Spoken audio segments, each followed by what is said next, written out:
Naomi aloanga Fa'au mai lo mana Ilunga lau au au na Au tapena tule nei Taulanga Tamau so uwiinga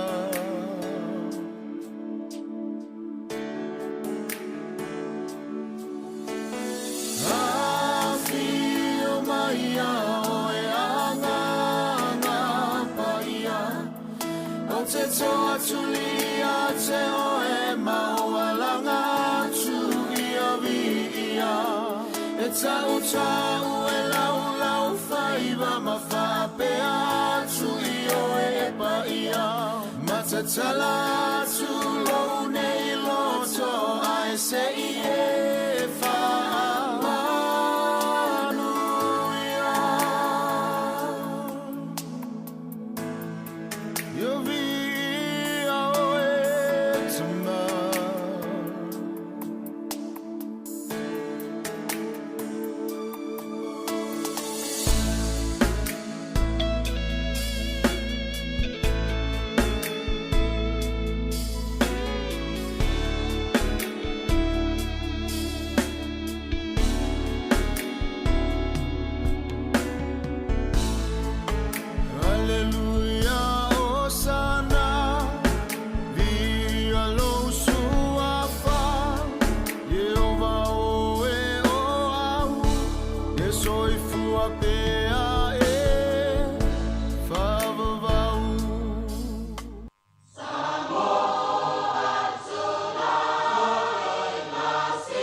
O te whatalawhatu I le atunu, whamalod fo lau ni fo ias fau tātou lia, o le stofi le nei le aso fitu o le masina, o pewila le tausanga rua a whelus furumari lua. O le tautua le nei le si ufonga le na mua la amatali e foila le tautua le nei aso.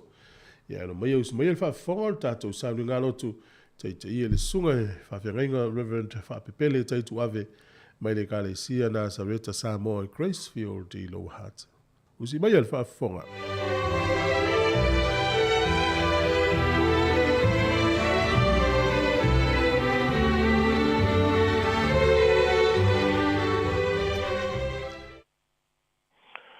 O te whatalofa ma o fualofa atu fo ili nita e ao.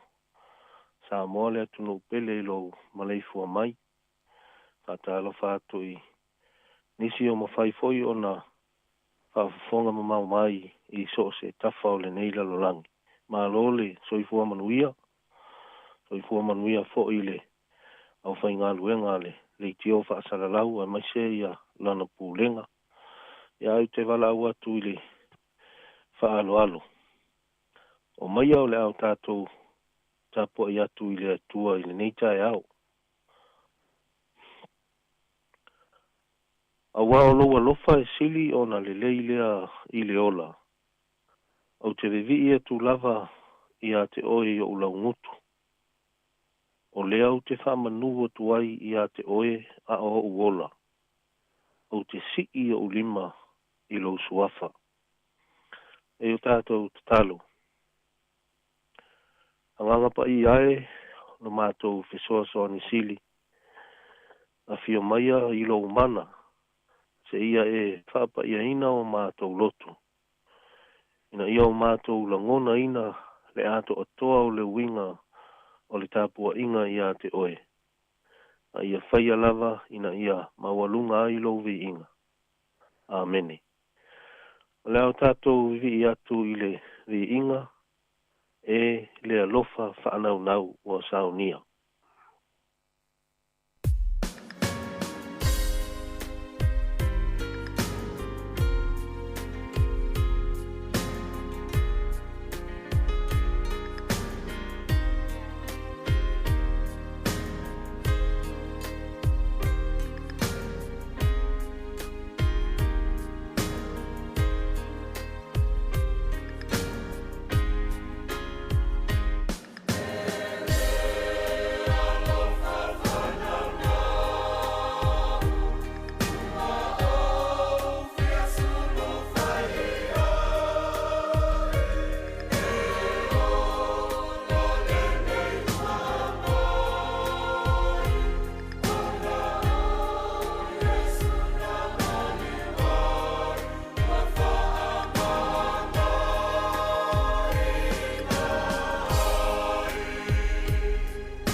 O le whaitauina o le tuspa ia mo i tātou i le neita e au. O le amaua se tusifilifilia mo i tātou mai le whenga inga fau. Le evangelia Jesu Keriso na tūsia e mātaio. E Luka. Evangelia Jesu Keriso na tūsia e Luka. I lona mta upu e se fuluma le lima. Ai au te whaitauina le whai upu e se fuluma le tasi e whaapau mai le. Whai upu e lua se fuluma le wha. Se fuluma le lima. Le mta upu le tūsia e Luka. Sfultasi e a mata i le whaitau. E whaapau mai le whai upu e lua sfulma le wha. A whonga maia i nisi nei o a whionga tustusia lo tātou wali. O whetala i atu o ia o le testa ngata e to alua o nā tali. Whai atu le wi i lonta mā, se nai. e au mai ia te au lo utofi o le oa. O na vai lua lea e ia o na mea ia te ila ua. O mawaina i aso na wha poto ai lea e le wii mea uma. Ua alu malanga i le nuu mamao. Ua wha ata ape ia na mea i lea nuu. Ua so ona ula vali. Ua uma atua na mea o na onge tele ai lea o lea nuu. O na whato amativa ai lea o ia. Ua alu ia o nofo i le testa ngata o lea nuu. Ua ia au ina atu foi. O ia i ona whanua e whanga i pua. Ua tupu lona manao ia tingi mea e aina e pua ia ma ona ai o ia. Le ai lava se tasi ua avane sina mea ia te ia. O nata mai ai lea o ia ua whapeane. E le to atele ea o au auna alo utamaa. O whaulai a lato a reto ua tutoi a o au. O te mate la ina. O le a utu lai maalu i lo utamaa. O te whai atu ia te ia. Lo utamae. Wa uanga sala i le o le langi a toa mau luma. Wa ulea o ngā o na ta ua o lo watali. Ia e avea au ia pei o se tasi o au auna. O na tū la i le o ia ua alu i lo na tamaa. Wa i loa mamau atu foi o ia e lo na tamaa. O na muti vale leo lo na alofa. Wa momoe atu ia ua fusi ia te ia, masongi atu ia te ia. A ua whai mai le atali ia te ia. Lo uta mai. Wa uanga sala i le o le langi a toa mau luma. Wa oule toia o ngā o na ta ua o lo atali. A ua whai atu le tama ia na au auna. Au mai ia le ofu tata puvae e au pito le lei. Ma wha ofu ia te ia mai atu se mama i lona lima. Ma wha se e i o na vai. Au mai ia fo i le tama i povi peti. Ma fasi tātou te ai. Ma oli. A waolo ua tali i le nei na oti. O toi ola mai. Na lei loa fo i o ia. A ua maua. O na lato oli ai lea. E tawina ia whaamala malama i lea nganga pa ia o lea tua ana fionga ua whaita wina mo i tātou. A ia tu maua tu pē ia te ialo na vi inga nei e o i le whaavavau. Amene. O le launga i le tuafa mamalu o lea tua tolu taspa ia. Lea tua le tamaa, lea tua le alo. Ma lea tua lea nganga pa ia. O le tala whaafata oto sa o tātou whaita wina o le tala ua maalama lama ua lausi la fia umai. Tātou ai maise o le au whaita utu spa ia. Ai o loo manino foi le tūlanga o le whaata oto. O le pongai lava na o ai ma wha matala Yesu le tala whaafata oto le nei.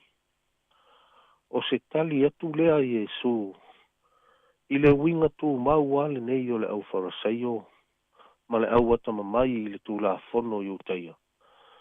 O le whaalia pea o lo lato te te, lo lato whai tio, lo lato tau mawhai e whaaleanga Yesu ma lana misiona. Ai mai se ai le tūlanga lea o le fia ma le nau o Yesu e maa futa ma fellowshipi ma ai whaatasi ma tangata anga sala. Le au au la fonga ma tangata e eu ese ma whaasino esea e le au ali ia i to tono i utaia. Ia au ila touna sa whai ngō fie o na wha mao popo Yesu a wao le winga leo lana misiona. O le whaaliliu ina mai o le tangata anga sala. Ina ia whai ma tangata o le maalo le tua. O le au wharasai o la ma le au whai a onga o le tūla whono i utaia. O le ata o tangata lo lotu. E lo lotu a ma le manatu whaafiami o tonu. E manatu a na o ila tau a e ami o tonu. Self-righteous. La tau te manatu e le ai se no foanga o tangata anga sala pe o le au la fonga i tu tonu o le kalesia o le mea pa ia. La tau te manatu foi e le te tau o na milo faatasi tangata anga sala ma la tau o tangata ami o tonu. O le la tau a la le na fa masinonga. A o le mafua anga foi la le na o lo lato matua le tali aina o le o atu o Yesu i mea pa ia. Ai militino fa atasi matangata anga sala. E tai o le itu lava e au o na manino ma mala malama i aile au faraseio ma le au faitu la fono i uteia.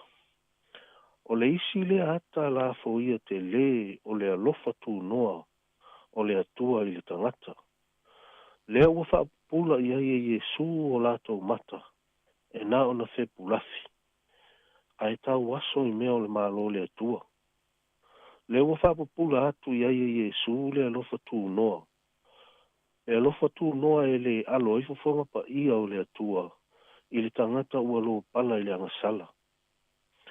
E le ufa alata lata Yesu i le tangata angasala, e fesosoani i le angasala, le ai. E ino Yesu i le angasala. Ai alofa i le tangata na whaia i le atua i lona whaatusa pa ia. Le nātura pa ia leo le atua, a o le ata foi o le te le ma le lava o lona alofa tu noa lea. O loo ta awi mai i le winga o le tala whaafata oto i le ata li na le iloa po le wii wha mai mau oa. Te au tātou manatu i le aru ese atu a le wii malona tama. E le aia mase mea na wha le tonu, na tupu i to tonu o lo latou a inga na maafua ai o na wha ma ite le filifilinga le atali le ititi. O le a alu i se nuu mamau. O le a tuu lona tama malona uso matua. O le a tuu lo latou a inga sa o loto maola fia ai mea umalawa. Le ai se mea lava e tasi sa popole ai. A o lea ua whaila na filifilinga e alu. Lea ua alu ma le tele o le tamau a inga. Ua whaali utupe mea na awatu i ai e lona tama.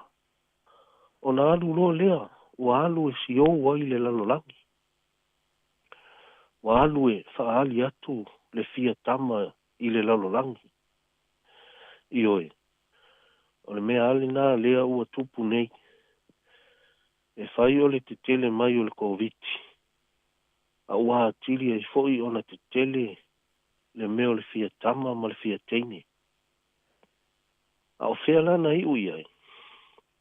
Na le fia tama ina ua toi tango atu. Ua matu ale aia ma se tupe o tu toi lana tanga. O mai ma le ongi tele i le nuu sa taa ai. I uloa i le whanganga pua. O le atawa aia le nā o le mamao o le aru ese a le atali ila ititi le nei mai lona tama. Ua matua le tamau a inga. Le tamau a inga te le na alu maia o na wha mai mau i le lalolangi. E sao ai le to mumu o lona uso matua. Ua fiu e whai le lalolangi e le maila. Ana le ola wha atasi a mapua. Na te le to e manatua lona a inga moni ma lona tama. Pa uma ai le tūlanga milionea sa iai. Sau wha i whanganga pua. Na ona songi tia o na pu isu i le namu leanga o le whanganga pua. O ina na whato a ta mai ai. Wa o a i le whanganga pua. Whai ai a ina malana filfilinga. O le atu lai. Ma fo i lon ta ma. Ana leo o a i le tūlanga. O le toi ti a pei o le si fo i pua a i le whanganga pua. e le salamo. Fai mai upu na tau tala ai le wi. E le to tele ea au na alo utama. O whaula ia lato a reto ua te toi a o au. O te mate la ina. O le au tu lai maalu i lo utama. O te whai atu ia te ia, lo utamai. Wa ouanga sala i le o le langi. A toa mo uluma. O le itu ta ua tele lea o le atali ila ititi le nei. Wa le ngata ina ata mai. Wa ata mai ina ua wheliwa ina le mawhau fau. Ma ua sao foi lana filfilinga ua fai. Ai sili atu le na. Wa ia la ngona ina le loto sala mo fa maoni. Wa ia la ngona ina o ia o le tangata anga sala i lo la vā malon tamā. O le tamā o le ata lea o le atua i le tala whaafata oto. Le atua e tele ngese lo na toa sā. Ai mua pea lo na alofa tū noa. Le alofa tū noa lea na te talia ina ai le tangata anga sala. Ua fo'i mai ma le anganga sala mō wha maoni. E le i tāo fia e le tamā lo na talii. Ina ua mana o lo na talii o le a alu ma le tele o lo lato tamau a inga i le lalolangi. Na tuu a e le tamā e alu. E le wha amalo sia e le atua le tangata mai lana filifilinga sa o loto. Pei tae. O le taimi na fo'i e ile atali ile nei ilo na tamā. Wa o tātou malama lama i le tala. E mata utia mea na whai e le tamā. E whaailoa mai ai i le lalolangi. Le te le ma le ano anoa i o lona alofa tū noa. E le ito e whaatari tali le tamā e tusa male. Tala na whaita wina. E le ito e whaatari tali le tamā. Ina ua ia i loa ma mao atu lona atali i le awala. E mai ua muti vale lona alofa. Wa momoe atu i a te ia ua fosi. Ma songi i a te ia. Se alofa ina a te le. Ua ui ma ngalo mea uma i le alofa. Samoa e ma le au whaafonga i le nei taia. O le ata fo i le nā. O le alofa tū noa o le atua mō tātou. Le alofa tū noa e le alo ai o na whafonga pa ia. I le tangata anga sala. Ua sala mō ma le wha maoni. Ameni. E o tātou talu. Vi ia oe ta mai le nei tai au. Whawhetai lau tau singa. Ua e foa i fo i le nei aso fou. E le ngata e wha au popo i aso le soifua ma le mātou ola. A o le mātou au nanga i a te oi mea umalava. Ua e tu tofi i mātou te au na i a te oi.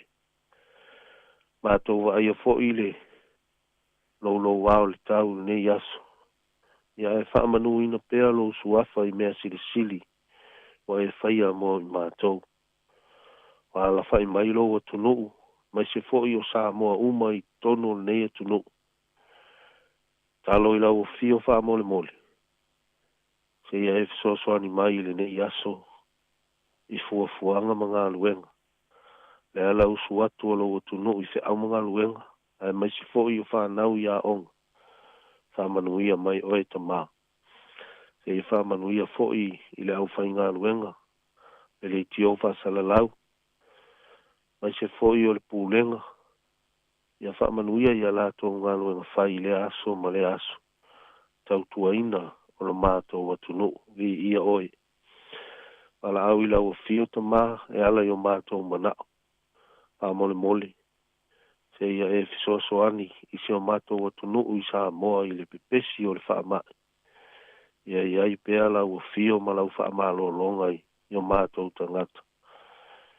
Ia e alofa foi i Samoa uma ua au mau manonofo i nei i le nei e tunu tama. Malutia pea i mātou i o au whaaola. Ia e alofa mai i mātou fuafuanga whai o le nei aso tama. whaamanuia I nai tina ma ta maa tutua o e ua pula la ngoto le soifua ma le ola. Ia ile alofa tu noa o la o fio. Ia alofa mai to ina atu mea uma lava ma whaamoemoenga ia te oe. Ha mata ia te oe le nei asu. Ia I ufoi I se vi inga o oe ta maa. Ona o Yesu le li ma le whaola. Tu maumaia ia I mātou ma lau whanau uma I le lalolangi. Le manuia o oe le atua le tamaa. Le alofa tu noa o oe Yesu ke riso. Le mafutanga whai pea maloa nganga pa ia nei se ia o I le whaavavau. Whaavavau lava. Ameni.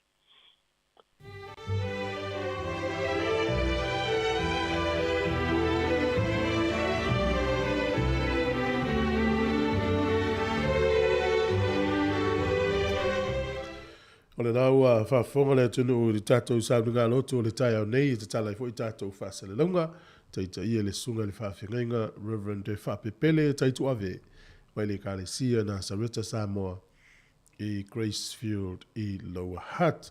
Ia, whaaftaitele lava le sunga, mo le tunu whaamalo mo le whaaftai malo tā pena, tai mo le upo le tua ni tai au, whaaftai fo I mo te talo whaamanuianga, ia le mātou fo I talo yang le atu le tua le sunga mo le fo le tua, no fualo fa pe foi le kalisia e manuia telefone ne yaso mon fuanga o le taimi le walus fu 5 minute wa te ne le fitu ya na pese ia fa fonga mai le tunu ia o le fa fonga le tato proclame le ato le taiau malon folau o le o pese le hallelujah singers mo le sunga ya Roy Crichton ia mo le pese fa mai wa o nei sa le loa na le uto maua smel fa fonga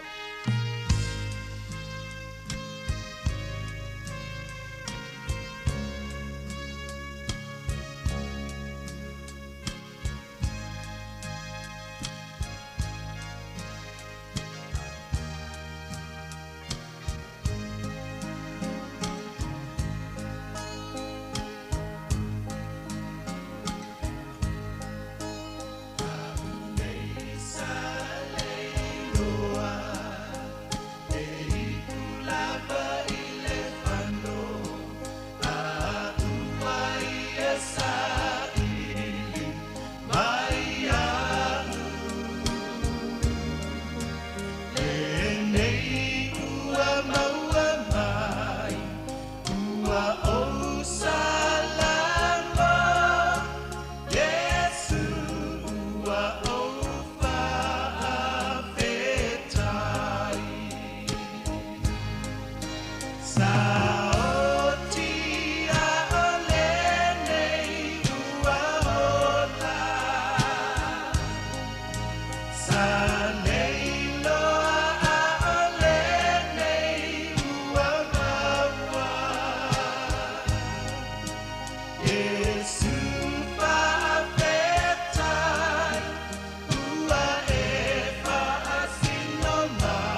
ia sawa.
O le taia, siu fofonga o le laumua, aso ngafua, i le aso faraile, i le fitu i le taia, ata o le taia.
Tatou por kalame le ata le tai au ia nei fu tatou whenua ia i luma o le alofa malanga le nei o le tua le aso fa popoi le so foi le tunu ia mano talo malau tu fa nei tai manaya ia va talofa tu foi le fu tai au matango fia le fu ta pai foi le nei tai au ia wa foi le tatou tua masani i tatou tunu o le fu ala fa i mai fanunga le malo se fu manu ya o mai le tai tate vala ai tate saua e sui a foi lo tava ai ma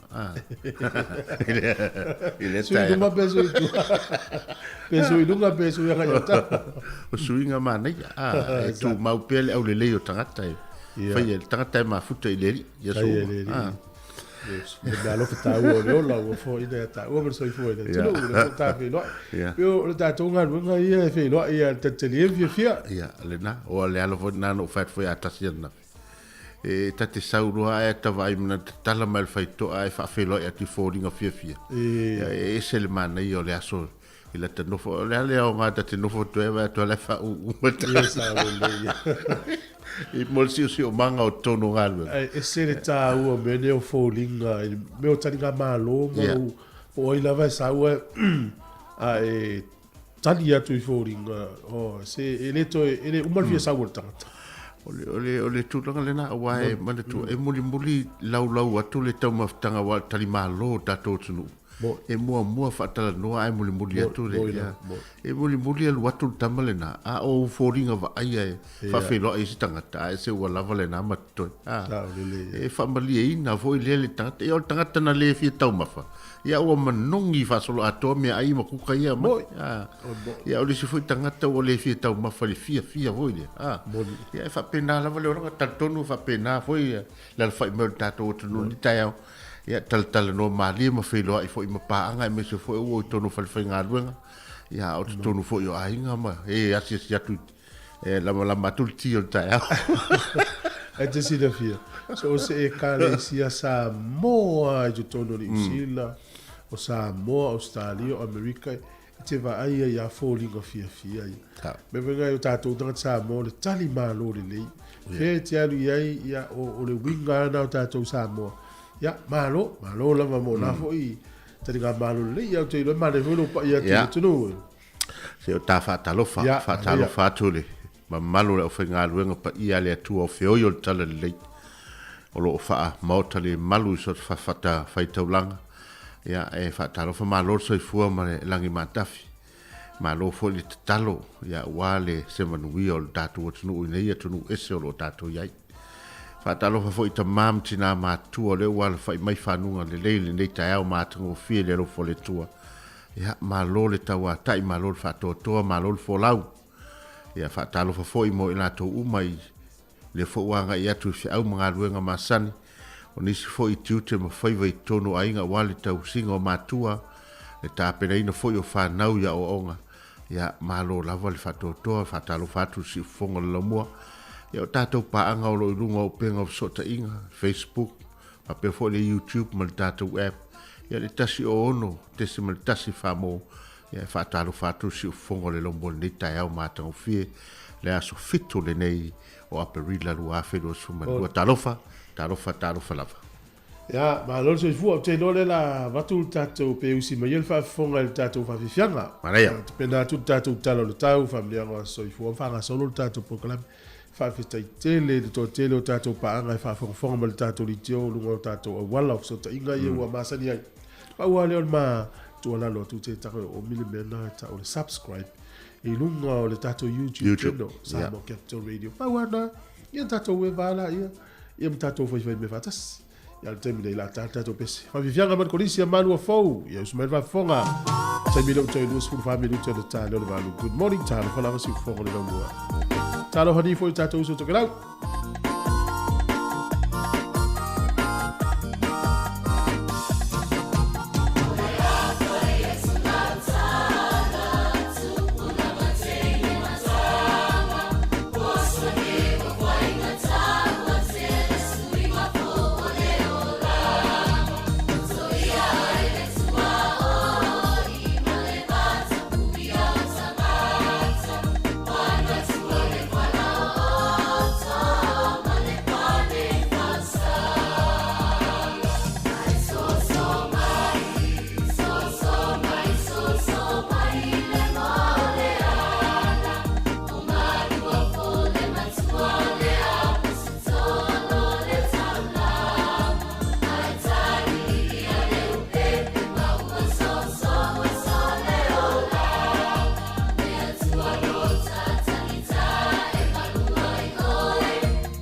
Ia usi me whafonga le tātou tala o le tau mo le nei tae ao.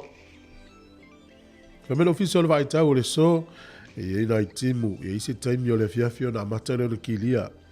Ai le o whaino mai pe vai le matau le la. Ia, o le aso a tae ao e langi le lei le tau, whapea fo i le sto na i o sama le aso fua. I le ato e anga i maia, winga langi le lei o le tau. O manu o tu e langi le lei le tau le so. E whapea na foi i a kapiti e langi le lei le tau. O whanganui matau naki e ia ina i timu e vai fo le matau le lai nisi o taimi. O wairu rapa whamila official vai tau e timu le aso nei whapea foi Hawke's Bay. Ia o taupo ia o langi le lei le tau pe o le a langi le lei le tau le aso le nei.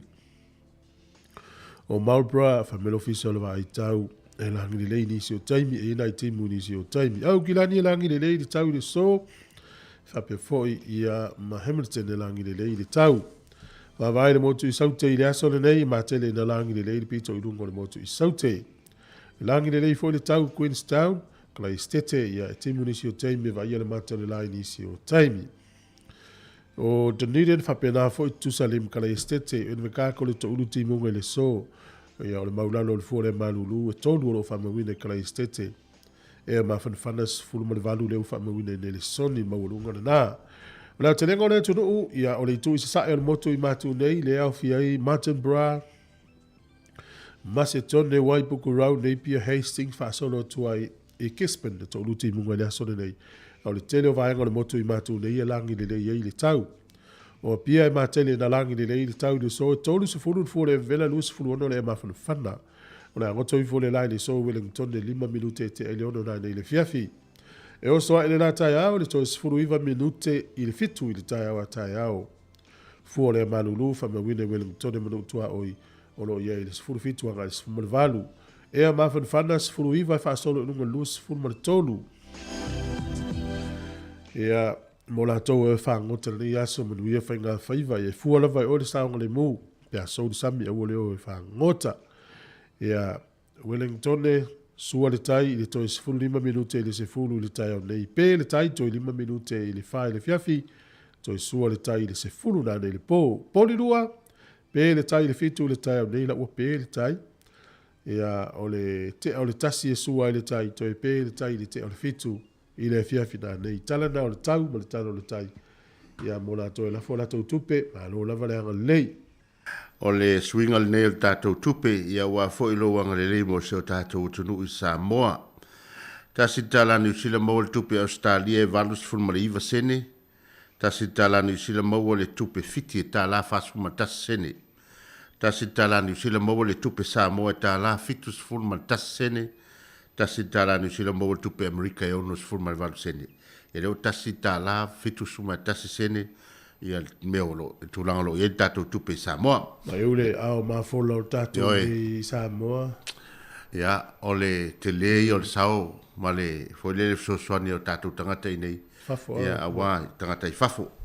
Ia awa ia le tamau ainga o le tatou atunu. Ia o iai nei vai tau o le lockdown i tulanga o le whama. So sfenga ma loa tula i mai. Ele o toi alo ala tou ele mawhaina la tou toi o mia i la alo le sao Samoa iei fafu. Ni usila Australia, Amerika, ua i tutuila. Ele tatou malo. Mtua te le o le sao. Ia awa pe o whainga awa o tupe na le pilenta la ua tunei. O la tou tupe na le lafo ia so uma awa le.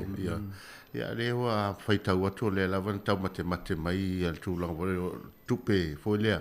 Ia ua o atu ai le onos fulu afere. Onos fulu afere masin. Onos fulu miliona al masin. Onos fulu miliona tala al masin. O le matua tele ua. Ana lei nei la le tele o tupe ia la fat nei fafu. Ia ua fale tono o tama o ingo statu utunu. Ia ona wale ai. Wale ini o loe au mai fafuma. Tu e wat. Sa o le lei ia. Pe tu langa na e faf taida tu utunu. E le ngata i nei New Zealand, Amerika, Australia, Hawaii. Ia matunu o rom faina la fo tupe. Te leo so soani male. Male na to wa o fale o fo atu mo tatu utunu. O to sa o le lei ala o to i sa mo ia matou i fafu. A to ilo e su ta muto e moto ulu. O le mai containers. A mai me le lei fafu. Pa ilo e le lei na e le lei foi la i nei. Lena. Mai na me le lei fa mo mole. ia la se atu talo le tau ia ui le tulaga o le asfanau mo le silifia le tunu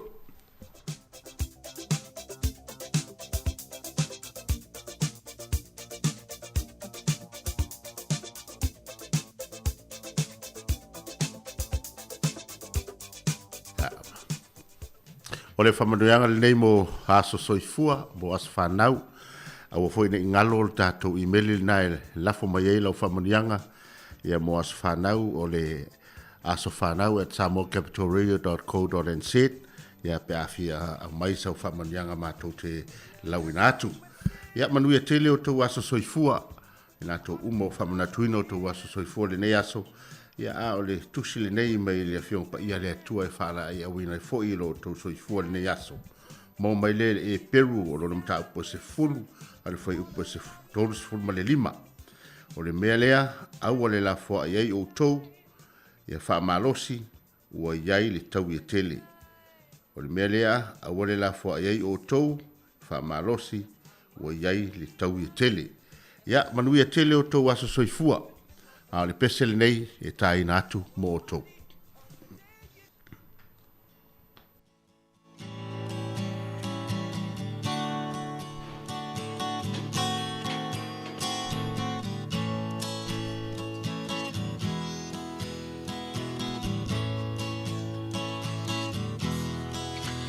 Ia vi ia lea tua ua ulia loa so soifua ia manu ia loa so whanau whamanu ia lea tua ia vi ia lea tua ua ulia loa so soifua ia manu ia loa so whanau whamanu ia lea tua ia avea ne Yesu matau tai o la umalanga a ofesoa ina loolanga o Yesu le tai tai ala ia avea ne Yesu matau tai o la umalanga au fesoa ina loolanga o Yesu le tai tai ala au fesoa ina loolanga o Yesu le tai tai ala.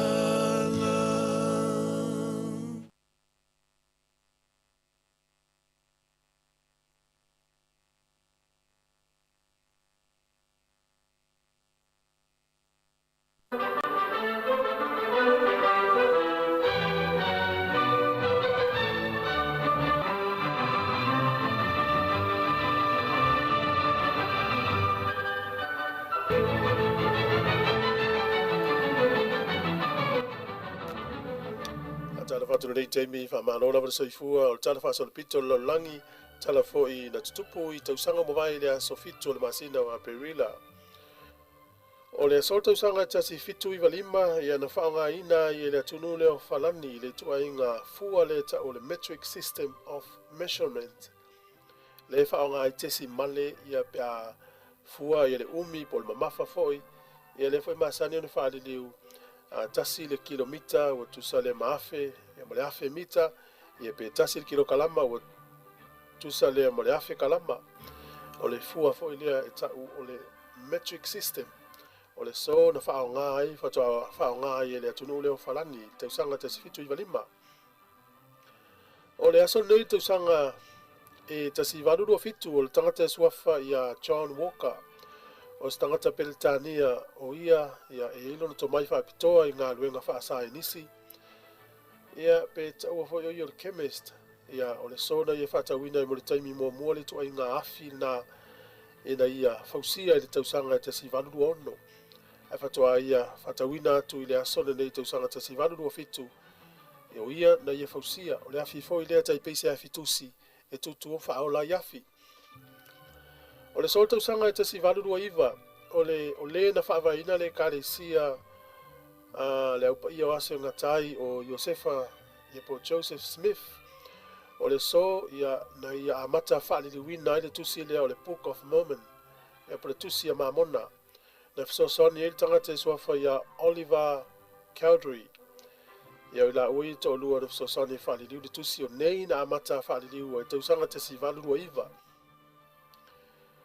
o le so i le tausaga e tasi iva faono ia na amanaʻia ai le tutou tasi e suria mai pulega falani o le aso nei tausaga tasi iva limalima ia o le palemia o peletania lenā vaitau o Winston Churchill o le so na faamavae ai mai lona tofiga palemia ona o le tulaga o lona soifua malōlōina o le aso nei tausaga e tasi iva ono tolu o le tagata e suafa ia Joseph Broz Tito o avea nei o ia ma Palestine o le malo Yugoslavia mo le olaga atoa se ilonga e maliuta a Swiss Palestine le tulu o le aso lenei i le talafasolopito New Zealand i le tausaga e tasivalu lima ono na fatoa faavae ai le ulua i aʻoga tulaga lua ia po le aʻoga le taʻu le secondary school i le o le primary school o le secondary school o le secondary school muamua lava lea le malo New Zealand faavaina lai la lolonuu lea o Nelsoni i le aso fitu a perila le tausaga tasivalu lima ono o le aʻoga foʻi lea ia lea na fanau mai ai ia le Nelson College le na faia le latou taʻaloga lakapi i tausaga tasivalu fitu sefulu ma le kalapu lakapi a Nelsoni ia o lea faamauina e faapea o faamaumauga lava ia o le lakapi a New Zealand o le aʻoga muamua lea na taalo ma se kalapu ma o le uruaʻi taaloga lakapi foʻi le itono New Zealand le tausaga tasivalu fitu sefulu ae o le aso fitu a perila le tausaga tasivalu lima ono na faavae ai la le aʻoga lea le malo i Nelsoni o le aʻoga muamua lava lea faaigoina o le Nelson College na amata na le toʻavalu tama na amata ai na faatū ina i le auala lea o Trafalgar Street i Nelsoni ia mulimuli ane ia ua lolofi atu ai le faitaufia se lau o tama ma isi nuu o New Zealand ae na o le valu tama na faavae ai lenei aʻoga i le talafasolopito o Samoa le so le tausaga e tasi iva tasi fitu i le taimi lea le ua faalauloa Amerika o le asitaua lo ia siamani ia na puʻe vaelua i loa e Amerika ia vaa tetele lua siamani na taula i gatai o pagopago i le tausaga tasi iva tasi fitu i le aso fitu a perila ia o le aso fitu a perila le tausaga tasi iva limalua na tufaatasi ai le aofaʻiga o le totogi ai tagata faigaluega o le malo Amerika Samoa tusa lea ma le valu selau ma le fitu afe fitu selau ma le fatala ma le fitu valusene ia ma le tatou tala mulimuli o le so le tausaga e tasi iva faavalu na faavae ai le faalapoipitoga e taʻu o le WHO po le World Health Day ia po le World Health Organization o le aso le tausaga e tasi iva faavalu na faavae ai ia lea lau faamamalu ai le aso fitu a perila e tausaga uma lava le aso o le soifua maaloloina po le World Health Day ia se lau iva tasi atu nuu latou te faamanatuina ia o loo siʻisiʻi pe i luga le foinumera faatāua ai le soifua maloloina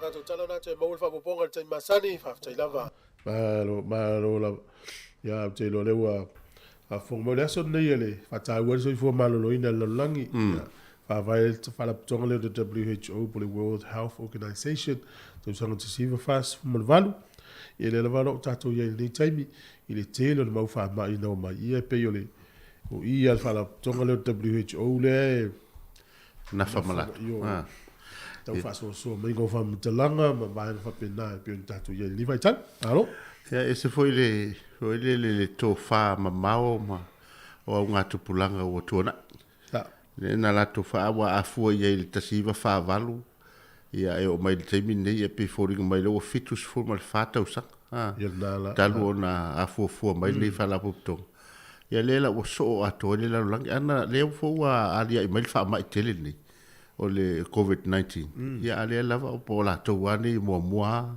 o mai lunga sa ili so ta ia tu sentisi so ta ia tu le vaenga sa ili se vai la au ia mfa sala lau mai loi i le laulangi ato ia pe o ina le on maua tele so so ni mo tatou ia so fo malo loi no tangata lau tele o tunu taitas ia ta ua so fo malo loi na le yaso pe ona ta ua ai ia le unanga le WHO ia la la vai vaenga o lo na matia i fo ia so fo de tele o tangata ia tatou alo se mai ai e kwa tu pulanga nei yoi ia ole famana tu ai ma le fo ta famana tu fo ia i mo nei fo la au nei tatou matua i tai au ia pe afa pe sa u fanta moftang ia ma fa ta u so fo malolo ina le nia so tau vai di tau ma fa tau na tau ma fa mo lo malo solo tino e me fo nei la patai mai ia fo mai ia fa tele le fo la au fo le tau ma fa mata ia fa la titi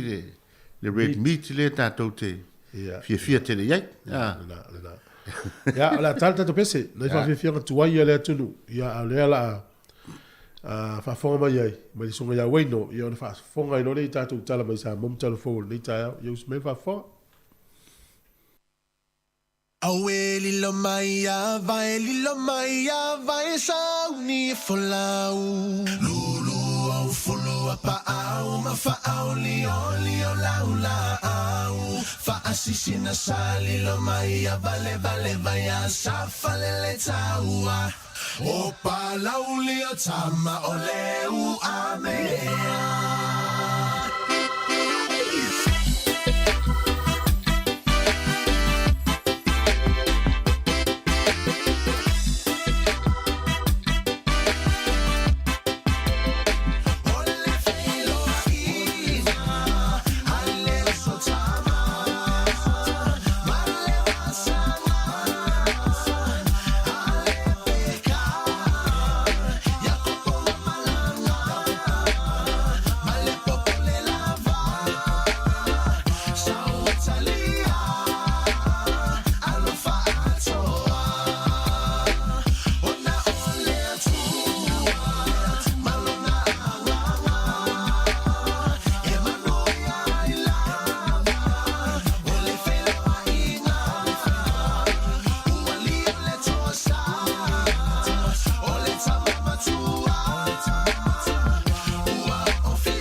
tama o leu a mea.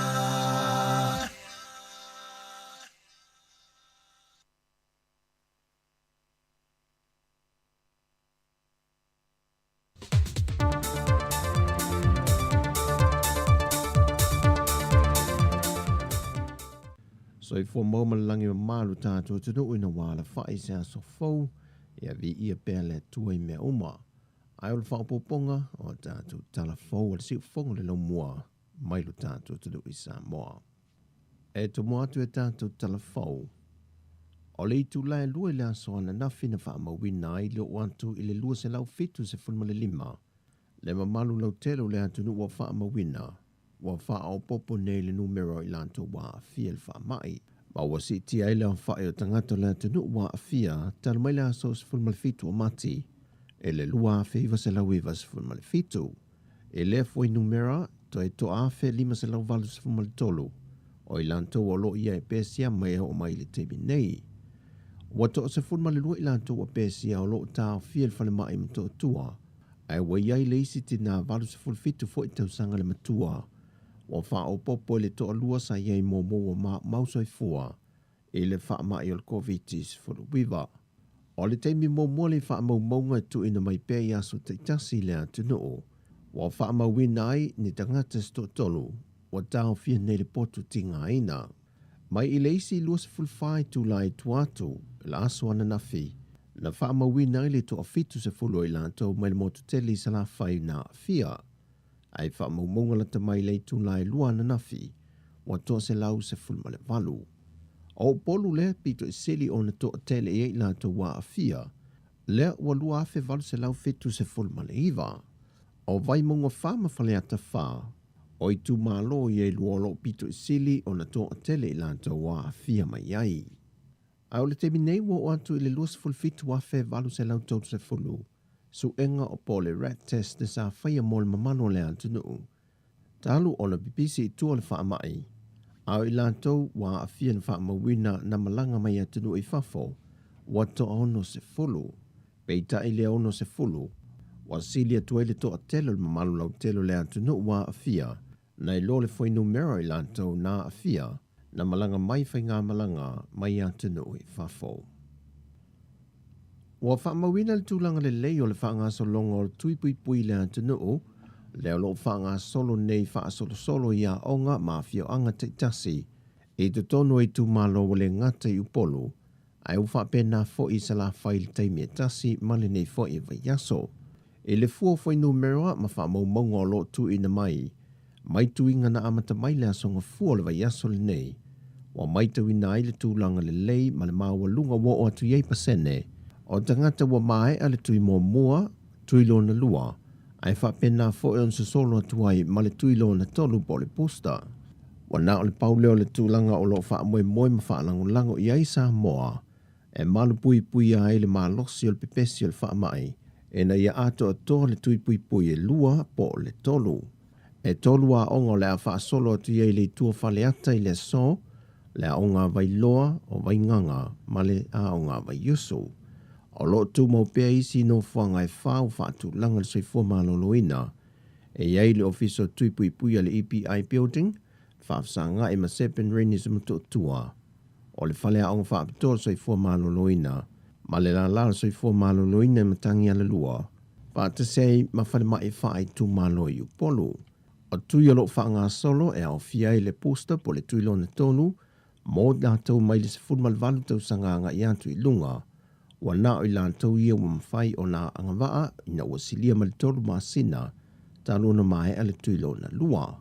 Patasei mai ilantou o le tui mua ma le tui lo na lua, mai le tausanga sifulu valu tausanga o atu i le mātatua. O tui pui le whaisa mo le whanau sifulu lua tausanga sifulu fitu tausanga le mātatua, mo le tui mua ma le tui lo na lua, e angawaa ieiso se no whanga i le so. O lo tādia pēr se tui pui mō whanau mai le 5 tausanga, a ngā e le se fulu maltasi tausanga le mātatua. O le aso nafi na tuina mai se poloa inga le toi a mata ina leo ngā ruenga wha atino, a le mtanga ruenga le wha amasinonga mō upolu masawai. O le toi tala inga o tau manga whaamasinoga I muli nuu matua sivi. O le a muli ta ia lava ia teimi wa whaata oto mai, mo teu ngol polo a inga o la sanga o numero lua wa se iai le atu nuu. E a mata na whaamasinoga mai leiva, ai wha mai ai le lua I le awa uli. O le toi te tala ai o le whaawa wino ngā ruenga le whaamasinoga, e mō mata opu sa tau fia o no vavao sa whiangai ma le atu nuu. Mamata opu whaana tinati maonga. O mata opu e wala a wina mo le whaamasinoga seli, o whaatu langa whaamsinonga mo le isi whawa yaso I luma, I le aso tofi aso fitu a perila, I le afoliva le tae au. Peitai o isi mata opu e soala upu lengo whaatanonga whaamsinonga whanua masuafa, ma mata opu e so tai pālota ma le au nofo wa aia, e leo mawhai o na whaatu langa e wha au wau, se ia toi wha sila se isi teimi tala whiangai.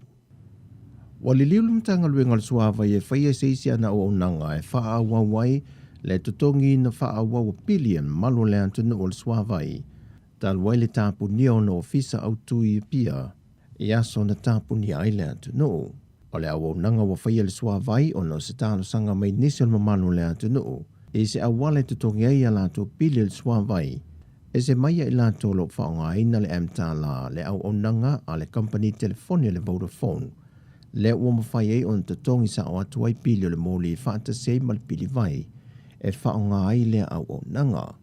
Wa te talai nisi au o nanga po ofisa a le whaala popitonga le swa vai, e vai tele o muli whanua, sa lolonga māsau, mai na o le iwa le tae au, se I o atu I le lua I le awa uli.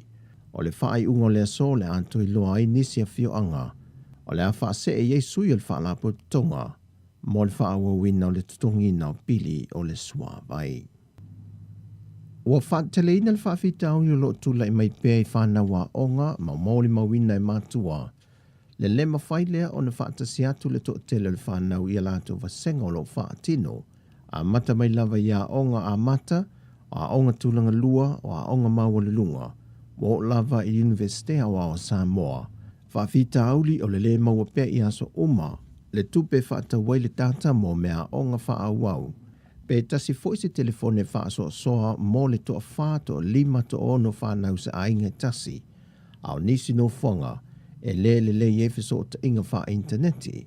Ma ua aveo se wha whitauli I alo ma whanau a onga e o lava I whaia onga. E na ua ngā lulue mai te tonu a inga e wha wawele au o nanga. O le isi lua vai asu ato e wha au popo wa vahol polo inga. O lo tau fie lava le toe ai ato whaia onga ma whanau ia onga, se ia iai se isi polo inga.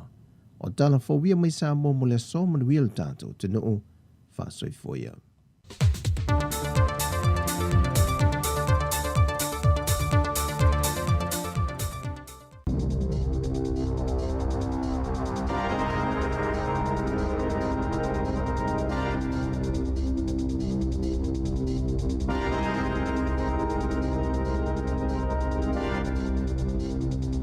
Tei whaatala whaatol whapuponga mo telefon mai le si ufonga le lau mua mo le nei tau le asofito aperila lua whelua lua. O le whaiunga le masino I ulai o le awha ase e sei Dr. Ashley Plumfield mai le tofinga o le whaatonu sila le soifua malolo I na New Zealand. Peo na whaasila I le komisina mo au nanga al malo. Peter Hughes I le tae awa na leila. Safa ailo e Bloomfield I le komisina I le whaiunga le tausanga taluai. E yelo na whaanau nau ngai whaamawai ai mai le ngā luenga au le imai a le leila na kone karate I le aso sfultasio Iuni lua whelua tolu. E mawa ele tūlanga na yele whaatinonga le ngā luenga Bloomfield I lona te ita ingo le tali atua le malo I le COVID-19 fuluiva. Whaatase le whaatinonga o tui pui o le whaamai peo na sauno le komisina sa le I whaalongolongo ti ngā Dr. Bloomfield. Mo le silia ma le lua tau sanga ina ia saunga le mūtangata ni usila mai le vairusi la corona. Masafa atino e Bloomfield, le ngā luenga I le lotu tele ma le mawa e o lona filinga, I le teita ingo le ngā luenga na soifua maloloina, I le tali atu le COVID-19 fuluiva, ma o le tali na wha asau ina I le tele o soifua. Sa wha aftai e le komisina, Dr. Bloomfield, mo lona tau maunga I le au nanga mo le atuna o lau tele, ma e yeilo na tali tonunga o le tootele o tangata New Zealand O le alangona fo ile nganga whaaftai le ngā luenga le leina whaie Dr. Bloomfield. Pei ona sauno e use. E to olua isi whaululunga le soifua maloloina ua whaamawai. E au fiele whaatono le soifua maloloina lau tele Caroline McElnay. Whaapei malona sui whaatono sili. O le asui tulanga e Dr. Jim Miller. I le tofinga le whaatono sili. O le soifua maloloina lau tele, mō se teimi le tō mau amatato i le asos fulmaltasi o Aperila. O le amata o nā ngā waa i lātou ta isfulu ono mal ta isfulfitu tau sanga le mātutua, mō le tuilo na tolu po le pusta, o le vaila au le whaisa mo le COVID isfulu iwa, mai le so. Na wha maonia le afuafanga le minista mo le tali atu le COVID isfulu iwa, Chris Hipkins, i le awaulia na nafi. Mana ia ta ua mafua le tūlanga, ona ua wha maonia le met save le pusta mo ia tupulanga, e mawhai o nā ngā i lātou ia amatatu i le so. Ino whanga e whai eitu i pui e whai ei o lātou tuilo na tolu, e au noma le whai o ni avanua peita ai whato avanua le polkalame le book My Vaccine, mai le asos fulmalwhao Aperila, e whaatonu ai o lātou avanua mo le tui whaau popo, e tolu ono a feisi tupulanga le anga waa i le tui whaau popo, pe ona saunoa Hipkins. E se fululu a fe lima se lau fitu se fulu lima le au whainga o tangata fau ua whaamaonia le COVID se fulu iwa. Mai tutono le atunuu, pe ona whaalia le matanga luenga o soifua maloloina mo le asoana nafi. E to ono se lau lima se fulwha tangata o lo tau fiei whale mai, ona o le COVID se fulu iwa. To olua se fultolo lo tau fiei potu mo ngā se ti ngā ina. E to as fulu lima tangata maali liu, pe ona liputia le asoana nafi. Maolo o au fiei ila tau na maali liu. I le whāwa ia so taluai. O i lātou na maali liu e au fiele to o tolu i au kilani, to o lima i Waikato, to o tasi Taranaki, to o tasi Whanganui, to o tasi mai Mid Central whaapea fo'i i Nelesoni, West Coast ma Canterbury, male to o tasi mai South Canterbury. O le asos fulmal valo i uni o le a whaataunu ui nai le whainga palo tala i titia le tō malo o Tauranga, pe ona whaasisila le pale mi Jacinda Ardern, i le asoana nafi, ua mafua na whai lea whainga palo tala i titi, ona ua wha ma vai le whai pule o le umia lea no foa, Simon Bridges o le vaenga whai le National. O le tūlai lima i lea fiafio lea sono me, e amata wha o ngai nai le wha ma vaenga Bridges, pe ona ta ua le pale mia, o le auli o lea soluas fulfito me, e wha angata isu i wha atu, mo le whainga palota. E luas fulpasene ma walunga to ai tupe whaasau ma tupe teo wale kiwi saver, ale i tu pāwali i nailo isi tamaitai, e tu sai masa sai le linga fōu. O le reporti na whaalauloina le komisi mo tangata ua malolo retire i le so, o lo oilo i whaamaunga mai le 2 miliona iwa se lau fast full whaafe ma le 5 fulo tangata, e whaisau whanga le kiwi saver mo i tu pāta i tasi. A tu whaatasi sau whanga nei e tu sama le 5 te si ma le whawha biliona tā la, i o mai le aso tolu tasi o te se ma lua fe lua tasi. Pe a ma le tolu sfulu lua fe 5 se lau 5 sfulu tolu tā la, le pālenia nisi o i tu pāwali, ai lua sfulu fitu afe. Ma le ono sfutasi tā la mō tamaitai taito tasi. O le vāvā mamau lea beto sa ma le tolu lua pasene mō tamaitai. Wata i 5 sfulu mō na tupu tau sanga le mātutua. Na whaalia Darwin Stewart o le tasi na amataina le polkalame whaatau sina. O le Mind the Gap ina ia whaalata-lata i le vāvā mamau tupe whaasao. O lea ua tau mai ia fwai numera. Le tūlanga matua mo umia vave lava o le whaiau se fofo. I le ese mamao tutongi le ngata mo tamaita i o lātou soifuanga ia so taitasi, a ia whaamauti no ai foi, e lava na ia lātou tupeteo, a wala taime e malolo ai ua le toi whainga alwenga. Na ta West Stewart, o lea foi ua whailoa mai lava e nei fwai numera, le pa uo tutongi o tamaitai. Na iloa lii, ma o le ate le ai foi a fianga le tu pāwai vai i le lumanai, i taime e malolo ai mai ngā alwenga. E mo mia lava nisi whaatala noa ngai te le au o na whaia, e winga le soifua maloloina o le tu pāo tina i te tono New Zealand, pe o na whaalia nisi o whaala potopotonga. O le mafuanga numero mo le maliliu o tamaita i maitanga, po o tamaita i whaato a whana na o lātou pepe i te tono au te aroa, o le pule i le ola se i tulou. I whaafitu ina le mawalunga tol whai numera o tina po o tamaita i maitanga, ma tina whaato a whana na o lātou pepe, e pule i le ola i te tono New Zealand, na i loi lātou i Beretania, mai 5% o tamaita i Maori, Mai le whai numera ato tina e pule leo lai te tono au te aroa na ta ue se tasi o whaatau sanga o se fuluvalu tau sanga o ngā lue mo le au nanga pau lava le tūlanga o loo mana o iai o le whaatala noa atili o nei ma ta upu o le aso mo me o le aso fitu e whaamamalu ina i le vai aso le nofu sila fia i le soifua malolo ina o le mawhau tina maitanga ma tina whaato a whana nau a lato pepe. E lima afe lua se lau lima sefultala o whaasala ina i se taulele a tauranga i lona tau mawhai au mai whaananani la au mai Thailand, Beretania ma initia e au noa masipe me tai whaatanga ina i oia e tolu tau sanga le matua o Scott David Peters. Na whaasala ina le whaamasinonga whaitu malo au kilani le asoana nafi. Masaya tau mawhai au mai ala au le atunuu ai le se pe me tai mwhaiona ia au mai ala au te tono New Zealand. O le au mai whaana nao ni la au wola i le ini pe mita, e ona mawhaiona au mai mani manu ni i whaala fua, po oni wha mai, e ona matua a fia i lava whaatoanga ma le si o manga le atunuu, pe ona ta ua le vaenga o suenga a le matanga luenga o Primary Industries. Ua maua se saililinga le Consumer New Zealand, o masini e lolomi ei pepa le ituainga o ink tank printers e whaase fulu wono e taungo o fia tuai pe a lolomi ei ni pepa, na ilo ituainga masini lolomi pepa po printers i e ta ua le cartridge model na whaatawina le consumer, ni ituainga masini lolomi pepa se lua o le Epson ET lua valu 5 e whaase lau iwa sfulu iwa ta la. Ma le Epson XP tolu tasi o e taitutu salava o le itu aingo le cartridge model e se lau fast fulu iwa tala a e na whaatau le fast fulu iwa tala i se pa ufa a pitoa o na whaia leo le suenga ia itu ainga masini lolomi pepa e lua e le Consumer New Zealand maana ta ue Paul Smith e uia tau ngofiele masini i le taimi na whaatau wina mai ai a umane wa sili atu le tau ngatao tupe tutongi ona o le tau le vaitusi po le ink fole au mai ma whaapipi i ai ina ia mawhai o na lolomi le pepa. O le XP tolu tasi o Epson o lo o au fiei mawaitu se mawhai o na mawai pepa i se lau tolu sifulu pe a lolomi. Pe tai o le isi masini le ET lua valu 5 Eco Tank e mawai ma le vaitu se mawhai o na lolomi ei pepa e tu sa male ono a fe 5 se lau i le lanu uliuli ma le pae ma lolomi ei pepa e 5 a fe 2 se lau e mawai lanu ese.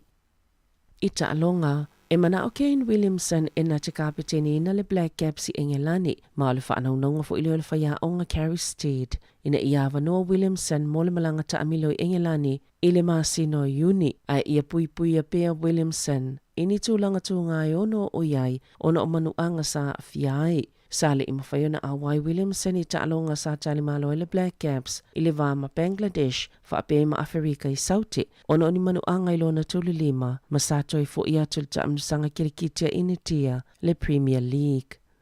O le ta'alo Tiger Woods i le taamnusanga tāpolo le Masters i le vai aso nei mai peona i e tā ua e iei lavalon langona i mwhaiona maana malo a whaia e taunu ule manaonga o le a whaaono ai ona siampini le Masters o lo no whatapua i mawhaatalitali le tootele o tangata e fia le ta'alonga tāpolo i le toi ta'alo ai o Woods. Talo mai le whaalawelawe le ana lawe i le tausanga talo ai le ta'avale na toi titi lava a ave e se ailo na vai tau matau. O le aso sana o i le tā Woods i le malai o le Acosta National. Masato o tele tangata na o ato e mai moina a onga Woods i le malai. Na ia whaalia o le tala i la tolo o whaiana to le eninga whaapea mafo mai e mawhai lava na to e taalo ai ia te ia le whai unga po le ale malo si e te tali ai le te ngā na te le oiloa pe to e fianis tausanga me whaiona whaawawai pea o na taalo. Tala whauia mai le si o whonga le lau mua mo le nei vaenga o le tae au.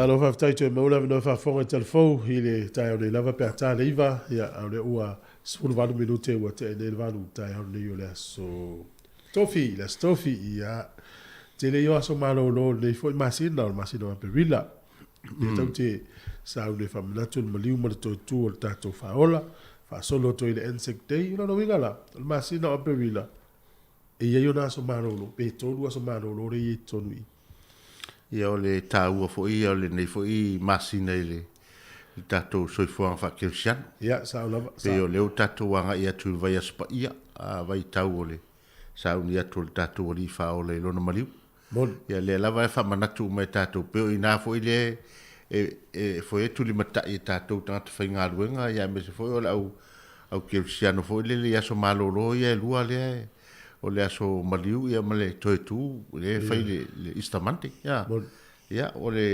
ia a nai so o toi mal insecte ia pe o nai aso malolo nai le fo e malolo ia tatou tunu ia e se fo le mana ia tele fo o tala le whanongolongo atu tala fo le ngata mai Samoa ia au tatou fo i nei le ua maua atu Samoa pe o le ua e alo waru au pe fase e mai le level 2 ia tūranga lawa ia le latou swinga lawa ia ia ai pe falling o le lava e tau fi ia whai aonga ma tamati aonga i mai ao sa wale ava pela te wisi si fole le tatou ai nga vala mai se tu pes fa ta wisi tata ia po le vaenga le mfeino whai aonga tamati ia tatine lo peta tali tonu ina ono mafuanga ne malo si tele whanga ino Facebook rena e awa le sau le tala le atasis e taito o tolu taito o whaiwhanga ina telefoni e tasi ia ono tūlanga fo le wifi ma ia o tupe lava le whaonga ia wai le la tatala noe foi momo ele umiana et mai ta itelo ta nispo le nefiu Samoa o la tati sa salo hapia o le vai le filo e malata male ai nana umana na e tatu o le o ta friendly so le to so me fa mai se mai se lo se fulu na se foi lá se foi lá tata ia la to ia me le o era le sa what ele me se me ave ia tata esa o tata le talton foi le taia le talton winda ia ai pe o le tu la na e pa o le foi e va ia to le foi fa ngolo watu yo le lava o so solo al fama solo le o se ia tu le tangata mali lu to pe fa sa o le o sa le ia male tu lang foi le i so vai o le no fa pe sa vai ia foi le la o ne yo tu se la wa ia le falling on me le wo tu se la wi so vai tele nu mena le mai la to mo wal fama ai tele fo le nu mena la to lo manuia no winga o le stemi a ngai ta to tanga te manuia ia wa le fa forma inicio wo sa mo wal fama ia fa mai no fsila ia ile ai pe al furu masani fetu ia la ngona al fama ile ia se ngamel furu masani ia wat ia ila disi fa mai ile ai al tau ni vani vala titi ia la to fa ia tu suenga la wa negative jo wale fa mauni ai sa mawa no winga la e ia to tele fa no mela le amai ia tele fo no mela la o malo lo ina la o to e fo il manos tal fia na wa no fa la tala no pol mato fa le no fa lo tu la i li poti o fa soli ti loi e va ven le malo le manui o tata sa moi il fa mai che se pa fa lo tu o va tu le iva se la mo tu tanga ta la to fa fo si le malo si la to sa la ver fa mai no wi ya o te lo ai malo lo si immune system o tatou tangata Samoa wai e tele mo le tata fo i o tal maumangai e tau atu le pasi o le fala o le vi e foi tau mafo o le fai pula o nei fala au na le e tau mafa e mai malo si tatou tau mafa mo mito pua mo ya nei vai na te lo malo lo si te lo net ma fo te si va fulu te me te sa o le to e termine se e te vai me no pasi o mo se ia ona o le o tele tamiti de telefoni o mi wale ia ai malo le o fa ma vai be tato fo ma ile o Dr. Ashley Bloomfield sa tau tua mai le tu te mo fa ma e pe e tu lai mai no Bloomfield in TV ya so ia e pe yo la mai se tala fia postal fa no pe ato lu mai mal pan mia ia pe fo ringa ia tato vai te mel fama ia pangale ia o le wa sa uni Bloomfield fa ma vai ma to figa ma ia te fo tau tua se nei fo ma o le na o ma wole tala o la o lo ma fo no so mai fa pe e te tau na ia se pine au lo fa pine au lo le tamalo le to ina le la tau tua au silila o le fa pine silива ia sa o le winga tau tua i le tele o wa ole a tu ole fesa o tele ia soifua o foi lele o fa sauina mai fa mai ona le tautua foi lele matavela le foi tamari e wan tua e alu wa pe ya le ta mai ta pe na le lua va ya sona malo lo mai le lua tau sanga le lo to vai na te lo malo lo le sau lu TV te miola press conference mal parmi ya ele umia to sau ai wa lu foi le to malo mana o miesina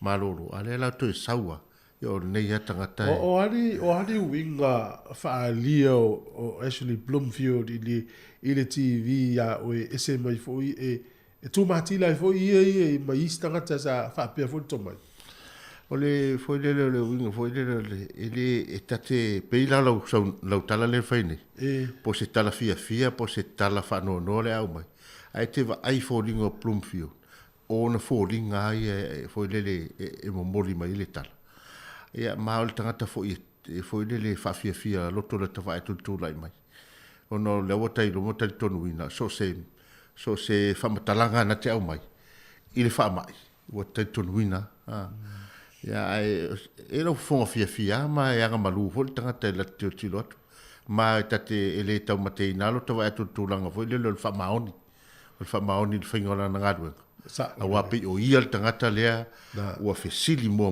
ia le wai ine a tono na foi tau isso a lopo ia le e tele na fa lango ia fa unga a foi le a Jacinta a ten li tu lango mo me lockdown ya ona tu lango ta te le mumu pe ta te le fa po le tolu po il taimi na lopo ia le lo no winga ai te tilo nei folding o tamalo in ngol TV le ai ma sono folding a voi ta te va tu pressure pe poli la lava e fatto a mai lava ta to tunu ya na rua leo ia foi le mato e popoli tua a on folding o TV ele on folding o vai o no le o lo no fa ma ni mo lo na lo foi tangata ia o le popoli tangata o le to ai o tangata ale poto e tali fesili o le si anga va al tamano o le mo istangata ele time ya no vai a Bloomfield TV na tele pupu ni se tali ale mo le tali fa mai so waluna si aki no to sa ule to e o tangata a maua lo tu manu te ele wa fa ngai no bula tamai te ele si o pelo a Bloomfield a maua ele ya tali mai so waluna to sa ile tali al tali sa ona vi fa lo tangata ai lo ale lo tali fa mai sa o tele lo tali a le to ia le tato va ia na time ya malo actually Bloomfield ya a le lo to tua na lo mo to tua no tato tu o le si tu to malo e le leio na va felo i mai to nga tangata se ye ni sila Samoa Pacifica saina ni tia o yu mo tangata te va to pa le ni o no kiliva in le fa o le covid il time na ya la vai foi stato pesa da fa fianga o tai au si fongo le no mo lu se fitu minute ya le o te ai nei ia e tu la valu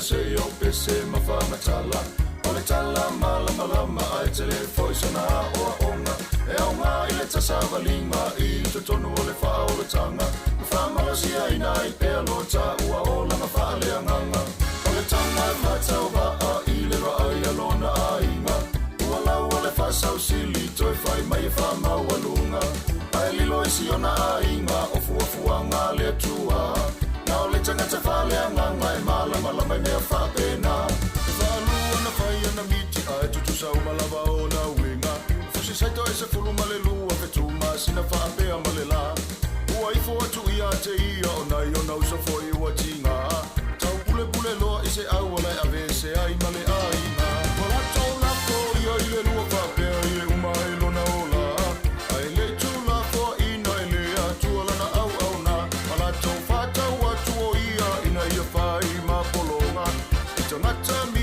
ana sa fai malanga mai i le awala tuina i le fale pui ai sa iai pe a le tua o ia whaamatala loa le winga o mita pangota e tō alua o inana ma ai ai loa va venga a le tua e o lawa i le miti a wharau ua na o ia lawa na whaamatala le tupulea ua maofa i le atamai o Iosefa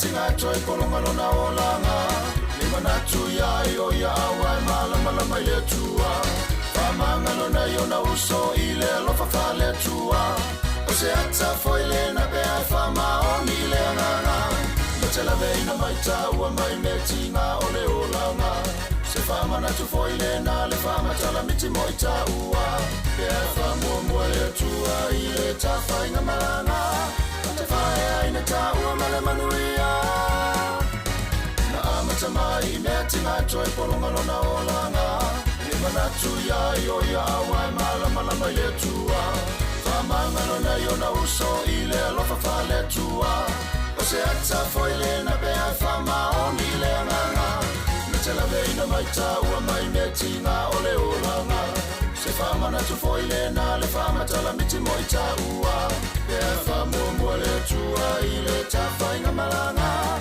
Tafaya ina ta ua male manuia Tate urufale atu foi male fia fili langi foa ia saunia Ole tauile na lau tautinga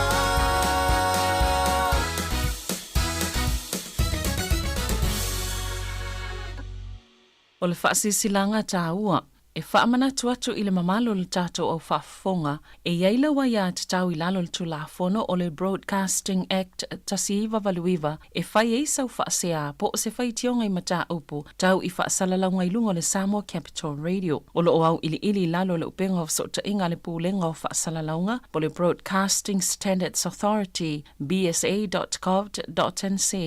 A inga mo le whai o sau whaasea i se polkalame whaamanu alia i lau whaafonga anga. O lo o au fia i vaenga nei, o le ale teime mawhaiona whai se whaasea, o ai tu ainga polkalame mawhaiona o whaasea ai, o ai e whao o iai la o whaasea mō le teime mua, whaaftai.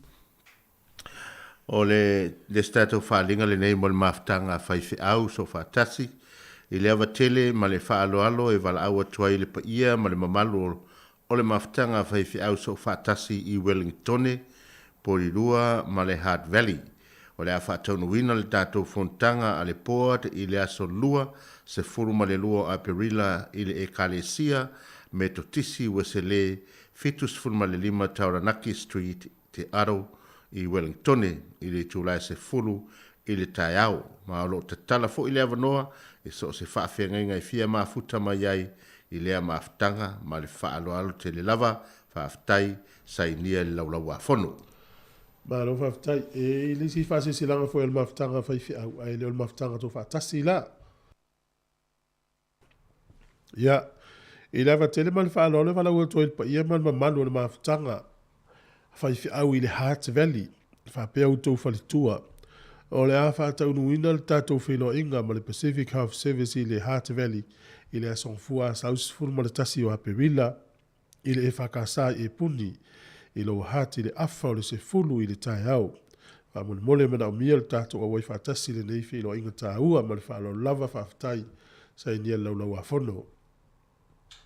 O le si tātou whasilanga le nei, i le awa tele ma le whaaloalo e te tauai, i le pa ia ma le mamalu o mātua Samoa o malama, o lo o oina o lātou walo i le kolisia Porirua. O le a whaia le tātou whono i le a solua se fulma le lua o Aperila luafe luas fulma le lua, i le itu lai ono i le afiafi, e whaia lea i le staff room, po le tuatusi le ono wha Driver Crescent, Kenneth Creek i Porirua. Wha mole mana o mia umalawa mātua, e se o tātou talitala noa, ma o maiso fina ngaro, a wale so alau puleino ma tā upu tāua, mo le anga i luma o ngā tātou whanau, ma le whaalo alu tele, laulawa whono. Ia, o tātou whaasen silanga nā mo le nei taimi o le tai awa war whaafonga mai. O ia whato anga i e tau ele la au le kiwi fruit. I ule o pay of plenty. E ila le tina le tu si e le tala i le tai au nei, news. E swa whai a Trish Townsend. Limas furu dua tau sanga le. E le ilo matua, le. Ia. Limas furu dua tau sanga le tina. Ai, o te vai atu i le tala le tu si i e pe o le champagne le au tangata e tau kiwi fruit. Ai o le vave. Vave le tau. Ai, o le simon mau o le fine le o le ana meto tia, o le lefso soani tangata fau e tau ina le lau. tu solo na tupe mau le tula o no sfuta na le tula I tula. a le fa mai ola na miti le e fia o le iva sfuta na le tula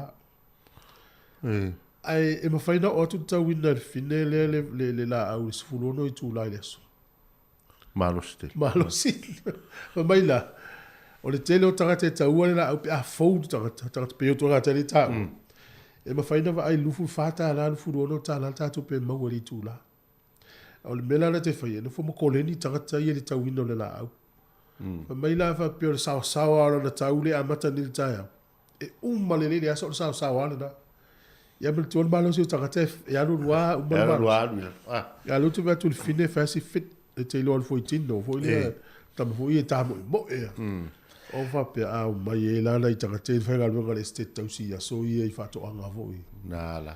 I umia tau e tama ia umma tele la foi galwe mai Samoa mai sino o Pasifika ole mana onga o la auia fa to anga le kiwi fruit tau na o tu le luas fu mo tu puafe tanga te taua ya o time harvest time se selenga time nei luas fu fa fe tanga te mana ambia e na le ono afe tanga te ie fe galwe ngal time nei ono afe ni msela Tele ala mana umia. tele al mana onga la mana ambia mai tanga te tu nga lu ya le tau le na fe na o tu le ono fu ta la la tongi di tula Ai ono le tūlanga le vai tau ma le mea le ma le tūlanga le nei wha mai. Ia ma le ai un tangata e foi le pikina la. Wha Ia o le tūlanga la nā le wa lai o na mana umia. Ia ma o le e matua foi o le la au le au teilo. Teilo I pei se tunu e mauai. Le ai tau e o le kiwi fruit. Ia pani le se le tunu wai ele tala angol kiwi fruit le na la tu di stato tala I si tai. E peo na le na tau maua mai. Tau maua mai. Ia au le au ta o le kiwi fruit. Kiwi fruit. No le la au le ta to New Zealand. Ia tono le wa mai fam talanga le altina le o le tangata laua. Ma tua foi so senga luenga po le ale fengata.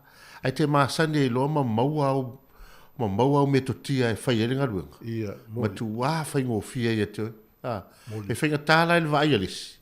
Ia au ma tu e fai ngofia ia te. Ona laua ia ilo to mai. Ia e fai ele ngaluenga. Ia lo winga la o le matua e tawala ia la to ia ko le tinale ona mata I tu le po le ale tu nga yo ile fai el tinale le finga tau ngola No la to fata ita I tau wino la o le blackberry.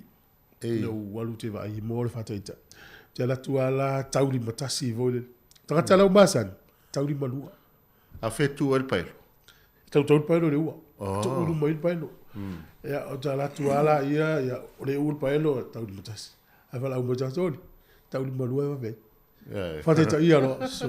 Ia kula le o li mo tangata li so. ia pe fu e mana ia fo le exercise e mana ia la lo e pe le mana ia lo walu e me sa a fa pe to ia wa le teli to ia na e fata ita a fa pe la wa te we to e fa so malo longa e to fi al fo ila to e fata ita ia wa le si la we va inga ia to e se lo fi si so manga fo ile I tu ai meu o vai ngai fata e na ia lo la e mana ia la lo walu e me le polutu e tu e koleni tamo le pe ia fa peni ia na ia lo le wa finga la na o tau wala ia pe volele ia o le va vela lo vai o le finga ni o le o lima mo Se le va ve pa fatindo ia a olo i on malai le ia tarsia ia wai o fa no ngo tu tala nei le na e tala no mai e di tulanga o le foi le tala o today in history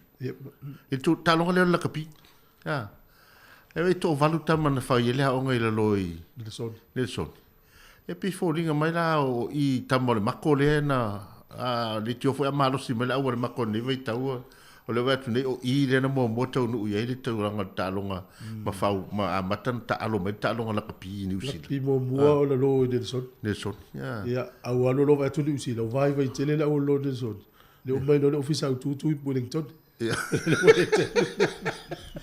le fata to le la o mako si no watu tamai ti mai ima o ni usi la fa o wai o lo na mata mel talonga la pi fa tamala la ifoni mal to mal ia ai pe e ta ua tele wa au na su e tala fa sol pito ia pe su e ai mau mai tama ai laiti ia na mai lola ia le anga ai tele nei ia ma pi foldinga fa pena wai fo ina isi vai nga fai ona ma watu tal fa sol pito ni por lua ia pe fa pena ia pe ole winga na tala ia le la wo so ato wo tele la pi tono niusil ia pe o ina soni na matamai ia ole oi no se mesta se ta o por lua tal fa sol pito lo langi ole vai nga le tomantu ai ia por lua e lua ole vai nga mua ole me tono mua le tono New Zealand le tui por lua le New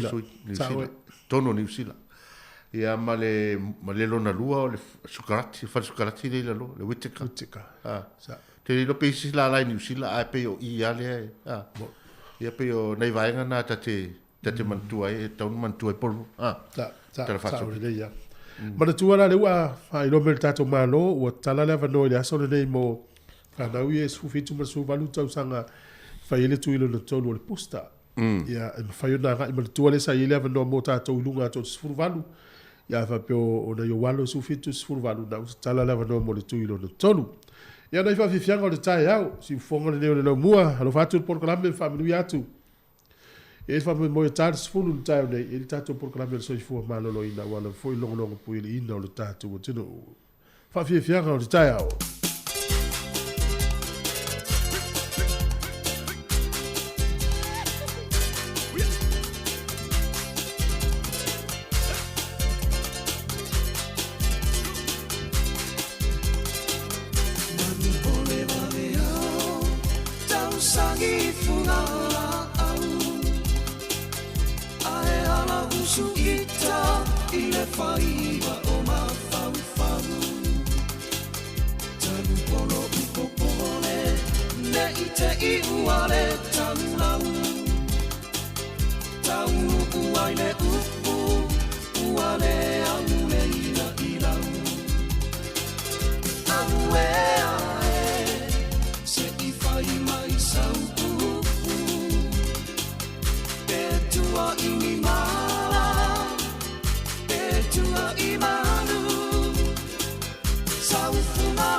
Yang male Mika Sisters, ia male sunga tau lang tangalo na mo mo atu sa mo la male tu no. Tato no fo nei no ese ia ele ngalo si tato tu no. O le va ia tu e o lo tele la va tu no la langi o lo fa ia la tu tapu ya Lucia. Lucia le ua fa ia male tai nei. O le ua tau fia de New Zealand to e mai New Zealand le vodka. Le vodka le fang malo si le Lucia. Yeah. Lua ele mawhai New Zealand to e watu I whafo ia ni o loa tau teknolosi. Mani masini, no inga e tele ia o loa whape e watu I New Zealand. E aweanga I New Zealand, temine ia o le tūlanga nai rewa ia I le ua matan tauwhi. Ia o no le tau ala e whai nei tono Ukraine, vau Ukraine ma New Zealand. Ia wa pe o le tatewa ai nei I New Zealand.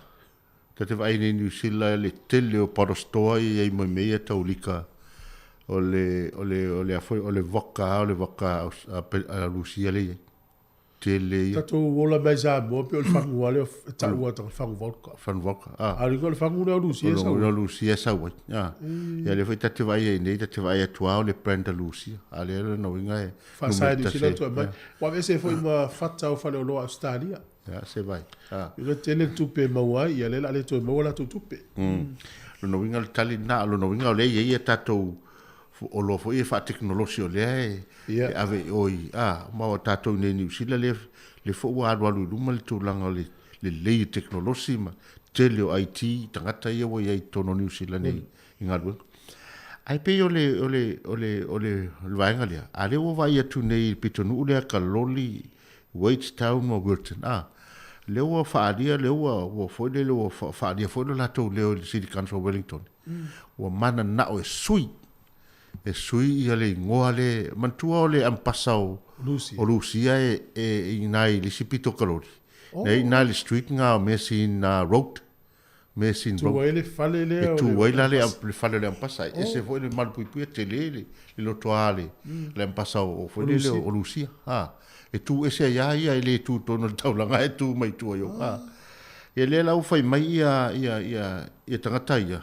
pito nu le wel ai mai sai kalori wa mana na o le City Council ina ia sui le ngoa le Ngol Street ya Machine Road e sui a Zelensky Road le ngoa la le ngoa a wa tu o le ngoa la le o le Palestine le nei a Ukraine mai la to vole le o se fe au ta o tu foi le te lango ina ia Zelensky ia o le fia ia Putin o le ala le talia le City Council Wellington le ala o mal talia e fa mo la te suia ai se tem ai lo terminate o no lo ia ni singa luenga e taun fa mo le City Council e on te lo mantua e fa tau te le leo takata fa tau le leo takata e fese maria sui le gola wala e o le pasa Lucia o tu no gola wala Zelensky lo no winga una te wa ve foi matula foi le o to apala ia le pasa Lucia se fanua to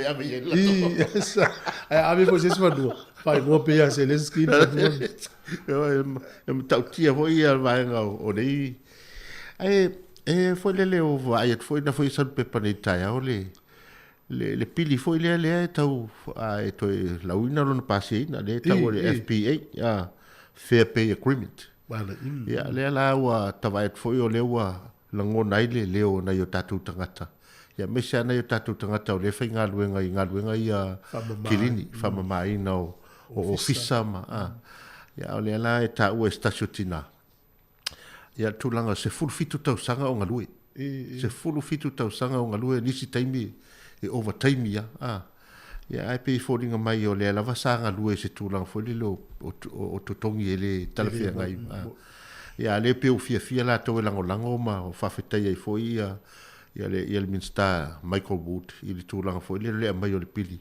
ia ai me se foi o le wa ia taimi nei le wa fa le foi le totongi si tanga fo le wa ia le la o to ina ia tam fai pe ina ia fa le ia pel totongi ia mantua len sa o tala fo sa valina nafi pay forwarding mai o le ala te company e tant fai business ia ai fo le tu langa le au nga mo tant fai ngalu ia le ala o tala sanga i fo ia le uni ata fai ngalu nga ina ia i company ma business ina ia la to lango ina ia mo tant fai ngalu wa e al malo e fai tu la fo ia e mo e company business e pe o mafuanga le te ai fo si tu ia ta itaia a vai ni tanga te tono le parliament o mato i te le o la tutto e mo i te le la to ngalwe te le la tutto e taua ia la to no fa te le fo to yo tanga tala e fa ngalwe ngol fa mai no le parliament sa mata ma ia la to ia le mana ia le o pasi ele fa tonga mo le pili ia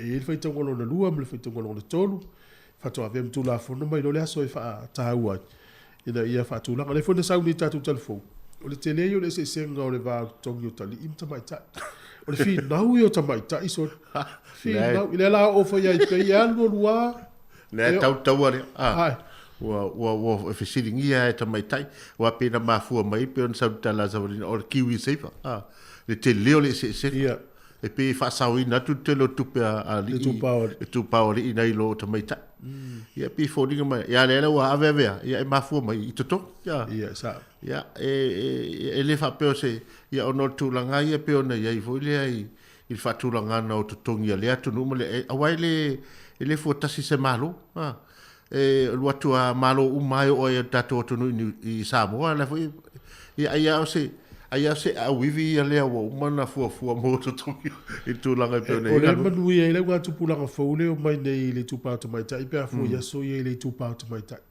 Vai te mine ia o le te vai tu fo to finga pe o te no to finga la langi o te mai tai ia le wo tau la mu o vai tu fo le kapia o kilan. Ya la uto fiel ta mai tai le o fia o famosili pa se yu le swap mai pa to le o ne ta mai tai lunga tau foi la o ta mai tai ya le la fi na wan ta pule to tongi ya le la ta to mai tau ina te mini sa o le ya ta to vai foi tono a inga mai ka le si nga lu e tina o ta mai te le malo ya o na tina pe o le fanga yo ia te leo nala wa e ta wala vai nga le wa mo I tono e kalesia o nga luenga ia o tina ala e fatino ina o manga lu e si va vai foi tono so se kalesia na o tulanga so se mea e ilma poponga o la ye tina a o tu pa ta ma foi le e tato e fiu fa mo popo se me le a ma popo foi le umia ave tu foto ta ape Mata nal ma fuanga. Pia tau ele me le mara o alista mai o ne e fai tonu tele lista mai. Ia mai le o yese nganga foi le. E fa tata no ale ma fa ta mai ele. Ai pe otina. Ia o la to ia le e marosi le so se e o ai marosi otina. E o foi tonu kalesia e marosi tina.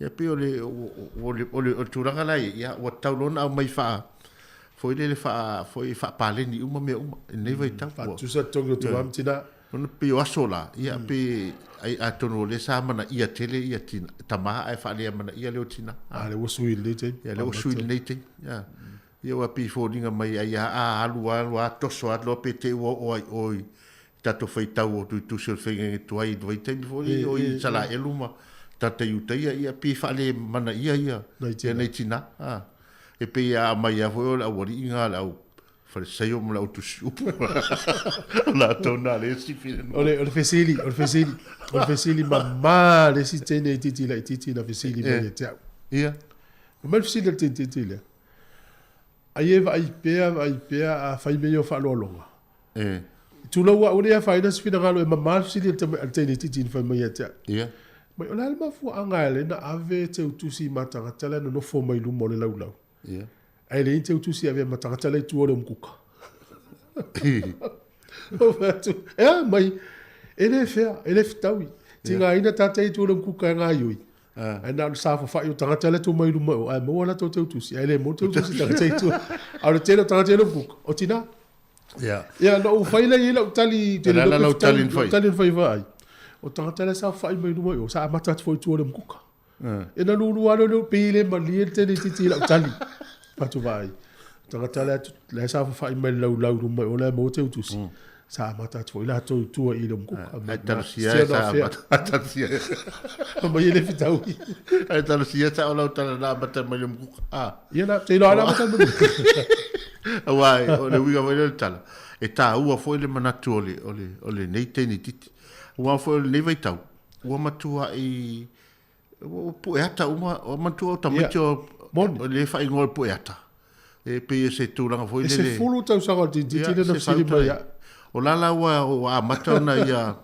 o la wa matana ia observing le tulanga wa matana ia mai tauina ia vai ngol se fuang o lo no winga la e lo ma fa e te tau ona te tongi le leita ngata ia ngalulu le taimil nei awa e latu la famtalanga ma lautan e matua silo ai ma fa e matua fo amon ma fa te ele maliete tit ia wa fo la fa pe ia o la ngalu ngai fai nei to tongi oi nei ai lo ngalu o le tua ai te fa te tu sele luma o na ia le ma fa awa la na te tilo ma vai o la le se ele se ngalu o fai mai luma tau na tu su le puka te amata le ia se fa ele va pe e nga fo ia ta la e fai o mo tulanga e nga fo ia fa manatu manatu ia ta to nei me ane o tato so na sao se me fa pe ia ai le o se me sa ona ia ma si de tamiti mama si de tamiti o la to ia la Lai mama ona to ma fo fa. Ia a tu atu lo tanga matua. Ia ua fa winga si. Toi foi le kuka tatou. Ta toi fo ia le muka. E smai fa fonga pese popo. O te le tū le vai papa. A le au wasa le vai lolote whantao e tutuila manua. A mai se o le e tia longo Samoa sif.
So I fua mau malangi malu tātua tunu ina wala whai se aso fau, ia vi ia pēr le tuai me uma. Ai ol whao poponga o tātua tala fau al siu fonga le lau mua, mailu tātua tunu i Samoa. E to mua tu e tātua tala fau. O le itu lai lua le aso ana nafi na wha mawina ai leo wantu i le lua se lau fitu se funma le lima. Le mamalu lau telo le atunu wa wha mawina. Wa wha au popo nei le numero i lanto wa fia le wha mai. Ma wa si ti ai le wha e o tangato le atunu wa fia tala mai le aso se funma le fitu o mati. E le lua fe iwa se lau iwa se funma le fitu. E le foi numera to e to afe lima se lau valu se funma le tolu. O i lanto wa lo ia e pesia mai o mai le tebi nei. Wa to se funma le lua i lanto wa pesia o lo tau fia le fale mai mto tua. Ai wa iai le isi tina valu se ful fitu fo i tau sanga le matua. Wa wha o popo le to alua sa iei mō wa mausai fua. E le wha mai o le COVID-19 fulu wiwa. O le teimi mō le wha mau maunga tu ina mai pē i aso te tasi le atunoo. Wa wha mau winai ni tangata sto tolu. Wa tau fia nei le potu tinga ina. Mai i le isi lua se fulfai tu lai tuatu. La aso ana nafi. Na wha mau winai le to afitu se fulu i lanto mai le motu teli sa la whai na fia. Ai wha maumonga la tamai lei tu lai lua na nafi, wa toa se lau se fulma le valu. O polu le pito e seli o na toa tele e la to wa afia, le wa lua afe valu se lau fitu se fulma le iwa. O vai monga wha ma fale ata wha, o i tu malo i e luolo pito e seli o na toa tele e la to wa afia mai ai. Ai o le temi nei wa o atu i le lua se fulfitu afe valu se lau tau se fulu. Su enga o po le rat test de sa whaia mo le mamano le antunu. Talu o na pipisi i tua le wha mai. Au i lantou wa a fian wha mawina na malanga mai atunu i fafo. Wa to ono se fulu. Peita i le ono se fulu. Wa silia tuele to a telo le mamano lau telo le antunu wa a fia. Na i lo le foi numero i lantou na a fia. Na malanga mai whai ngā malanga mai atunu i fafo. Wa wha mawina le tūlanga le lei o le wha ngā solonga o le tuipui le antanuu, leo lo wha ngā solo nei wha solo ia onga ma fio anga te tasi, e te tono e tu malo o le ngata i upolu, ai u wha pēnā fo i sa la whai le teimi e tasi male nei fo i vai yaso. E le fua fo i numeroa ma wha maumonga o lo tu ina mai tu inga na amata mai le asonga fua le vai yaso le nei, wa mai tu ina ai le tūlanga le lei ma le maua lunga wo o atu iei pasene, o tangata wa mai ale tui mō mua, tui lo na lua, ai wha pena fo e on se solo atuai ma le tui lo na tolu po le posta. Wa na o le pauleo le tūlanga o lo wha moe ma wha lango i ai Samoa, e malu pui a ele ma losi o le pepesi o le wha mai, e na ia ato a toa le tui pui e lua po le tolu. E tolu a onga le a wha solo atu iei le tua whale ata i le so, le a onga vai loa o vai nganga ma le a onga vai yusu.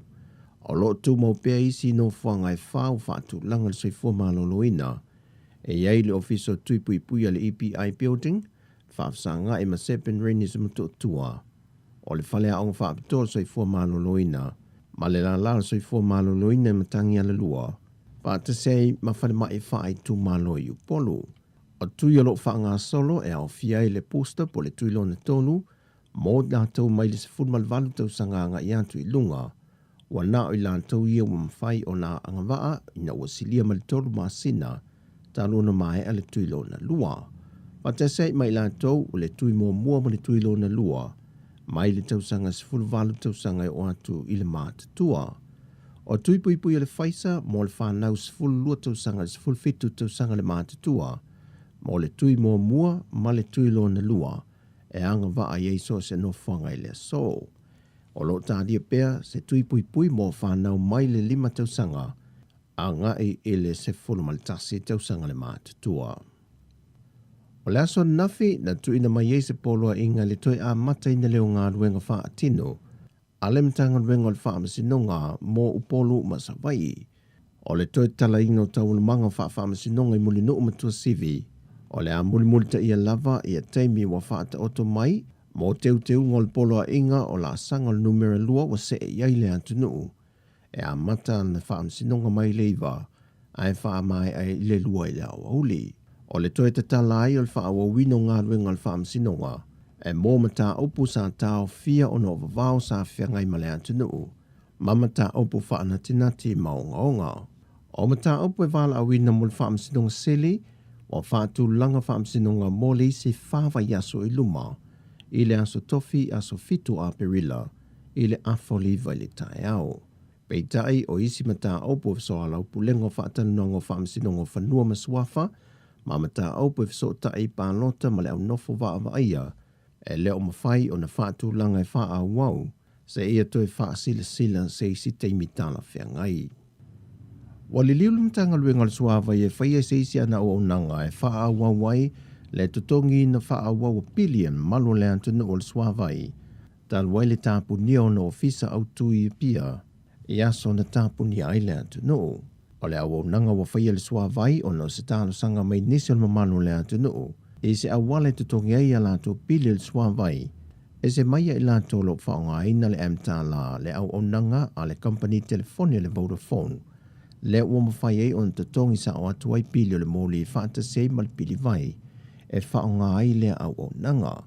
Wa te tala ai nisi au o nanga po ofisa a le whaala popitonga le swa vai, e vai tele o muli whanua, sa lolonga māsau, mai na o le iwa li tae au, se I o atu I le lua I le au auli. O le whaai ungo le aso le anto I loa ai nisi a fio anga, o le a wha se e Yesu I le whaala popitonga, mo le whaawa wina o le tutongi na pili o le swa vai. Ua whaatele ina le whaafitau I o lo tula I mai pēi whanawa onga ma maoli mawina I mātua. Le lema whailea o na whaatasi atu le tele le whanau I alato vasenga o lo whaatino. A mata mai lava I a onga a mata, a onga tulanga lua o a onga maua le lunga. Mo lava I Universite Hawa o Samoa. Whaafitau li o le maua pēi I aso uma, le tupe whaata wai le tata mo mea onga wha wau. Pe tasi foi se telefone wha soa mo le toa whāto 5 to ono whanau sa ainga tasi. Au nisi no whonga, e le efeso ta inga wha interneti. Ma ua aveo se wha whitau li I alo ma whanau a onga e o lava I whaia onga, e na ua ngā lulue mai te tonu a inga, e wha wawele au o nanga. O le isi lua vai asu to e wha o popo wa vahol polo inga, o lo tau fie I lava le toe ai ato whaia onga ma whanau ia onga, se ia iai se isi polo inga. O tala fawia mai sa mo le so manuia le tātou te nuu whasoifoia.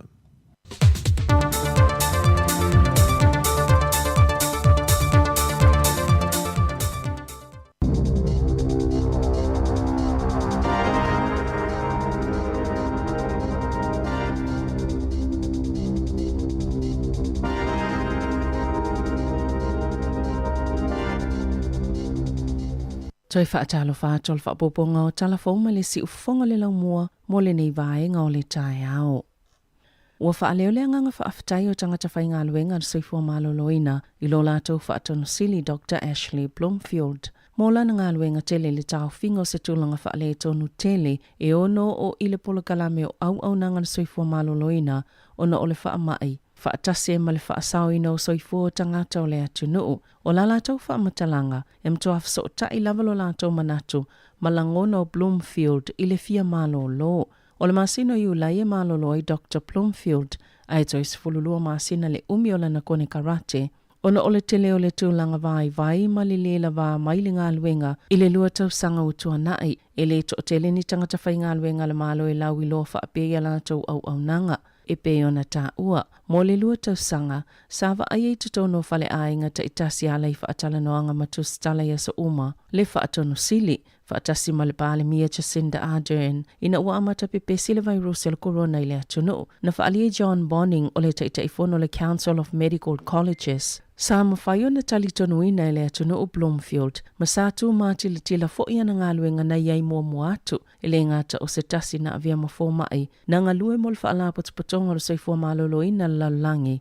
Masafa aululu fo ye se pule nga whaafale mai. Masafa so ta ipea le tele o taimi mwhaala potopotonga. O tangata whainga luenga o soifua maloloina. Na whaalia fo il taita ifono le whaala potopotonga o fo mai. Pasifika apitale maitonga e laki lava ni usila. Ona o se whaatonu sile e mawa e ona to mai sa whaatino i le taimi sa apito sile ona mo o mia e nai. Na sauno fo ile minsta mo le tali atu COVID-19 fluiva Chris Hipkins o fautuanga Bloomfield, sa wha o ngā tutonu i whaai unga le malo, ma sa wha sawe nei Bloomfield le whaita wafe maafe o soifua o tangata o le atunuu.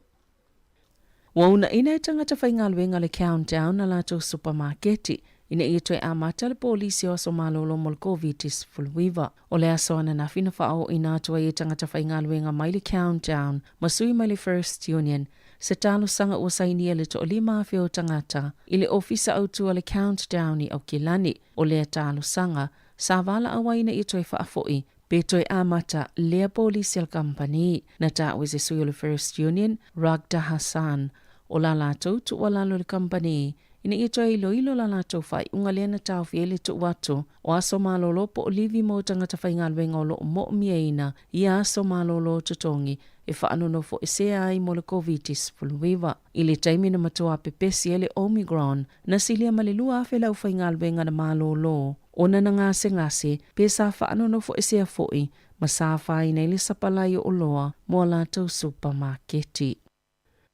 Wala amata o nga ngā i lato ta isfulu ono mal ta isfulfitu tau sanga le mātutua mo le tuilo na tolu po le pusta o le vaila au le whaisa mo le COVID-19 fuluiva mai le so. Na whaamaunia le fuafanga le minista mo le tali atu le COVID-19 fuluiva Chris Hipkins i le awaulia na nafi. Mana ia ta ua mafua le tulanga ona ua whaamaunia le met safe le pusta mo ia tupulanga e mawhai o na nga i lato ia amatatu le so. Ino whangai whaiei tui pui e whaiei o lātou tuilo na tolu, e au noma le whaioni avanua peita ai whato avanua le polkalame le book My Vaccine, mai le asos fulmalwhao aperila, e whaatonu ai o lātou avanua mo le tui whaau popo, e tolu ono a feisi tupulango le angawaa i le tui whaau popo, pe ona saunoa Hipkins. E se fululu a fe lima se lau fitu se fulu lima le au whainga o tangata fau ua whaamaunia le COVID-19 fuluiva. Mai tutono le atunuu, pe ona whaalia le matanga luenga o soifua maloloina mo le aso ana nafi. E to ono se lau lima se fulwha tangata o lo tau fiei whale mai, ona o le COVID-19 fuluiva. To olua se fultolo lo tau fiei potu mo ngā se ti ngā ina. E to as fulu lima tangata maali liu, pe ona liputia le aso ana nafi. Maolo o au fiei ila tau na maali liu. I le whāwa ia so taluai. O i lātou na maali liu e au fiele to o tolu i au kilani, to o lima i Waikato, to o tasi Taranaki, to o tasi Whanganui, to o tasi mai Mid Central whaapia foi i Nelesoni, West Coast ma Canterbury, male to o tasi mai South Canterbury.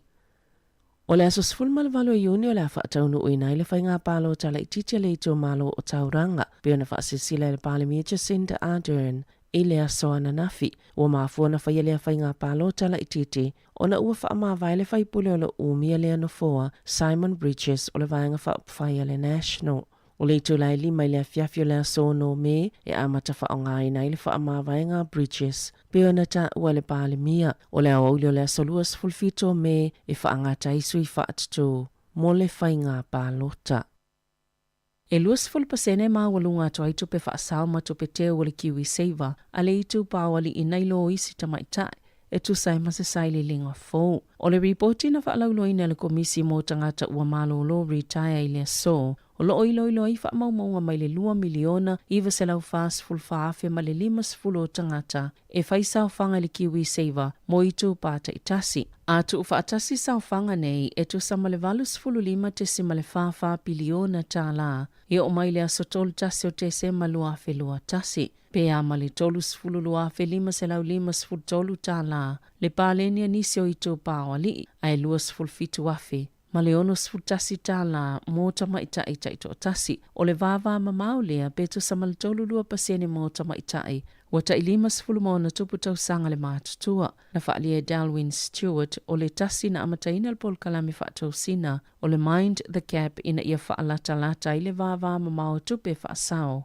O le ua tau mai ia foi numera. Le tūlanga matua mo umia vave lava le whaiau se fofo. I le ese mamao tutongi le ngata mo tamaita i o lantou soifuanga ia so taitasi, a ia whaamauti no ai foi, e lava na ia lantou tupeteo, a wala taime e malolo ai ua le toi whainga wenga. Na ta West Stewart, o lea foi ua whailoa mai lava e nei foi numera, le pa uo tutongi o tamaitai. Na iloa lii, mao le ate le ai foi a fianga le tu pa vai i le lumanai, i taime e malolo ai mai ngā wenga.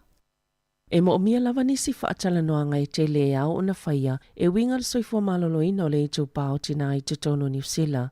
Pe o na whaalia nisi o whaala potopotonga. O le mafuanga numero mo le maali liu o tamaita i maitanga, po o tamaita i whaato a whana na o lato pepe i te tono au te aroa, o le pule i le ola se ito lou. I whaafitu ina le mawalunga tol whai numera o tina po o tamaita i maitanga, ma tina whaato a whana na o lato pepe, e pule i le ola i te tono New Zealand, na i loi lato i Beretania, ma e 5% o tamaita i Maori. Mai le whai numera ato tina e pule leo lai te tono au te aroa na ta ue se tasi o whaatau sanga. O se fuluwalu tau sanga o ngā lue mo le au nanga. Pau lava le tūlanga o loo mana o iai o le whaatala noa atili o nei mata upu. O le aso mo me o le aso fitu e whaamamalu ina ile vai aso le nofu sila fia. I le soifua malolo ina o le mawhau tina maitanga ma tina whaato a whana nau a lato pepe.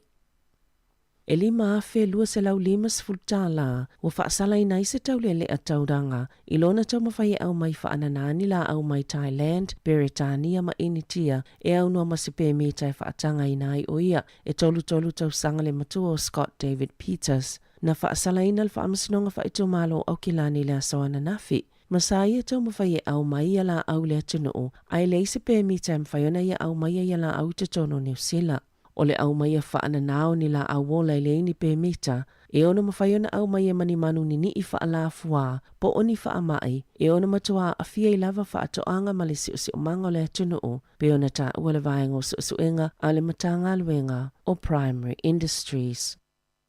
Ua maua se saililinga le Consumer New Zealand, o masini e lolomi ei pepa le ituainga o ink tank printers e whaase fulu wono e taungo o fia tuai pe a lolomi ei ni pepa, na ilo ituainga masini lolomi pepa po printers i e taua le cartridge model na whaatawina le consumer, ni ituainga masini lolomi pepa se lua o le Epson ET lua valu 5 e whaase lau iwa sfulu iwa tā la.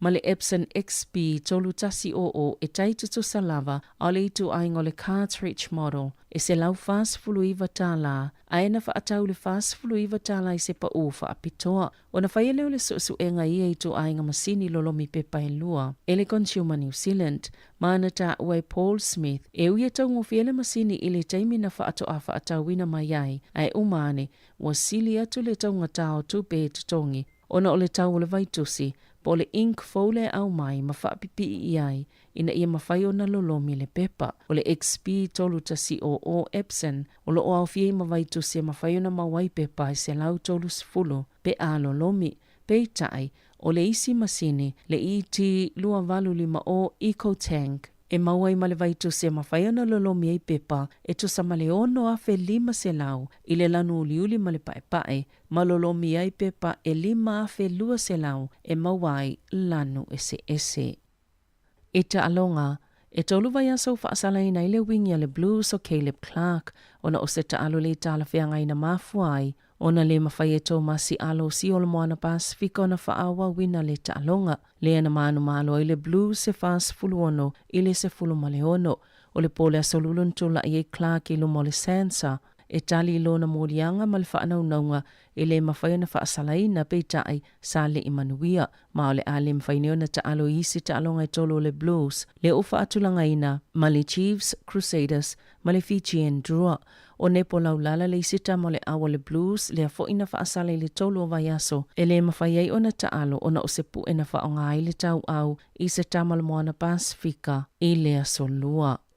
E mana o Kane Williamson e na te kapiteni ina le Black Caps i Engelani, ma o le whaanaunonga fo ili o le whaia o nga Carey Steed. Ina ia wanoa Williamson mo le malanga ta amilo i Engelani i le masino uni, a ia pui a Pea Williamson. Ini tūlanga tūnga e ono o iai, ono o manuanga sa fiai. Sale i mawhaiona a Wai Williamson i taalonga sa tali malo i le Black Caps, i le vama Bangladesh, whaapema Afrika i Sauti, ono ni manuanga i lona tuli lima, masato i fo ia tuli ta amnusanga kirikitia initia le Premier League. Tala fawia, mai le si ufonga le lau mua, mole nei vaenga o le tae au.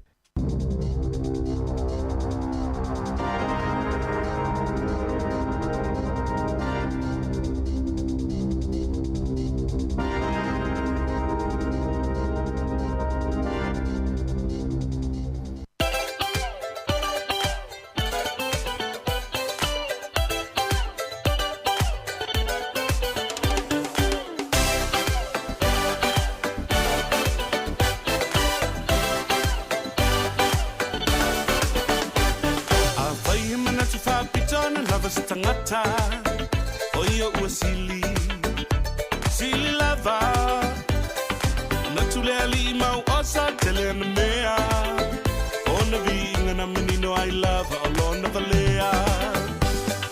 Tala ni uwa utatu maua ia faila ina ia manaya, foye ni tupua vetu ale tawi tali, filo fama uni, ia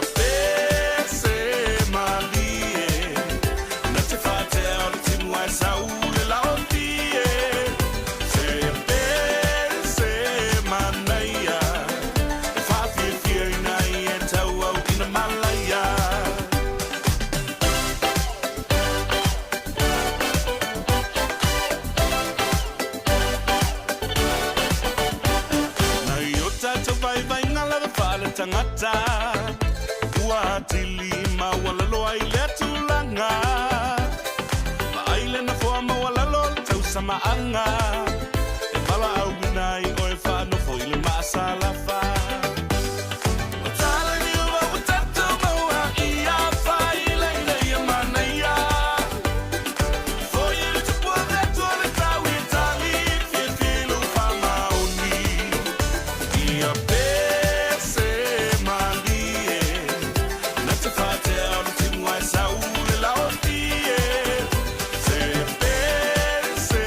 Manay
O le tautua le si ufafonga o le laumua o lo iai fo i le langolango a le New Zealand On Air.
Nai whawhiwhianga so whiwhiro i o le tae au. Ina ua luas furu male iwa minu te le ua te ai nei. ia le iva vavi fo tatu taimi ma nei lava ia mo mau foi la fenga luenga o lava le taimi malu lo le ai si tu la na fa popo su ia tatu taimi ya malo le tawa tai malo nga lu le tai au malo fa ta vale o le tu la foi le tatu vai ele tau ia le ona su ia taimi tatu fa lo ina lo sa o malu na le la vala a matan tatu vai ele suingo le tau e se foi le tama mai o ila tou fofoina tu langa foi le ole vai no le season ile sisi no fisilia ta silia son fu ya o to tele tanga tala fa me mala ya o to suia te tu ma we pel te min ne fa tu lo ye la te la ngo idol swinga le te mi o to suia te mi pe te la ngo ma o mala fu ma tu le ma ye ma te le la ngo idol me to suia so o te tu e lo te mi no le manual va pe o to suia ia ia ai pe ole ona ole mele o tamai tauina le taimi ole tauma fanfana le su ye te ia pe folinga mai e umi aso ai umi foi le la awa o tamai tauina le taimi le o tau fa ai i waile le sama le vai aso tu le la ai vai nei le ye i le taimi ai ole sama ya november ma te se ma po e te vai e tare valu le lunga fa pele la bon tu sala pe sui tu le taimi va pe tale fitu le o va veana ona ta te lo le taimi foi le atava ai le ia te le poru mai tau ina mai tau nei poru a o na foi le na saule a na sama e pe o so mai le la fa pe a ngoto anga i fa pe anga i fa pe umile al mele o pe o ngoto fa pe la o pe o se fa pe ora una va ai so mo te no fama ma o eu o ta masa ia fia o ia masa nel vai ngole la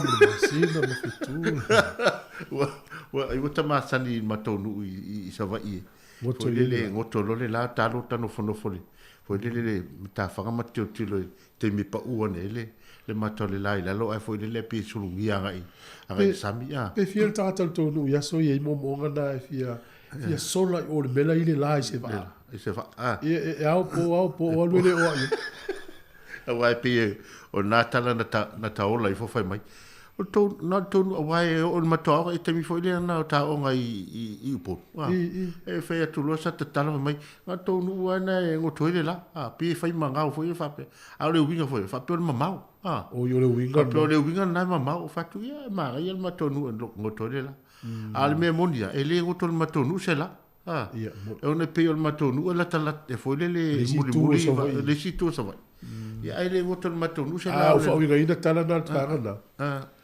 pe e a tupuri tala ia pia e o tu to nu a to tau sanga fa a fa per ta vale le vela no le wati nei na e tau nu o tu i fara lupo le sofitu o peli la tau sanga wa fe do to pe o le mau na la ya so ia a tai mina nei ai o le tu mai tala o pe o mau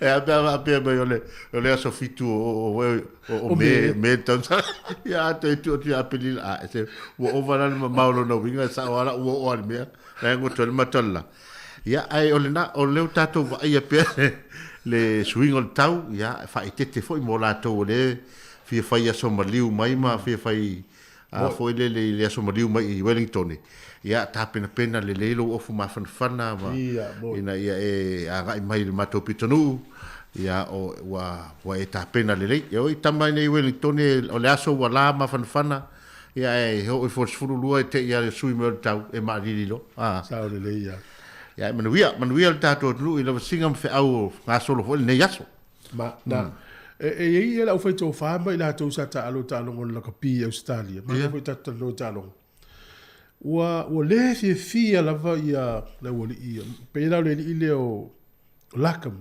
ya Chris ia ona na tala la foi Australia mai wa la ngona fa no tu la la pil te min ile ali tu lo fali ta longa o lo fali e ma fuai ya la fa me lo fali ele o ma to o le tu la fondo ma fuai me wa o tele na ival ta longa ta fi so ya me mena le to mo fa e pui ele manu o tam ta lo wa ve se ai le va nga le o le tausinio ya me tu le ta longa la kapi o le pe lo fa pe ta le physicality o le fito ai mo le pu la mata ona ve se me ta longa la le to ma na ye ta longa la kapi Ai, e fa mai alo fori. O le tula fono e mafu ai. Le la e vai mai tau atu te tai au nei pena mai fu telefo sa venina. E fa le ia red card e wa umana avei. I tamala ka pi, i teimbel supa la ka pi. Supa la ka pi, sa. Le la e vai atu le li leo Clark, e vai atu news le tai au. Pe fia e vai aso nau fa asala, pe tolu ia. Laulala foi na fa asala i vai aso i tolu e foi. O le kapteni le Fiji and Drua, e fa vai aso nau fa asala. Tu sai le faito ta alo. Ia, e fa mai, ua matau na vai le ta alonga. Ma o le polengo la uria la ka pi. E li liu mai le tele o tangata e lango la ka pi liki. Te ilo ta alonga ni e lua tau vafa atasa. E ma fu mai ono a matau na vai la ka pi. Ala so mana tui. O le sa o le vai na man tu foi la ia atonu ono le ua ma mafa le vai e me sel vai le a fai nelu. Le fa petani al concash. Ah. Pero ina le tu le matai ono le tele la to wa mafu. Ai te au. Na sui lo tu la fono le ngos kalam. O ina na tele ai la to na afaina ile. La wingo la tu la fono le kalam. O sui tu la fono foi le ngos kalam ile mo le una ima le tu mal me foi le mo le ke la koi foi le kom favorite mal por. Ai vai ngai dal kiria ai kamanga. Ai la ku ngio la ke ka fa le por. Ai wa ku kiria ke wa ku su ya ko. Yo ngale ke linga fai ngai ia uru kama. Ya me se mo me opue. Bon. Wa o le pu ia ka ku sa mo le te ko la loi. Ya wa se ni me ai vai ngai foi ngai mo ia kama ku so lo mang kama fai kama e se fel por. Ya wole popole longo. Wa vai nei ai silsila nei tu la folele. O la wa tom fai se fel polo ina ia to ya lo topito. Ia na sa wala ele na mawa le pu e fa oro ila lo ai fa ru polo tu. Ala tele o le si vai e va ia tangata ia e lau e fa malo pe ta lo la pi pe mesai. O le tele o le tama tua yo la ka pi wa afia we ia afia tu ma o le langa ile. Ia. Ile afia o le ma fa. Ma fa. Ja, lena if ma to foi si prop to wala ni usila le o Carl Heyman. Ja. Ja, la o mau le gas gas wa fa ina ma fa ai tulo. Ja, no le concussion le ma fu men lakpi. Ja, pe yo o tama fai o le lakpi ya sa le mure ta alonga mai manu tu mau. Ai o le mena le o tu po le fi istanga ta pe o pe o le lakpi pa il lakpi le la ye sta mai le wa yellow card, red card. Wala si va ngale o mai ta winda. No vai le por calamine sau le sky na vatu le nei le awali i le sky tamara kapia ni usila le lo fali le open o kif open o kif o lo fali ni usila le na ia fai le ta alonga ai lani ma engelani le van a mata ta alonga ai red card le tama ai lani ya fai lo ia John Kewin wa ta fi so tele ta alonga o to Stamai, o le polo la ua sau i tua kalamu, ato ini, ato reset. E o madal ta alonga, to iti se fulu minute na alu disi kalamu. Our line outs, au le sava di vali. E peila le se sengo le liki. A o na polo ta alonga liki, e matamata i tangata. Aya iwa lola kapi, e o ese i tangata i le to e fi o ta alonga. La de tali e o kifi por kalamina sa o matamata. O le tu la fono e mafu ai. Ai le o la tau. Se na saule le ia John Gowen mo le ata vai. O foi au tau il TMO. A eva ai mai le camera le e mau lunga le teko. A eva ai mai le camera le e mau lunga le teko. No, le tau na vai o le TMO tanga te lunga le TV. I cameras ese ia tolu pe fa. A fuare le fa unga. A saule le ia. Su sau wa matana fa i ha fa i ta longa le kapi i tula fono ma le lau fali na ta longa te mile. O le manatu na o la poto. Tele tu la fono. O tele tu la fono mas tama i le ua taufi. Ya ave le red card, ave le yellow card. O mana ia le whenga le supara kapi. O le red card. Na o le luas furu minute. A o le mea sa ia i le ai fai e le World Rugby isi tamir sa. Uma le ta longa le to. Ia ta al sofa su lima. Ngau tangata matamata. Mantu na o tangata le malai. Ja. E matamata su lima. Ale watu su lima, su tolu, be su lima, su fa. Ja, tu sol whengal tu la fono na red card. Tu sai a whapeo o ele o ta alo leanga. Red card. E luas fulu la menu te alo i tua. Supara kapi lea. E supara kapi, ja. Ai sui mai la o e lista ngata. Ai te leto e saua. Mon. Te leto e sau. Te leto e sau. Au sui mai la o e lista ngata. Ai e te lo e na lo o te mawhau. Ai sa ele fai e skalamua. Fai skalamua la kapi uni pe skalamua la kapi riki. Na. E leto iei ni nei feto ai to tonu ma. Ai na tu atu al mana ia foi mena ni fe tanta la kapi riki. Na tu atu al polo sa la to tamomoi. O ape o talonga, ole fai tamo mo e ia vai foi le pu e liki. E le pu e a teko fole e pau e te tamo fai e pu e a taufi. Ia na tam fai lola e le fato a ngangau lana. Ia o pe o tele na tu la fono e sa o ai wa fale tonu ia ai o no le malo sol tupele e tu se e tu itino tama e mo e tele tupele a wanga ia raninga karap. Talo ko liki fai ko le vai aso. Malaya. Ia pona nei o le ata alo le Knights mal si Eagles il se furu na nei taimi ni usila. Ia o le aso ata o le ata alo le Cowboys mal le Warriors. Ia o taimi le talonga o le se furu fo il po. O le aso to na o le Raiders mal le Storm. O le lima le fiafi. Ia o le Raptors mal le Dragons a for fitu le fiafi le Storm na. Titans mal le Eagles. Ia o le Iva tonu lima le po le Storm na. O le aso sa, o le Sharks, ma le Tigers, ono le fiafi. Ia ma le valu le pole sa, o le Bulldogs, ma le Panthers. Ia o numero tasi pe le Panthers le temi nei. Ia na so le ia ma le Storm, Eagles, Sharks, Cowboys. Ia ma saua le lava le nisi ilalo. E fōringa mai tasi lua tōru wha lima o le fi. Temi nei la tūlang fitu le Warriors. Ia le ua o tātou di ta amina sanga luna wha. Na reia. O le tūlanga le kirikiti. O vai atu ma le foilele wa foilele wa whanoa noa fo i wa le ili tatou tamale o Ross Taylor. Na e son pepa. Ia, wa vai atu lan tālonga len wha mawai mele sanga fua. Ia, tamata tālonga. Ia, na wa atu wha mawai mai ei. Ia, mai le saunoa ngā siontina. Ia, ina pu e ia ma wha saulungo screen fo i te tele le paka. Ia, le wha manuia siontina ia te ia ma le temi o mai ala na se pe es fulu ono tau sanga o tau tua ia o Lutelu Ross Poutoa Lotte Taylor Silia stam sa mole e se ana le fa ngai le lona ngo sa mo tem tele talo wa lona ngo sa o Lutelu o lona ngo middle names ia na o Ross ma Poutoa e watu lo ila upalangi va el kirkiti ave ese lo Lutelu ave ese Poutoa ave ese malote atu e Ross Mataila au le ngol tama Lutelu Ross Poutoa Lotte Taylor ave ese lo ngo sa mo eto ai fa ngai no palangi e lua ia le lo matana dia li melte mi le ngale ngo sa mo stama ma lo na tala anga sa mo au le to talo vai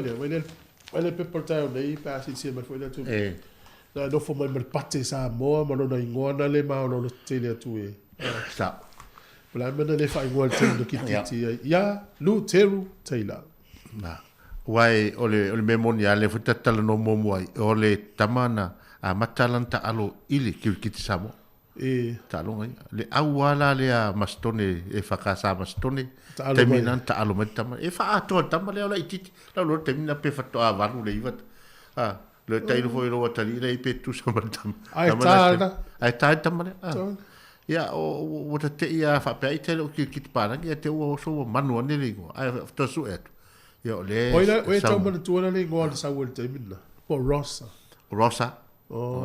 tamana o saya malutet lutet ia pe ole foi le ave foi fa malo ele tautua matavela foi ale tamari ia le foi alo le tatu tunu ia pe foi ngala wono fo maune i pitonu le Hamilton ia le o iso na ainga ma so to lua ma san fana ia le lava i nei mastone ia nei ona matua ia o matua mana ia mana foi o te lo foi wa tele foi long tama ainga na mo mai ile kirkiti ile ngata ni usila kon karate foi sata alo ile 2020 India me se foi nisi etunu te lo o la faia maleo o tama Pacifica e fio tono tano ngol kirkiti le ngol tele o tama Pacifica tu amporoka mai tama sanga fa no toi fali A le la avea Ross Taylor po luteu.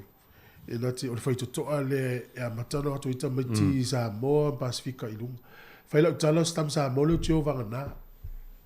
Ia. Ia peo le vai teimi o la wali ina e to tele ata Pasifika peo teo vanga nā le sa tu malosi e tamit Pasifika i o lunga li liki. E na rau. E la teimi ne. Whai ja fast food pasene o le ana rau tamit Pasifika. Ia le wala la tulu te rui. Tarsi o la ngal wenga na e whai. Ia avatu ita maiti e.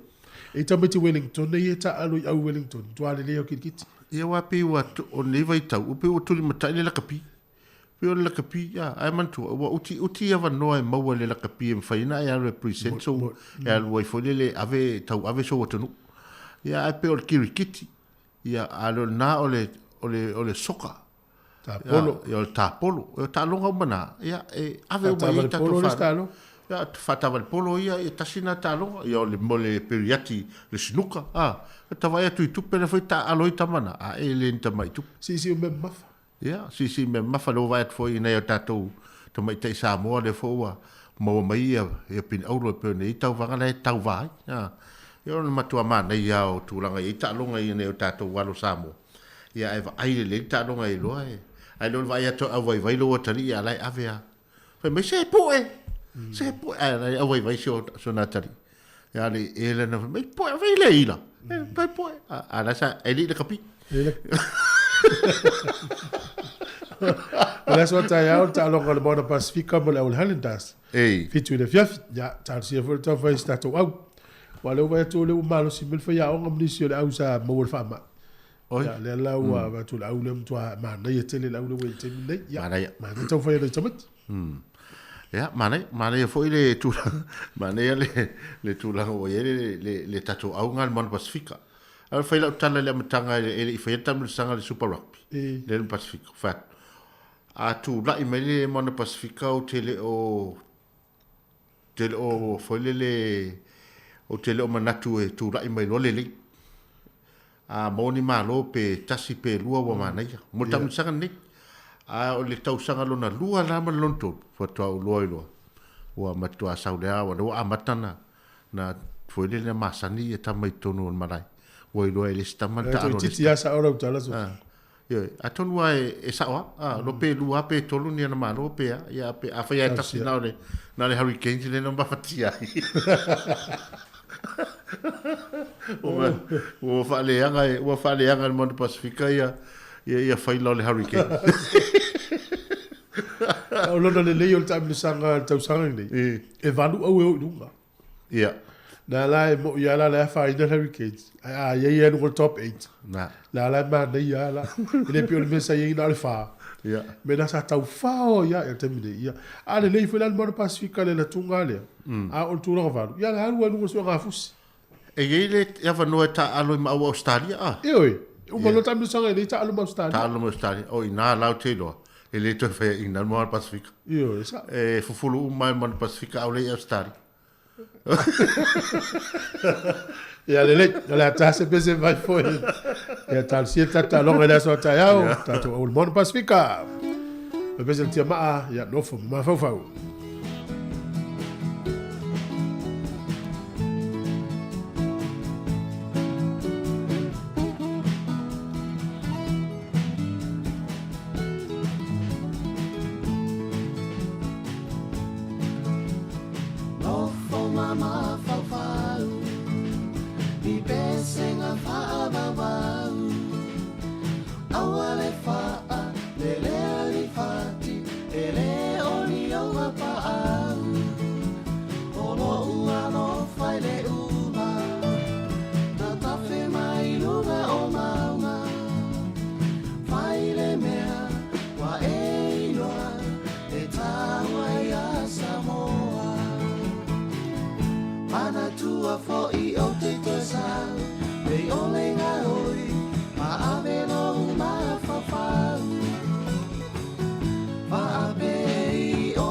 ia matua le lofa aua fo'i e te nana alua i le tofi ma fa'a maoni o lau tale li le nā ia fa'a pale pale na mea alofa atu i lea malea le ia vea oe mama auli e sili ona ele elea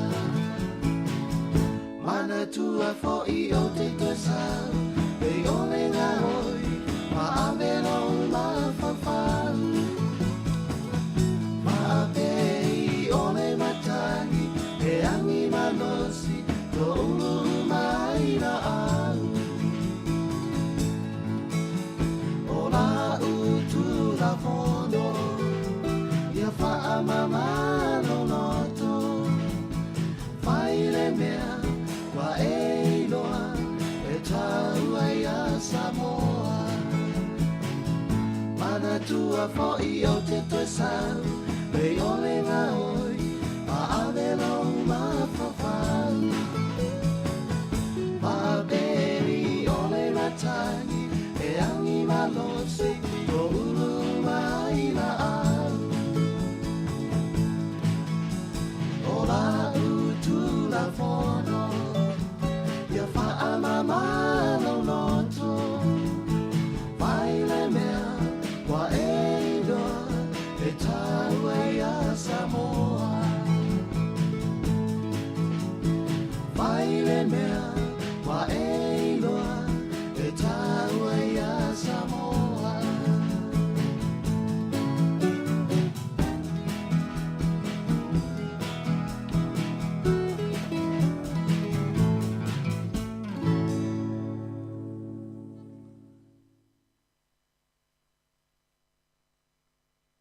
Sekia Samoa Get What's Radio. Joe.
because ele rosa pa ia o le wo moni. Ia te lo ana te le tala fa ta le wo moni. O le wo le lei ma le wo lofa ma le wo fa maoni. Ia. Me ta le wo mon. Mo Bo foi le sa o le upu foi le fai o le wo ia so ma le uso mo so vale. ia sa. O le wo ai o lo ia so fa le tonu mai o ia ai o me le wo tu mai o ai. Ia sa. Se o lo uso esa. Ya pe o le wo moni o le wo ata o tu sa uma tata uma. Ma le fa mlat. Ia fa talo fa ta to wo ia ma futa mai no ta Facebook. Le wo moni ia lo fa tu po kala me le ta ia. O le tatu tautua ia tau lava i le tolu na le fiafi. Umal fasa launga ne Wellington ne le tasi. Ia na korosi tu le isa moa ta se sa ta o le tasi fa solo le tolu i le fiafi. Ia wale tautua i le tunu. Ia e o temine, ia o te lo le o tau dungan por kalamel ata o tai au. Ia le la e nei pespisenga ia o le fa fonga lo le i le toi fasa lawina o le talanoanga le fionga le pule. Afa Msanga Morris, talanoa i ma doctor se misi e ono. O le fo mai le ia o ngalue i le pule fa fal mai le PHO o i fanui ya lo fa na usa mo ia fa tai e mautu la nga fo ngal be ni sila ia mai le fo fa sa mo ma re ma wa mai fo i so swadi mo tato si vai ngolo fi ma wa ia ni fa talanga wi ili me se tato lo la ngona pele mo wal manos ya man wi le fa sa ngol tato tunu le fo i te mo la so toi ya le fa fo mai le tato musica ia ona so ile mo tato po kramela ia fa tai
o te whatalo whātu le ma whanalo le whawhonganga le tunu le nei tu la.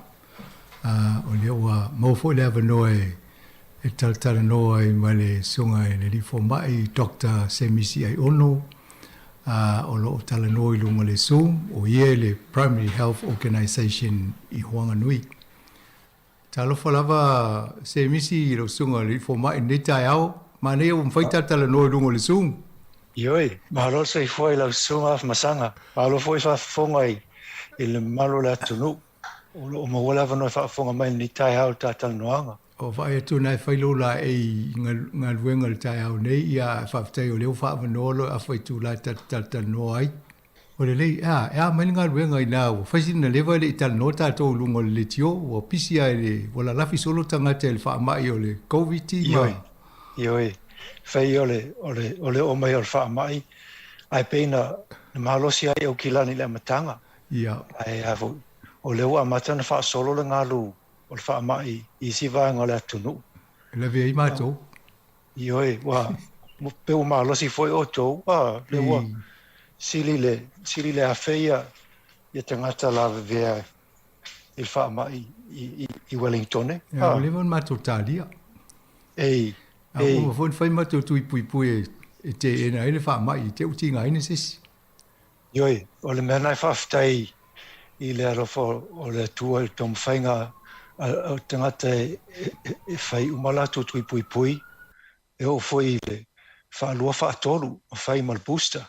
Wa le ua tatu lole, le wha mai whaulo le Omicron e le ila i le tui pui e lua ai mawhai o nā whea pe a whai tui pui e tolu. Ma rola. Mai ngā ruenga i nai i Wanganui nei taimi Dr. Semisi? O le mele wo i ei Wanganui wa matana na tau whiofia tau tonga fuafuaina po elective operations. Wa le ua o le whaatali mo le o mai o le malosi o le whaamai. Ono masalo e pe toe luva i aso i ona te atule o le ngalu. A matele na whaifo. Pe o le mele na tatu whaalongo nei wa matele na whaifo i le au whai i au kilani. Ia. Masalo toi titi fo i a matele na whaifo le whaamai i au tō.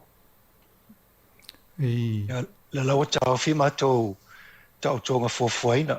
Ai whaavanoa ia muenga a waia ia tangata ia le a tau whia mai ono le COVID. E fia ni ICU beds i nā le tō whale mai? Ia mātou e whātau wā pe whātu sa mōtou. E nāo le lima ia potu, lima moenga le ICU i Wanganui. Ia a whātu sa ma Wellington, ia masalo po se mea o le sifulu ea Wellington. Ia ICU beds ia o hat e sili aktu fo i pe ono ia moenga i hat i lau masalo au tele mautinoa.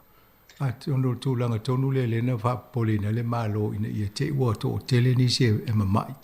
Ai mo mi ai le nofo tono le ICU, ia le tele nta to potu whapene i New Zealand. E sao lava lau sao noang. Ia e whai o le mamafau o tau singa o nai tangata pe APC i le COVID, a wai e whai umaia o fupui puia, a le au whainga ruenga. Ina ia wana i pesia fo i la tau, pesia fo i a inga o tangata ia mamai.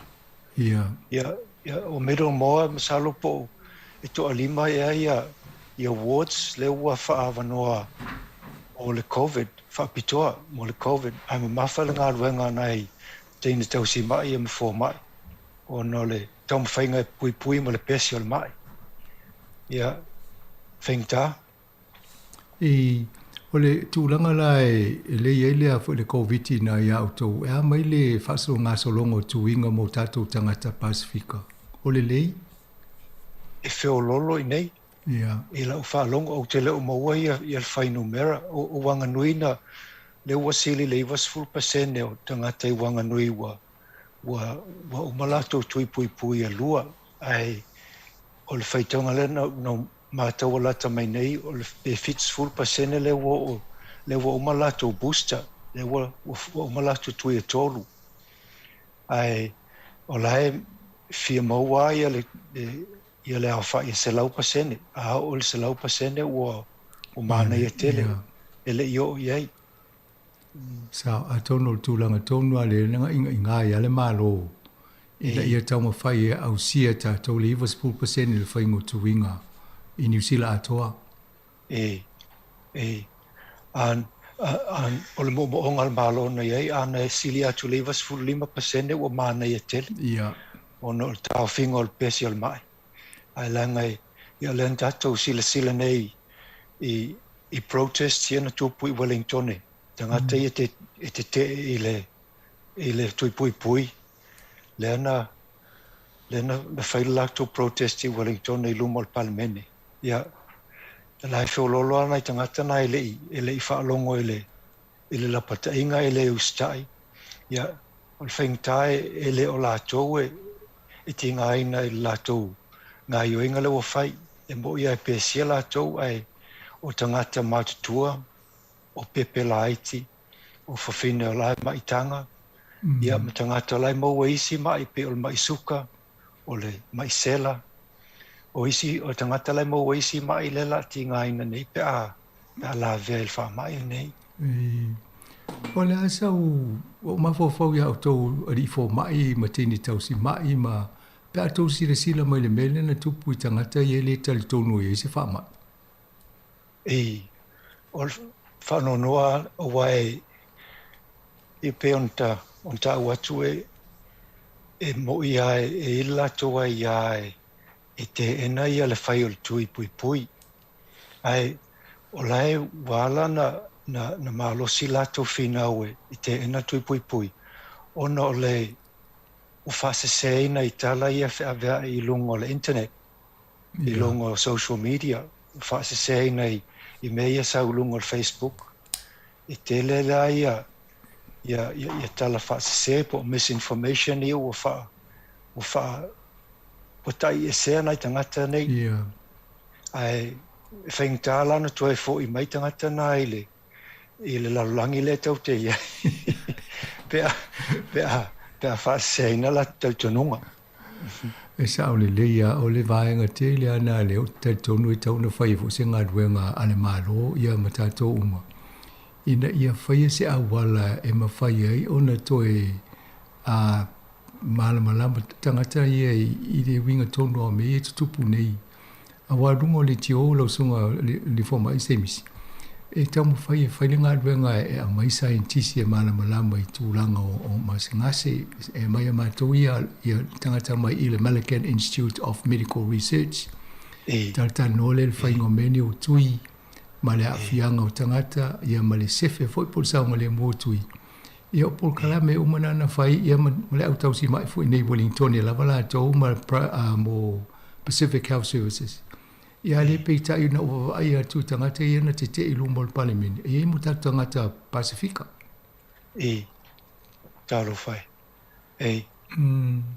Foi tatu tangata la ua. O tai e sea, o tai se nei i tala e whea vea. Ai malo lava ngā luenga alo sunga mal tō whai ngā luenga. I tōm whai whaasal lau ia ia tala ua ia se whaamaoninga ma ia taitaina tātou tau mawhainga i ngā ruenga sainisi. Ea fōi o le lea se awhianga o tangata mai le mandate ma le isolation i lau sila ina ia autou i Wanganui. E tau le vaian, e tau le telen tangata whapena i nei e mo ia e whaima whiwa i malatou saini fo ia i le awala ai whaale tele. Ia.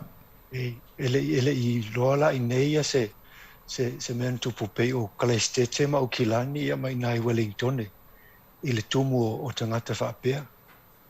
O le lei.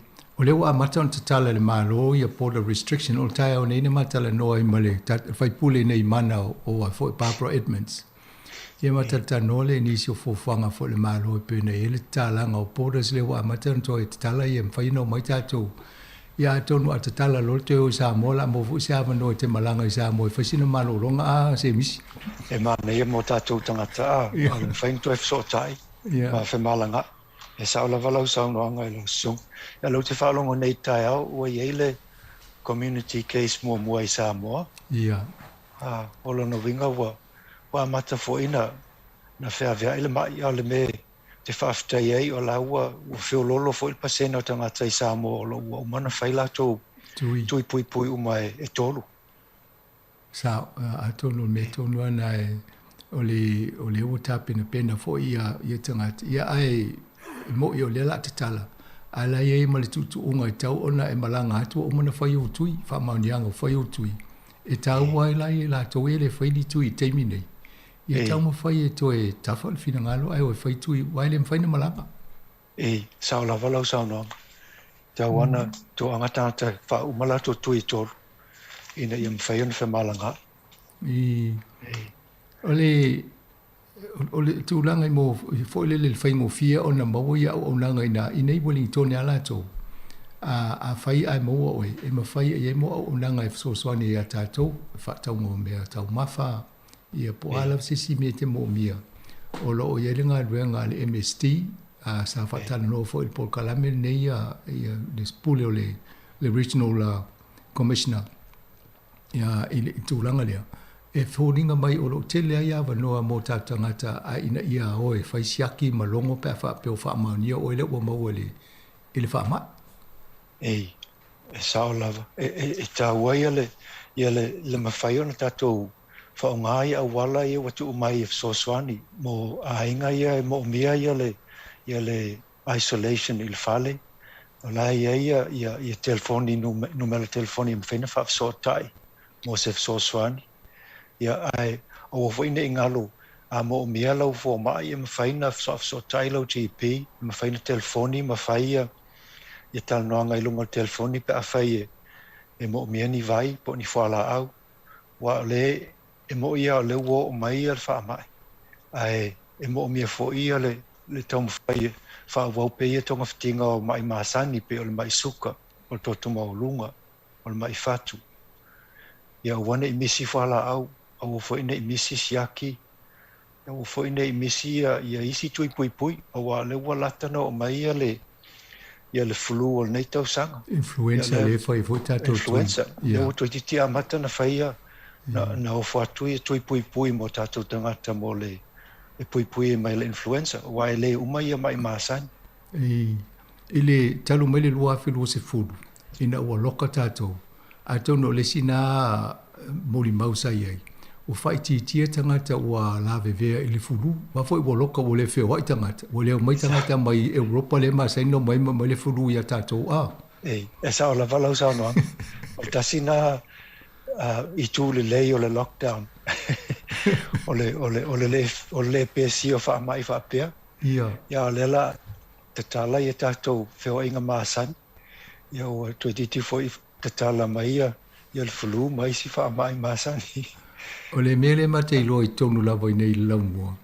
E ia maliu whai i nei laumua. E pei o ina le na mauaina i stangata i le whaamai. Ia o mea langa i lafi o aitangata i whalawela whapea.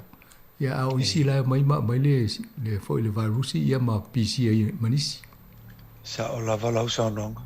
E ngalo ngō fia i te mi o mawhatianga ia wala e tauna tato whao ngai pui e tato tangata.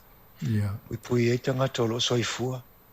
Sa o lava e tauna awane i ngalo so se taimi.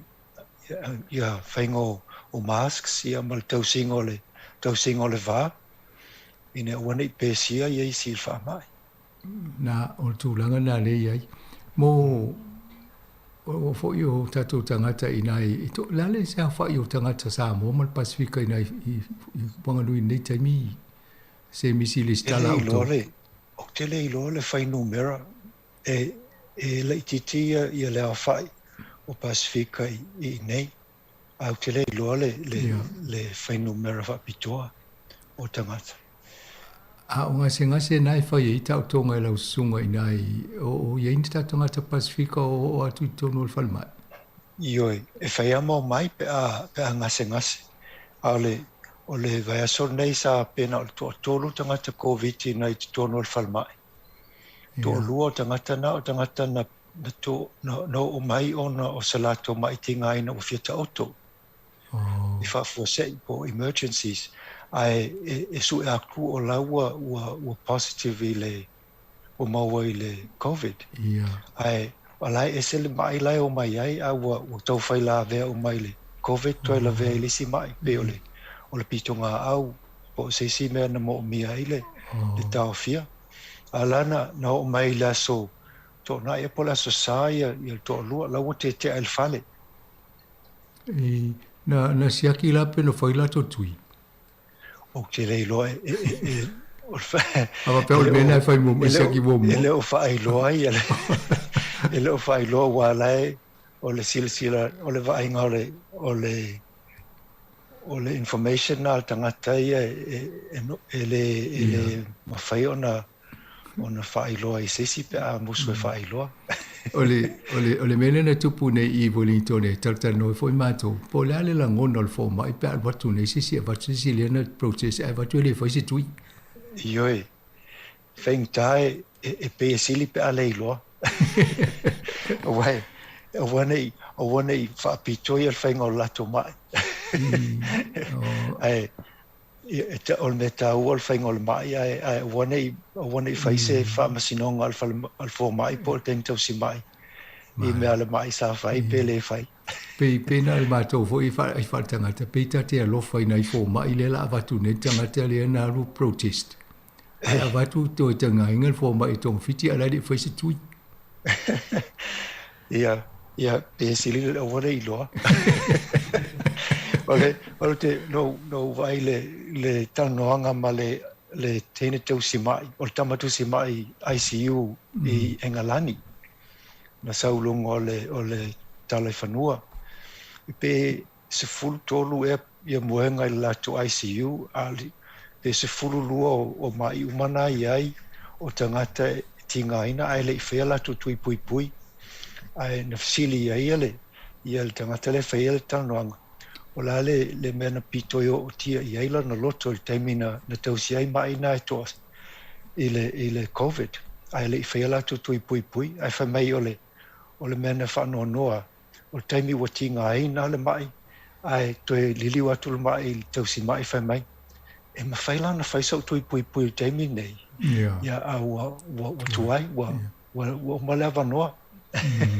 La wa to le ICU wala te taimi e le no pe maliu pe soifua pe manuia tonga fitinga pe le ai a wa tuai a tonu tai tu sa fi wano e langa tu mai faule va ai lo mai faule va a sa la vala sa no a wa lo tau sa nga tong fai e faule va o New Zealand e pui tato mai le nei fa mai ia e a tonu na e silofia e le research le na fai e a fo ila lo I kala estete mo le impact o le COVID I tangata maoli ma Pasifika.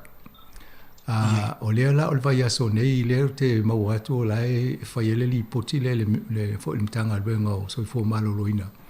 A le vai aso le asau le aso lua e tala noa ia uma le tai o le vaenga le na whai ele susuenga. I le tato le tione e wha matala le tūlanga o le li poti. Mana ese vai po la tonu se afiang o la sa o isi sila le tūlanga a tonu vai po la mena tu ina fai tu nei maoli ia mala afiang o tātou le whanga solonga mai o priorities a tonu le si mena e wawa i la tō e sao lava lo sao noang na feng tā lava tau mwhai e whaia ia tui pui pui a Maolim Pacific ia pe o la tau sa tau muli aile i pasene o tangata o mana whai la tau tui ai a o la aile i whai tau pasene o tangata i o tau fiel whalmai ia o maulunga pito maulunga ia Maolim Pacific a o whai lai tangata i o pe ava ai i cases i tua e luas fulu 5% o tangata i o tau fiel whalmai o tangata Maoli e tols fulu 5% o tangata i o tau fiel whalmai o tangata Pacific ia mole atunu atoa maulunga pe fo tato pasene i the population atoa tangata o wha sa o le ia o le pito i to tele tato ma Maoli pe po o fa mau ele a fo ia el mtanga luenga o so fo malolo ina mfana ma ia fa o la to ia pasene ia le foi se tui ma ne pe ai lo fo le wai a to no so so ni fo ia la to ia le foi se tui a to no fa ni tui le ma wala to tu langa le e sao o a ma faina na so umala to tui e tolu o le si so swani tele na la fai titi ila fai o tangata Pasifika ma tangata Maoli tawfia ale si vanga ono o Pasifika ma Maoli to tele tangata o lai mauai i mai pe o le mai suka o to maulunga ole over o le mafortino o mai fatu ia ole si awala na e fa vai ele te engole ole vai rusi nei vai le immune system vai le pui ngol tino e te ena i le virusi o le asa o fa sa mo le immune system fa mo le lava se mis o la sa fa mtalanga o tal noanga talwai ta fa pepe o le sistema immuna o te le lo pe se si o pu a le ngalwenga na tamai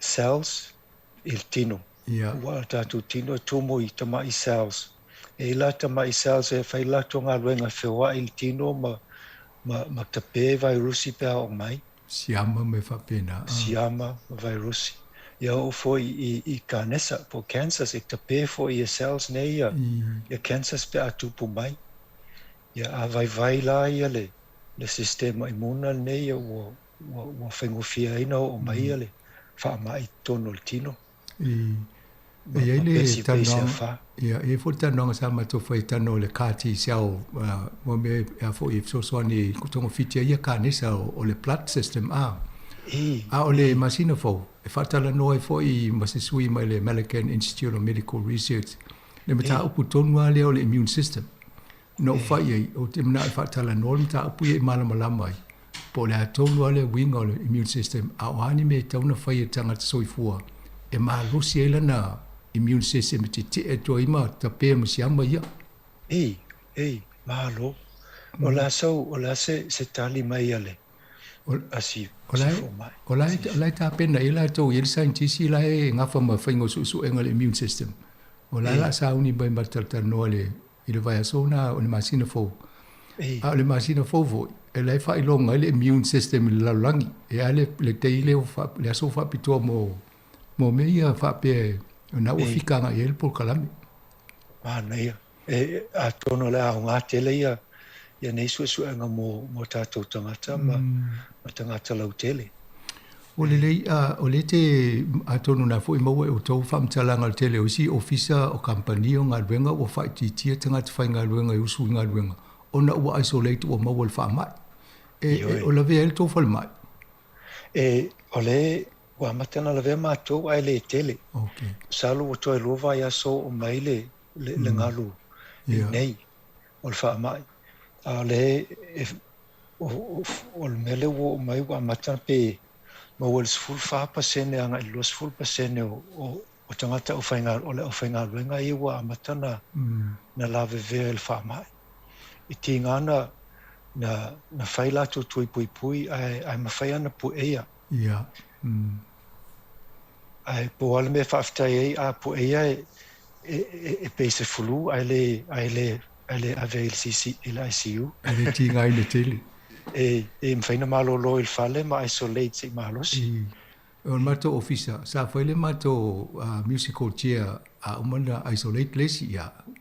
Te mai, ai watu lesi wa isolate lesi o le mena. Taro whai. O le whai solo. Ale la kia te di la vea fo ia uia a tonu. Te di lopo e la vea o le COVID pede ai. Le ai.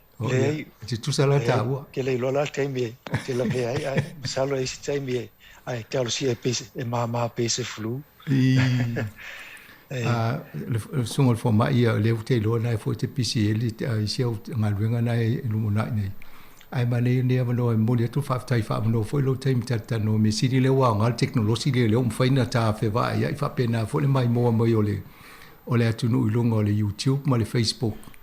E fa eta no fa pe te lumo na ai mane fo pe mai sa fo tuanga mo tato atunu i tulanga le va ingola to waso fo maloloina. Whaftai lava mo lava noa I lau sunga masanga ma lau whainga ruang. E naona whamalosi au tatua tunu. Tau si pēr tu la whono. Tau whai uma a whai ele I whai alau tui lona tolu po lo booster. Whai le booster. Tau si le whainga o mask. Tau si le tau singa o le vā. Tau si uma ia whatununga ina ia puipuia ia oe malau a inga. Ia o le si tau si lau immune system po lau tau si le maalosi o lau tino. Ia o wane ingalo ia o whala au maasani, o wane ingalo au siaki mau tui pui. Ia o le si tu o tau singa o lau immune system po lau sistema imuna. Ia tau mafa le lei, whala au aina, ia lava le vai, ia inu, whaisina o savali ia so uma. Ia ia lava lau moe. Lava lau malolo. Ia. Ia. O, nao nai whautuanga nai tatou au whafunga. I manuia lava tae au. Whaftai tele a se misi molo a manoa tano e fo nei tae au. I manuia fo inga ruenga lo e whea ngai mo lau sunga nei a se whamunia fo I le a inga. Ia manu whaalo. Whaftai lava. Whamunia lau sunga masanga malai. Ia, whasi fo. Ia tatou polkalame na whawhonganga le tino mo fo ile avano ma Dr. Semisi o le fo mai tipi o le surgeon o lo nga lua le Primary Health Organisation I Wanganui. Ia na o le avano taltano ni tai au tulanga o ila to le ngai wha mai ia ma fofanga mlani ia fo isi le fia ma le sila e so soani mai tatou polkalame whai ni mo nei asu. Ai mo fusisi avano le mnai to talanoa. Ia le auto wa mata mai whaonga o le Zoom, whaonga teknolosi e tana no I mta whape. Ia to Moses Paul Kalamis teimi mua teimi ne ia to whaaso I fua.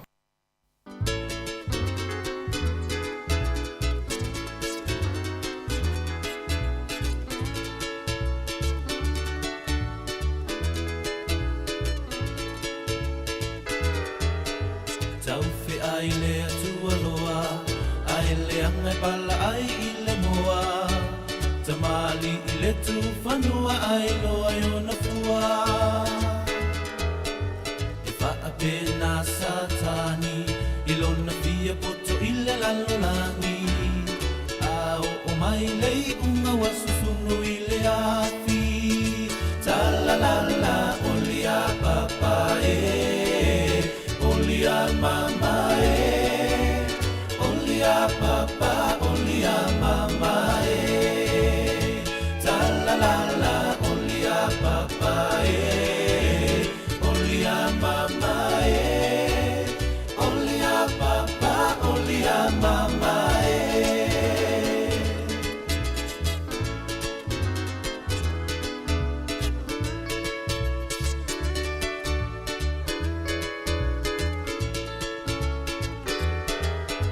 Tau fe ai le tu aloha ai le angai pala ai I le moa Tamali I le tu whanua ai loa I ona fua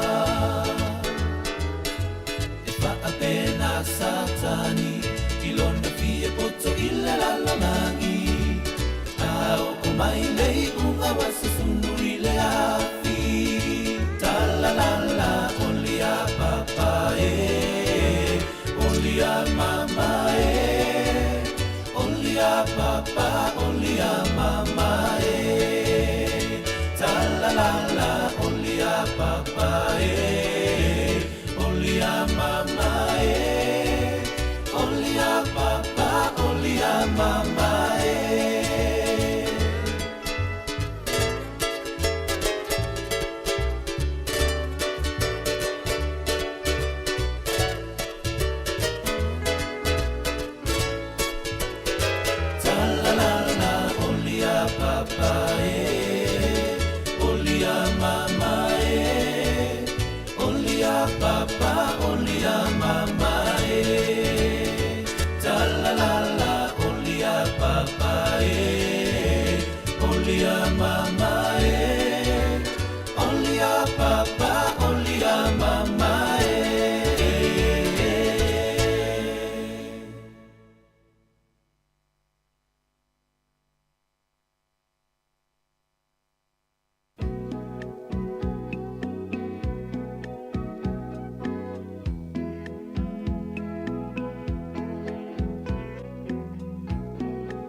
anga kongo le kako kai au pesisi le fai le ngai mo baunga ma ko suia I vai. A mavai le lupe ma le upenga o le a faso so. Wa usi la ua le faso so. Kulai se Samoa e la ua langa upu. E mamai le taba e yona fulu. E avantu ai se pautu anga. Tau fi maulau anga nuu. A tau nuu ni malo. Le au manga wa tau fai mio. Ali itai au ole nuu. E tofu le matai ma le aba e Sanga ia nei le teina tau sela Faali le tomai I le palunga o le ava O ngai o inga ia mataina Awale vanei sasi o lima A fai ua usi Le tufa avana se faso aina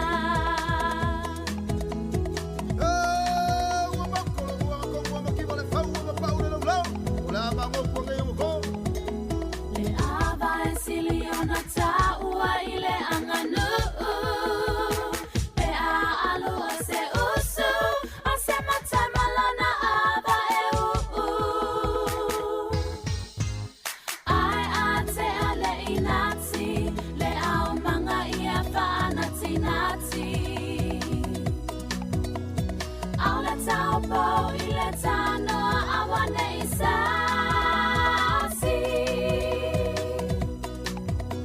Le palo ava I popoto ai uma o tama I tai Le fola fola ava Ia e mana tua Inati o le tanoa Ia te amua mua O oi o le la atasi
Love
Lue, lue, lue, matene. Aua ete ata, pai pa alele au tanga.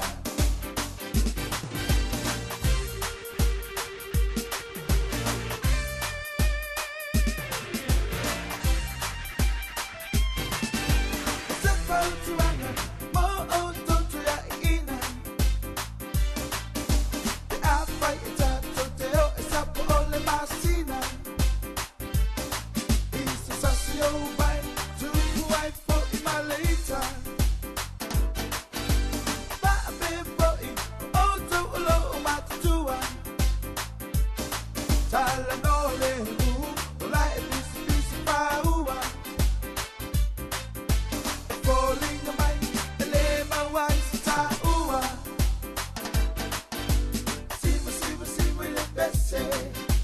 Lalo, lalo, lalo le bese. Bata amilo mase. Lue, lue, lue matene. Aua ete ata, pai pa alele au tanga.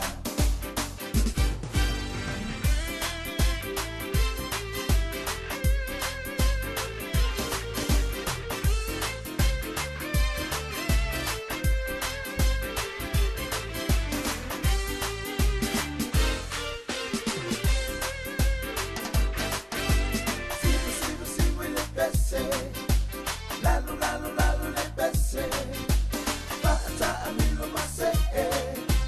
Lue, lue, lue matene. Aua ete ata, pai pa alele au tanga. Sima, sima, sima le bese. Lalo, lalo, lalo le bese. Bata amilo mase. Lue, lue, lue matene. Aua ete ata, pai pa alele au tanga. Sima, sima, sima le bese. Lalo, lalo, lalo le bese. Bata amilo mase. Lue, lue, lue matene. Aua ete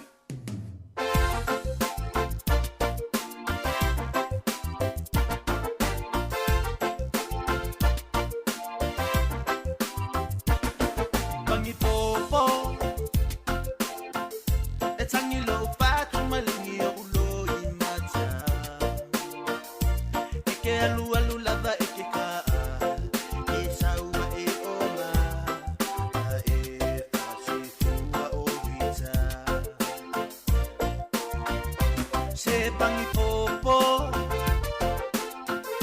o oi ole ulu ole ainga ole taiala o mea uma ele ole pule male sawa ata sinale tau tua mai o lita Oni popo baila le wa uli ole mata orita Popo te poia oe i lau papolonga Se tangi popo Pano no tele macho pe a tangi Mai marita Ole ha Ole pia no po ise ainga at pisa Ole o nga ha Tele pia no po ise ainga at pisa O ise malapanga ha Se rita tacho olo a ise isi mea Eti a ipea Se ipai a ipea Ole pa apale palea Ole na changata Ta ile alofa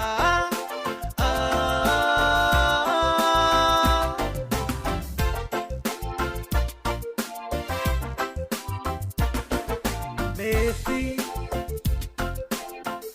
Ya efa alongo maleleila utala Ele mafai ona taso sola Aitia ipea olo utama Leanga efa ina taola utao choma Se mefi Ya efa amanga lopea ia teia Ai tu maya se avanoa Se itala tala noa Mafas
Ala whaftai, ia o le ua tātonu de sifun mo le tasi, porka lam le tanga luenga leo, ia por tu la fono whatautaia e le whitalainga, ia whamaulano por sunga sua pe tero sangato, ia le puil tātou mālo le tai au, ia la la whafonga mai ine minuto ruma, sumel whafonga.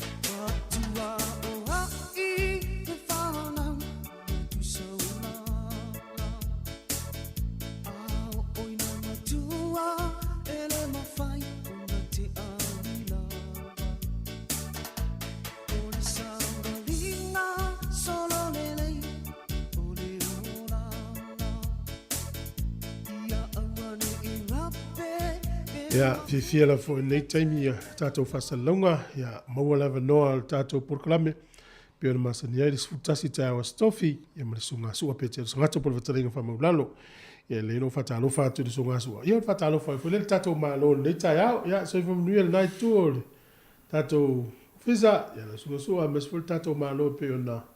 Ya nei yaso. Ya, malo soi foi la sunga tu foi, fa pe foi le malo le ofisa fa salalau le fongo le mua Wellington nei. Ya le lau mua la va Aotearoa. Ya, fa talo fa foi il pa ia la silasi fa fonga Samoa le nei taiao. Ya fia foi la vale te fa sitilato foi wa foi lau mai mua malau whanganga Samoa le tai au nei wa ye le tatou malo fa alo alongia ua mawhai o na wha awanoina lo na taimita ua. E o mai le tatou ofisa e talatala noa foi.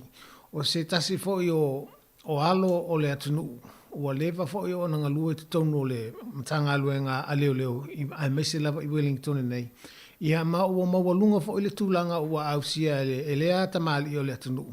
Po lea tama whanau o le tunu. Ia, po le ai mese foi le whaafonga mai ale a inga foi ia ma wō la tau te sila fia foi. O le tai au nei, o lea ua maa whaatasi ai. Ma le susunga ia James Semisi Pātea. O susunga ia James Semisi Pātea o launa tūlanga le olo ia il taimi nei o mawalunga lava i te tono o le matanga aluenga leo leo o le Detective Senior Sergeant o ia lea o le leo peleta ua leo sue leo na a sa tini sinia ia o lea la pela a tau sila mai fo o lea la tu leva no at fatalo fatoi le sunga ia James se misi Pātea fo e mo sana ia fo i fatalo fatu le malo le tunu malo le soifua James ia faftele tu mo ene a no fatalo fatu la sunga sua a petolo sangatu ai mese le mamalu le paio le o tou au whangaluenga fatalo fatu foi le paio Samoa o poto lo whaafonga mai le nei tu la ma le nei pol klame ai mese tamama tina matutua whaapele au whangaluenga paia le atua ma lo le soifua maua ma le langi mama fatalo fatu le paia wow fia o lo ingoa o James Semisi Pātea o lo tama o Riti Pātea me le nua o Tofutawala ma vai e sa fata lo tina o Vita Lawata Pātea me le nua o Loto Whangai sa fata ma sale apanga i le pā whaftaile atu mo lene ava noa mātunga o fie o wala o ina ai lo nei tangata whaatau waa o tingalue ai o te wha moe le lofo le atu e whaseoswan mai ngaluenga le awhia ngai ai. Ja, malo, nau whautou whaafonga mai le whaafonga anga fo Samoa e mana i o le whaatalo whaat fo le sunga ia James Semisi Pātea. O le tātou pōkala menei, o le fia whaatala noa le i le sunga ia James po le i le lana mata whaioi o lo i nei tono le matanga aluenga leo. Ai o te tali tonu, ai le ia o atu le tūlanga lea, e pe e mānei lava le tātou tala noa, ua sila fia fo e mamalu le atunu. Ia le tangata ia James Pātea, po fea, ia le nā o tau whaafonga mai, ia o umona whaamatala atu, ia o na tua ia tina, ma le tamā, ma la whanga e o mai ai, ai se i whaamtala siripea ia James fo i lona ia o langa tupu po whea na amata mai ai e o mai le taimili nei leo o mawalunga lona tūlanga i tutono le matanga aluenga leo. James, yeah, sau whaamtalanga o tell us about yourself. Okay. So born in 1970, I was born in Samoa, but we moved to New Zealand in 1972. When I was 2 years old. So mum and dad at that time had three of us. I was the second oldest. So oldest was my brother Heston and Sandy was my younger sister. So we all come to Wellington.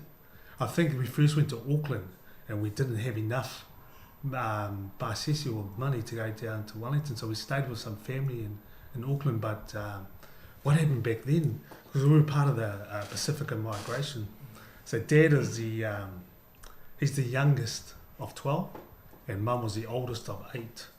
And Mum came from a quite an educated background from her village, and her dad was an education inspector back in those days.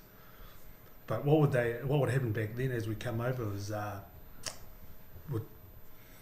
each sibling would come to New Zealand and make money and send money back home for the next pair of siblings to come over. So we all ended up staying in Wellington and Te Aro in Brooklyn in a big family home. Mum wanted us to come over to get an education and just a better opportunities back in the 1970s. As the story for many of the Pacifica back then. So we lived in Wellington and I really, really loved it because we had lots of cousins, lots of family around us. And I know that church was a big thing for us. And I remember early memories of church PIC in Newtown and going there. But Mum and Dad saved money for the next siblings to come over, but they also worked really, really hard, so many jobs. Dad's now a retired bus driver. He's 40 years in bus driving in Wellington in the Reds.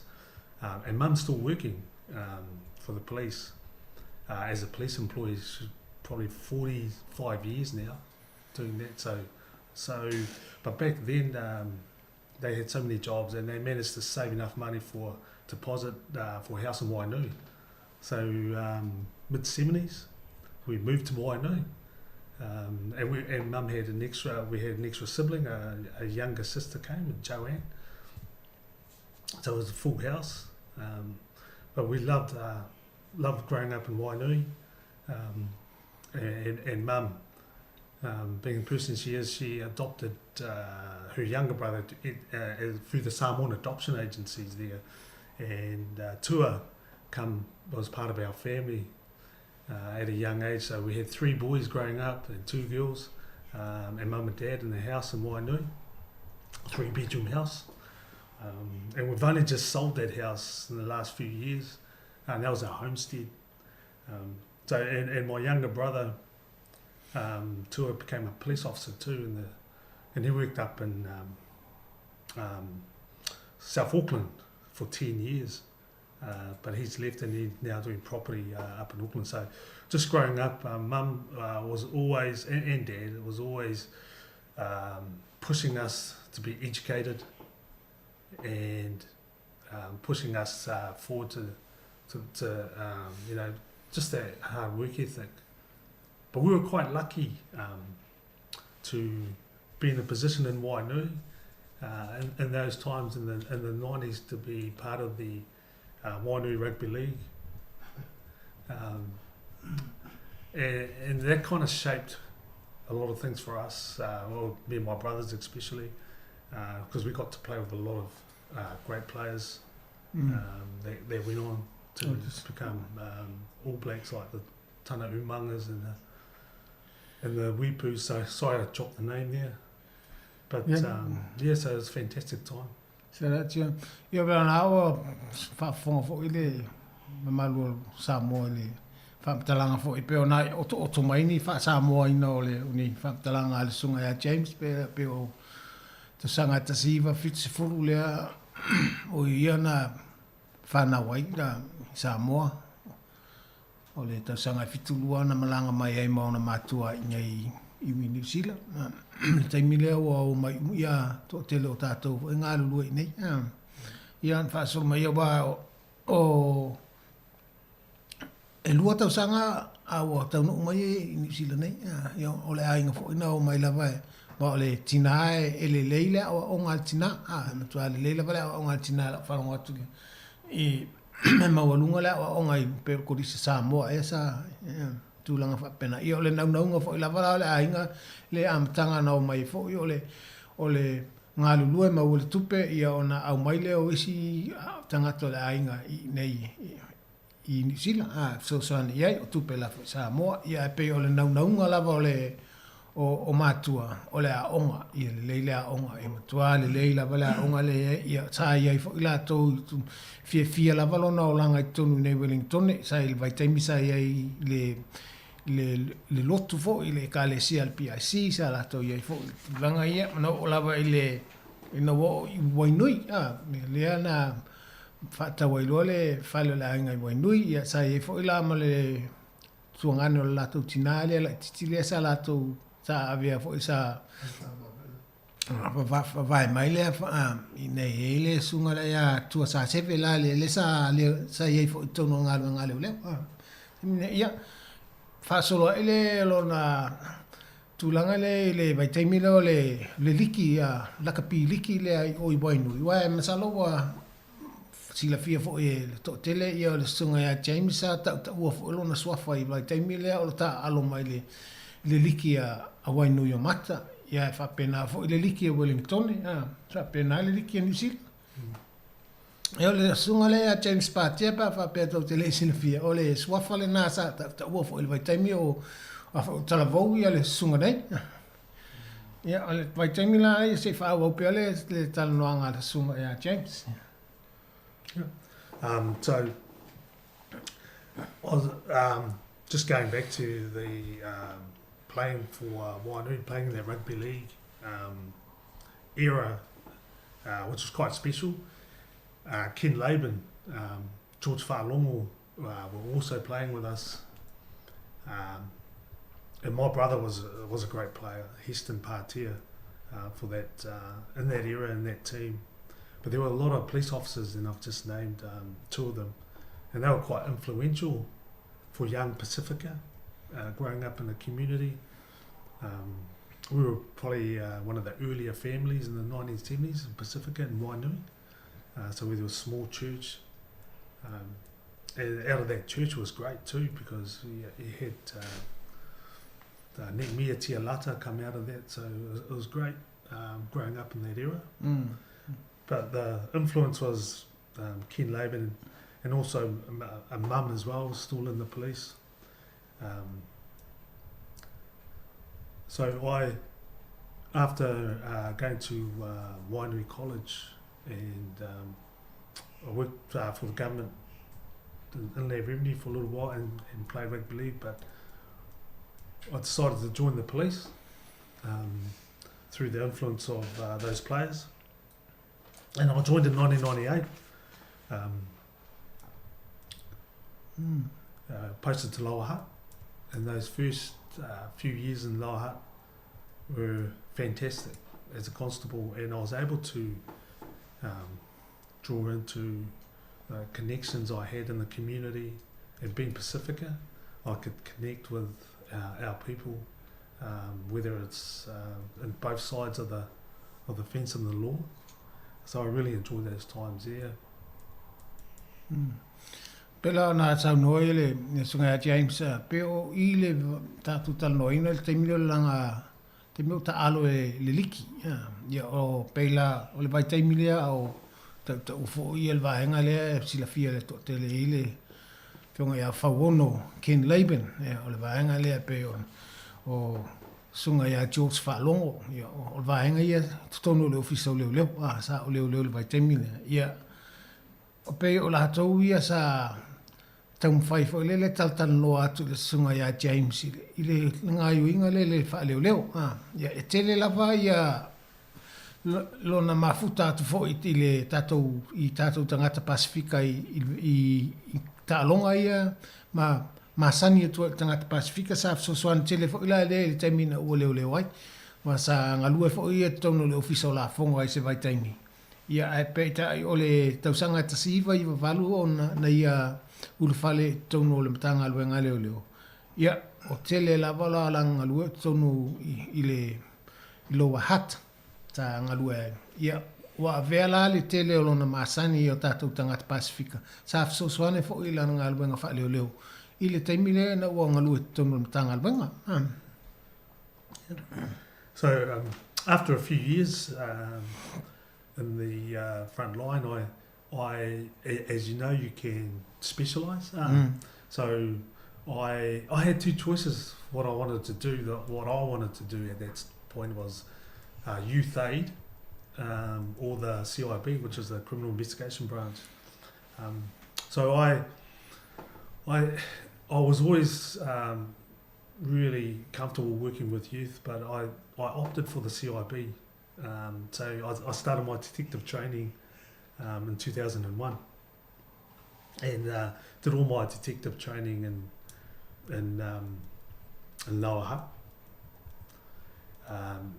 And one of the things that I'll never forget is the first homicide that I worked on was a double murder of two sisters who were 11 and 12, and they were murdered by their mum's partner. And that didn't realise it then, but that kind of affected or kind of drove my career later on. And that happened in December 2001. So working on those kind of cases, it kind of affects you later on in your career. So, but the point that stood out for that homicide was it was totally preventable, because of the information sharing that we have nowadays. I can see that wouldn't happen. It'd be really hard for that to happen again. So I stayed there in the CIB for about 7 years, and left in 2007.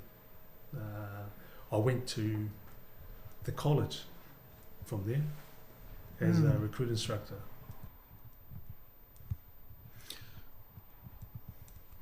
Ia o le nala pe whaawau pe le talanoanga le sunga ia James ia olo na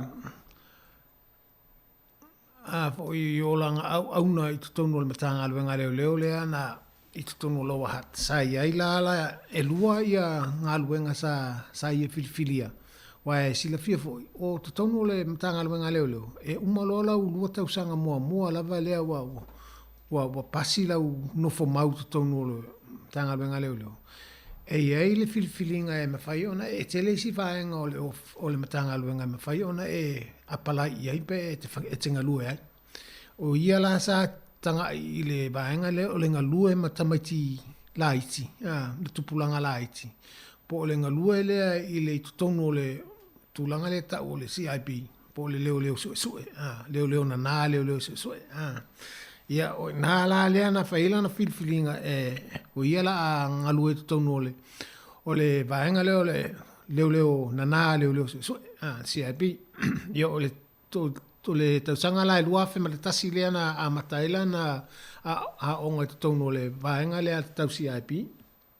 O le tausanga fo le ia te sema na I le whaalavelave matu ia la mana ia ngalue ai tutonu le vaenga lea ono o le soifu o le whanau teine to lua. Sfultasi ma sfulu tausanga le taimi lea na whaina na whasiotia ia tamaita ia to lua. E le tangata o le panga ale lātou tina. O te manutua le whaalavelave lea matautia lea na tupu o ina lea na te lea lea whaina fo o ia I le tūlanga lea ai mese to inga ngaluenga lea. O le tausanga la e luafi ma le fitu lea na whapea ilo lea sui le ngaluenga sa iei. Ma lea na avea ilo ia ma whaia onga I tutonu le kolisia leo le I polilua nei. O nā la lea na whaia onga ia ma la whaatoro solat pea ia pea unga le lana ngaluenga lea. And I loved it. I loved being at the college because especially with our Pacifica people coming through and being there for them as well. So after the college, I decided to go back to the hut, to Lower Hutt Police, and fulfill my other ambition, which was to be in the youth aid. So I worked in the youth aid, but I felt a little bit frustrated because we were always working with our youth, but they've already been in the youth justice system, and it's really difficult for them to get back out. So, but I still enjoyed working with the youth, trying to let them know about other options. Although I enjoyed my time there, I decided to promote as a sergeant, and was promoted as a community station sergeant, and as in Petone. So, and that was community policing. So it was great to work with the local schools, the local businesses in Petone back in those days, and all the work that comes around the community side of policing. In the station, we had our youth aid teams in there, as well as our community constables and our what they call now our schools community officers. So that was a great time. I did that for a couple of years, but I decided to. Well, I was drawn back to CIB. So in 2011 or 2010, I promoted as the detective sergeant back to the Lower Hutt CIB. And again, I don't know if it drove me because of that homicide, the first one that I went to, but I went to the family violence team and ran the family violence response team in Lower Hutt. Yo te lei o afu yo vaenga o le matanga luenga leo wo ye le sila fia o le tunga ya James wa le tala noa mai le taimile le na umatu i le whaia onga i le kolisi ya misalo to telefo ia le imtamata i leo ua sa o ina tunga ya James i tonu i le kolisi leo i polu nei ya ta fia fo ia ono le tulanga le tulanga le fo le tūmanga whaanga no ia sa tilo fo ia i sa soani e fo i a tātou i alo ma whanau na onga i kolisi o leo e fo le e unai lātou fo le ia mana ia le tūlanga le vā lea ma le i tutonu o fo io o le whainga le culture bo i tūmanga nu e le Pasifika ia ona uma mai leo kolisi leo ona toi fo ila ia o i Lower Hutt toenga lue ai lea lau o tilo le lona naunga le sa ia i mua e fia ngā lulue mata maiti la iti ma le tupulanga le youth aid section le tala noa ine o ina la le toi alu i lana lue lea lau a sa tini ai loe o masa o ia o le sa tini le taimile i le ofisa leo le pitone e le sa fea ngai e fo i ma le tele o tātou tangata ma si lava le afo le leuna ia lea o le ngā lue whaatasi me tangata Pasifika ia ona fo i mele ina toe fo i leo ia te tono le CIP lua tausanga lua afe se furu lea na toe alua i lua ave lo ia ma sa tini detective sergeant po le satini la le i le vaenga le au leo su e po le au leo na e o le si vaenga sa titilo e fo i o le tulanga le sa wanga tonu ainga wa pe tasi le fa fita au le ele tu ua la vele o fa titila o le sa wanga tonu ainga e tasi le vaenga sa ngalu te le sunga ya James le taimile yeah, and I stayed in family violence for a couple of years because I always looked at the other role that I wanted to be involved in, and that was child protection. So I was lucky to get a detective sergeant's role as a officer in charge of a squad in the district child protection team, and that's probably one of the longest stints that I've spent in the police. I've spent 5 years there, because the beauty about policing is you can move around and enjoy the certain aspects of the jobs. There's so much things you can do in the police, and that's why I really recommend it for our people. So I joined the child protection team, and again it was about addressing the harm, all sorts of harm against our children, no matter what ethnicity you're from. Yo le si vaenga la le ana o le so enga sunga ya James le wa Wa vea ia mata i le vaenga fo, le vaenga le ale leo le la tau te va ia le mapuipuia ia alo ma whanau laiti, the Child Protection Team. Man tua o alo ma whanau ia le a tele na whaina, fo ile i sori ngā tūla whonua tangata mātutua, le ala ia o la tau la le sa whapitoa le la tau wa ia, so e ina o sori ngā tūla whonua ia whaasanga i alo ma whanau iti, E lima tau sanga o ele sunga ya James in mea o le tasi lea o na naunaunga o le tau mawhai lea whaaititia ia whaafita auli nei. E lima tau sanga pe ona i ta ua le sa i tono i le vaenga lea o le matanga alwenga pe o na tara unofo. O le si le leili na o tono o le matanga alwenga leo leo. E tele vaenga e se mawhai ona e iai fo ele e tenga lue ai. Ele na o lungo le awala. Ne peila o i whaafonga fo i o whaamatala il sunga ya James. Se misi lana au nanga fo i malona o langa ngā lua i tutonga le matanga aluenga leo leo. Tele vaenga e se ia no i eila na su enga malanda tautua. And after being in the child protection, I moved back to Nauhat CIB for a little while. But I felt like I've already been there.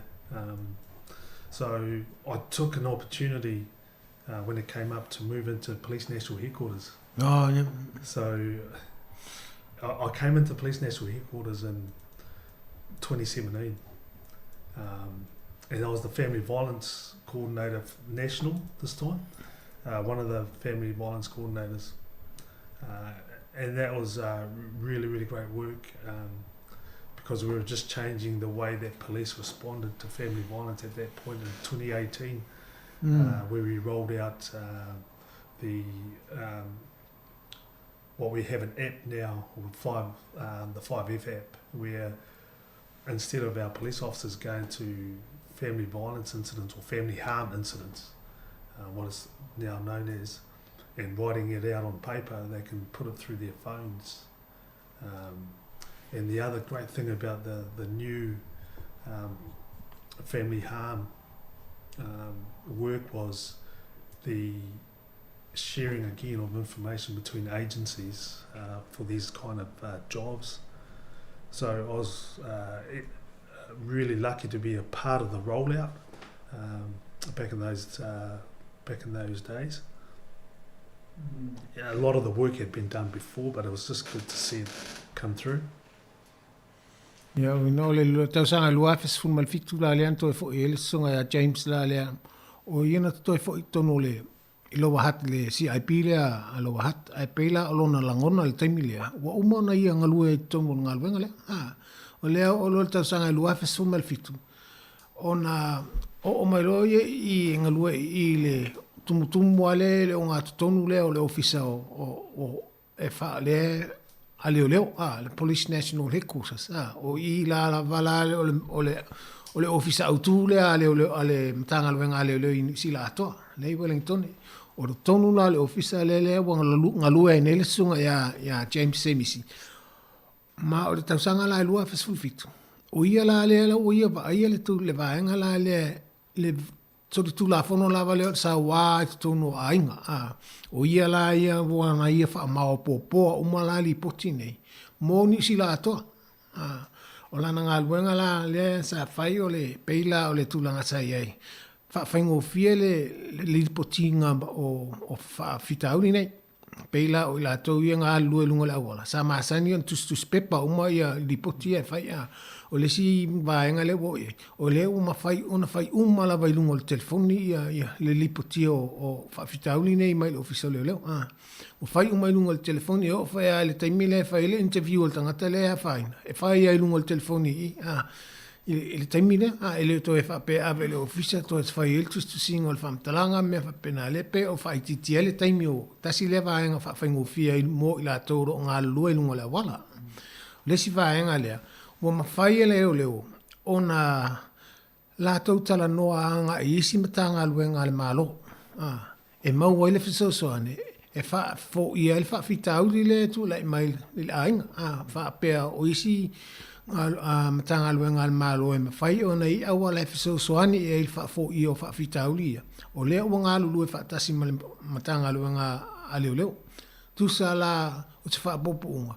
O le o tala noa whaatasi ia matanga aluenga umma leo leo. E fōru whaafita uli leo o mai. Le uli poti mai leo fisa leo leo.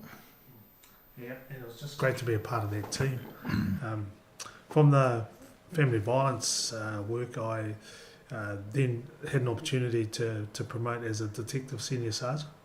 And I did a little bit of project work for the National Criminal Investigations Group. And then I moved over to the National Coordinator for Child Protection at the end of 2019. So that is my current job at the moment, my current role as the National Coordinator for Child Protection. It's hard to say because at the moment I've been seconded into another position which I'm doing now, and that is the Operations Manager for Te Pai Oranga, which I want to talk about in a sec. But my role as a Child Protection National Coordinator, I've been doing that for about 4 years, and it's a really, really fulfilling job. I really, really enjoy what I'm doing in that area. But this work is just another opportunity to do, like I said before, to do something different in the police. Yeah, ole ngā luenga le tonu ole ofisa siri le al tanga luenga leo. Le ana to e CTF ulon tulanga ele tulanga le wa ele ngata ele satini o satini sinia leo so po leo na detective senior sergeant le ila lo tulanga le na te tau aveina nei au ia foi la leo to e fa ma po le ia le moni sila atoa ia le tulanga le e mea o fa fitauri le tula e mai so tula fono le ile tau mfaile e puipuia ia halum whana witi le Child Protection Team o ia la lea ua wha maupopoa moni sila atoa le vaenga lea a lea iei maisi ngā luenga la ia u toi whaopopo mai a ia e na te tau aveina lea la iei le tūlanga lea o mai e nei fia whaamatala atu la le tūlanga lea na te whaia nei o lua masina talua na ia le a fo ile ngā luenga lea o le Te Pai Oranga. Le vaenga la na le fi tala no atua I mo le nei aso. Pe sina taimi tatou tō mai sei.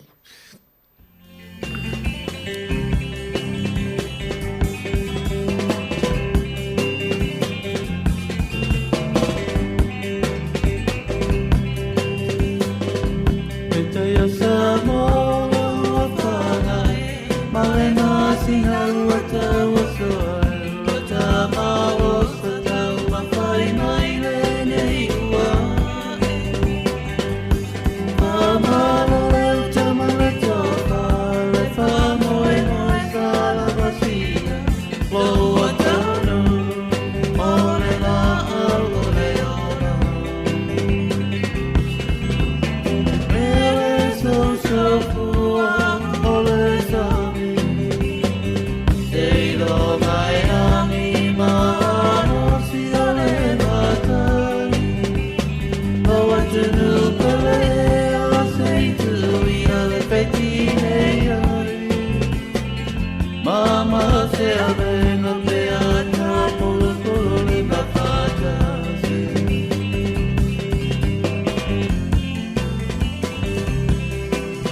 O nai leo leo ana i roa I le kui kuina O tau alanga whana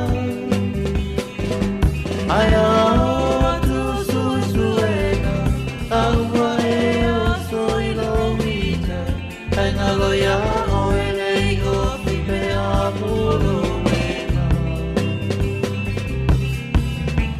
Awe lo tofi e tua e ama fua matanu Me fua ma o sarona Oe o le puna le panona I leo leo e o Samoa Pei pei a o le nai noa lau tau tau mai Leo tia pai mapi leo si o tofi Ele so so fua o le sami Sei lo mai ani ma no si o le matani O atunu kole e a sei tui o le petine ai Mama se a venga pe a tapulu pulu i papatasi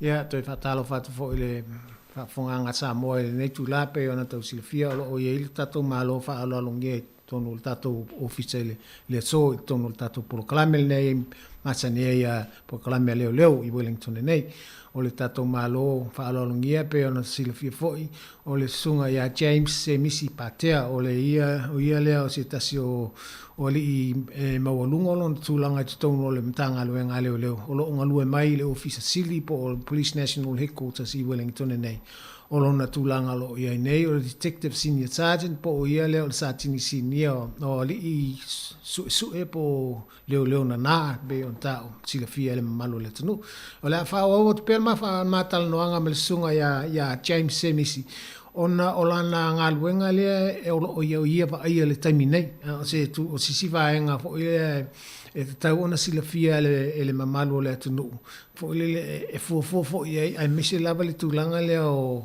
soli ngā tūla fona nea la tu atu lava no le sunga ia James e tala noa mai ai James so what I want to talk about is the Pai Oranga model.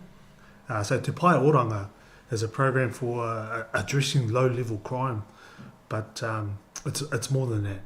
It's the key feature for Te Pai Oranga is that what we're trying to do is we're not putting people to court. Okay, so when they commit a low-level offence, we're putting them through panels. So Te Pai Oranga is part of the supported resolution in police, and the key feature of Te Pai Oranga is the local community leaders have panels.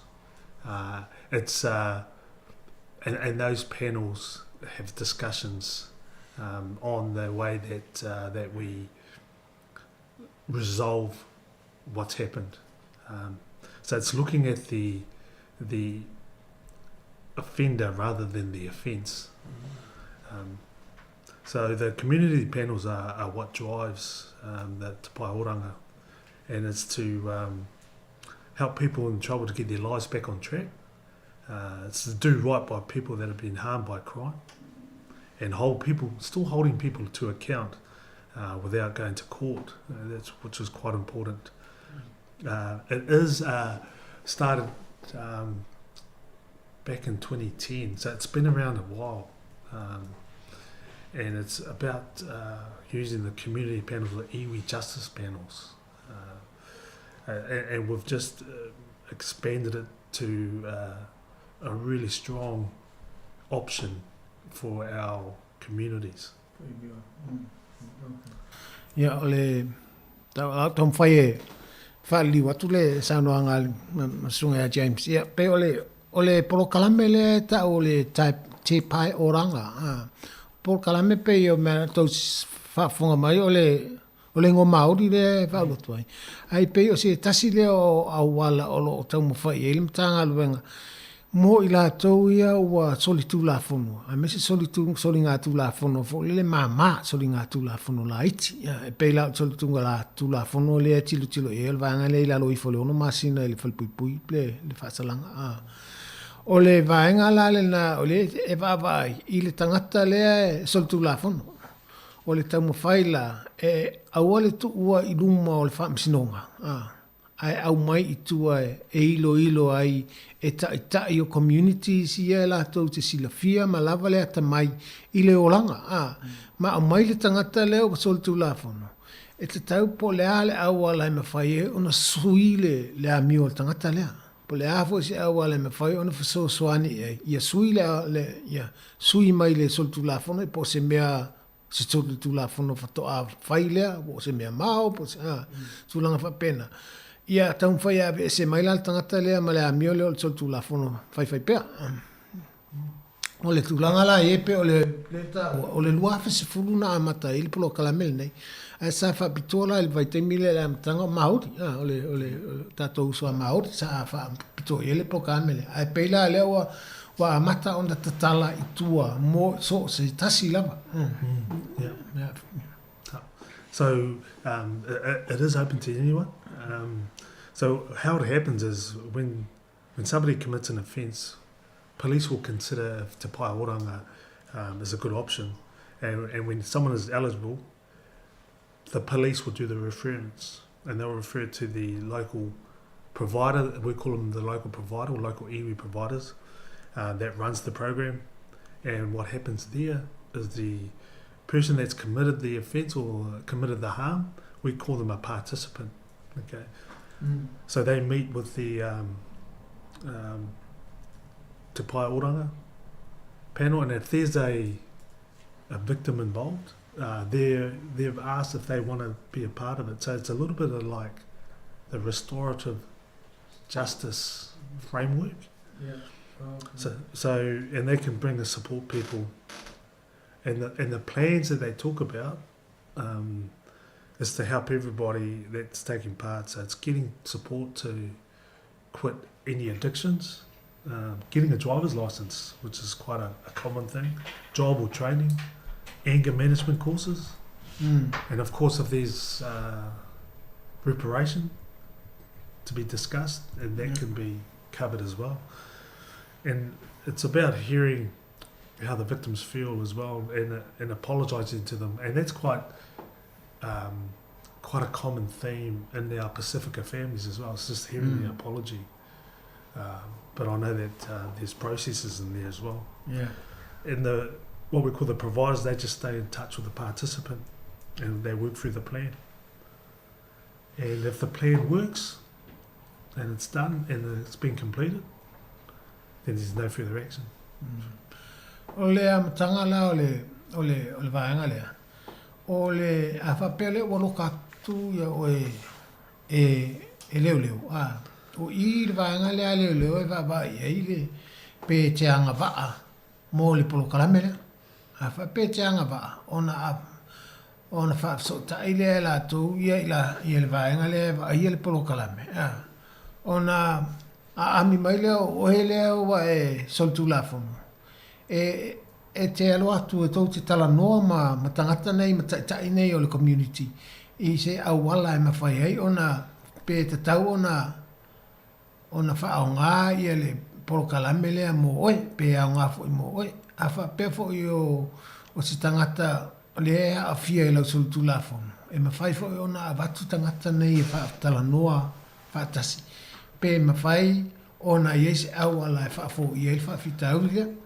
Pero le tūlanga na i ei whātoe senga, mana tua o le tangata la lea so le tūlafono, o ia lea te tau o na i oe atu ilana so le tūlafono lea na whai, ma whaale atu whole o ia o se wasalamo, po mana o whai whātoe senga, o i o tala noanga la ne i tau mwhai ai, i se au wala, e fo o le whaafita au li, e au noa ma le o atu i lumo le whaamisinonga ma a fia i le tūlafono. O le tūlanga le nā, o le tau mawhainga la le nā, o le talitonu ina e to tele la vaisi, so le tūlafono.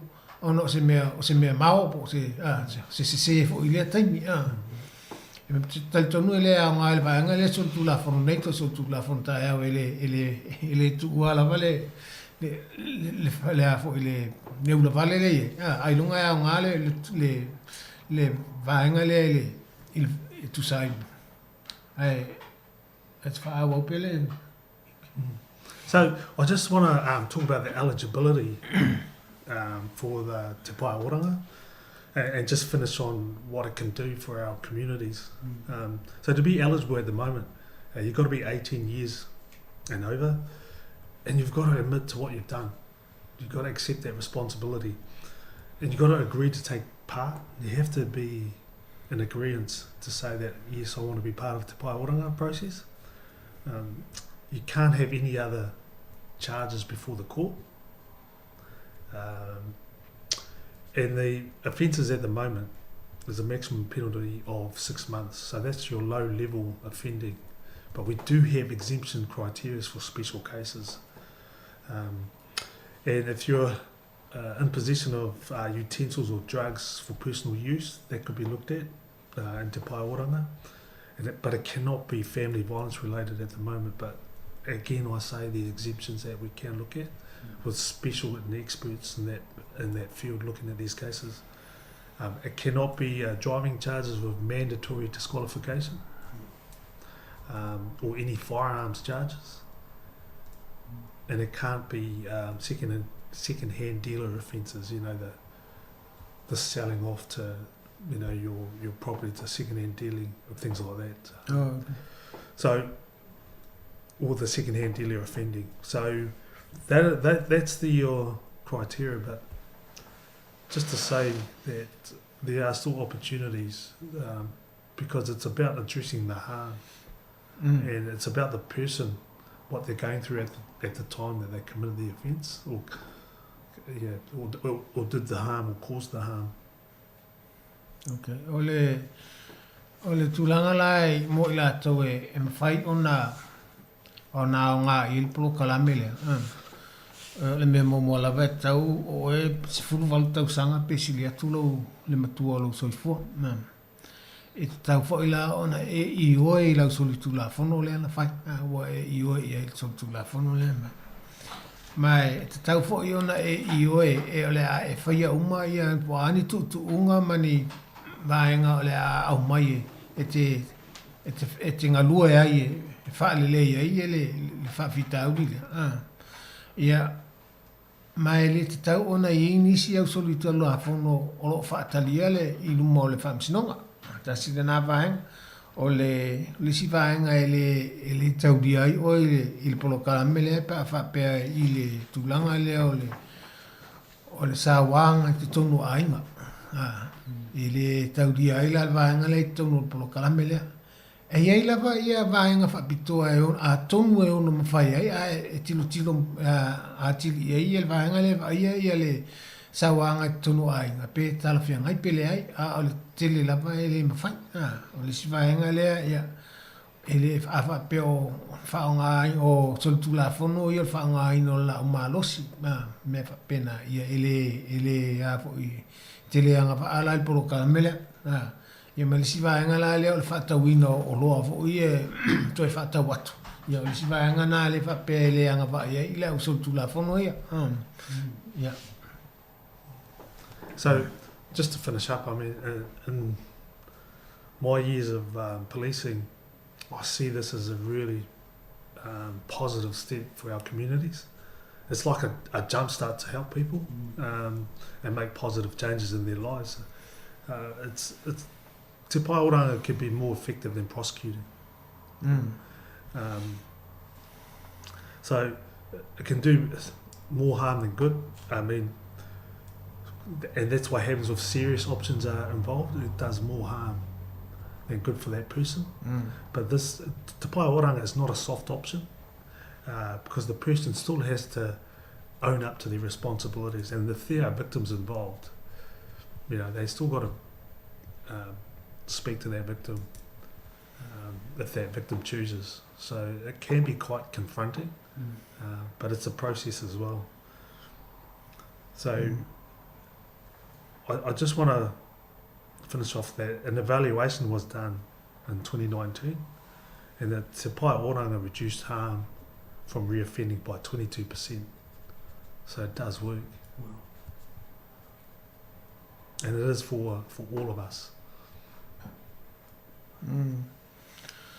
Ia ole pela ona tango ia James.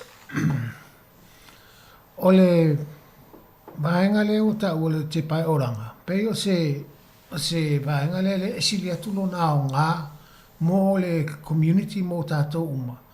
Pe a tanga ia I le taimina a matai o na wha o ngā mai. Lea la e ta ua mai. Na whaile su e ngā I le vaenga le Te Pai Oranga pe o le aso na o ngā. A le ta ua mai. E luas fulua pasene le pa ui fo le sautu la fono. Ma le ao ngā na ilo le ave ilu mo le whamisinonga. E whai. Ma e tali tonu foi. E te lele ao ngā o le vaenga le o le Te Pai Oranga. E wha. Mo I la tau e message o le tu la fono la iti e pe o tatu talanoina. E lava sol tu la fono na ele me whai ono I le malo si le Te Pai Oranga. A te tele lava sol tu la fono la loifo le ono masina.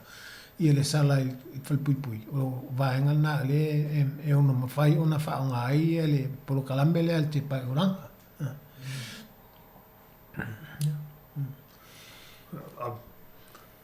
If I can finish to say that there's a lot of good people that get involved with Te Pai Oranga, and the secret is the relationship with the police and our iwi providers is really important. So they're fantastic people that go onto the panels.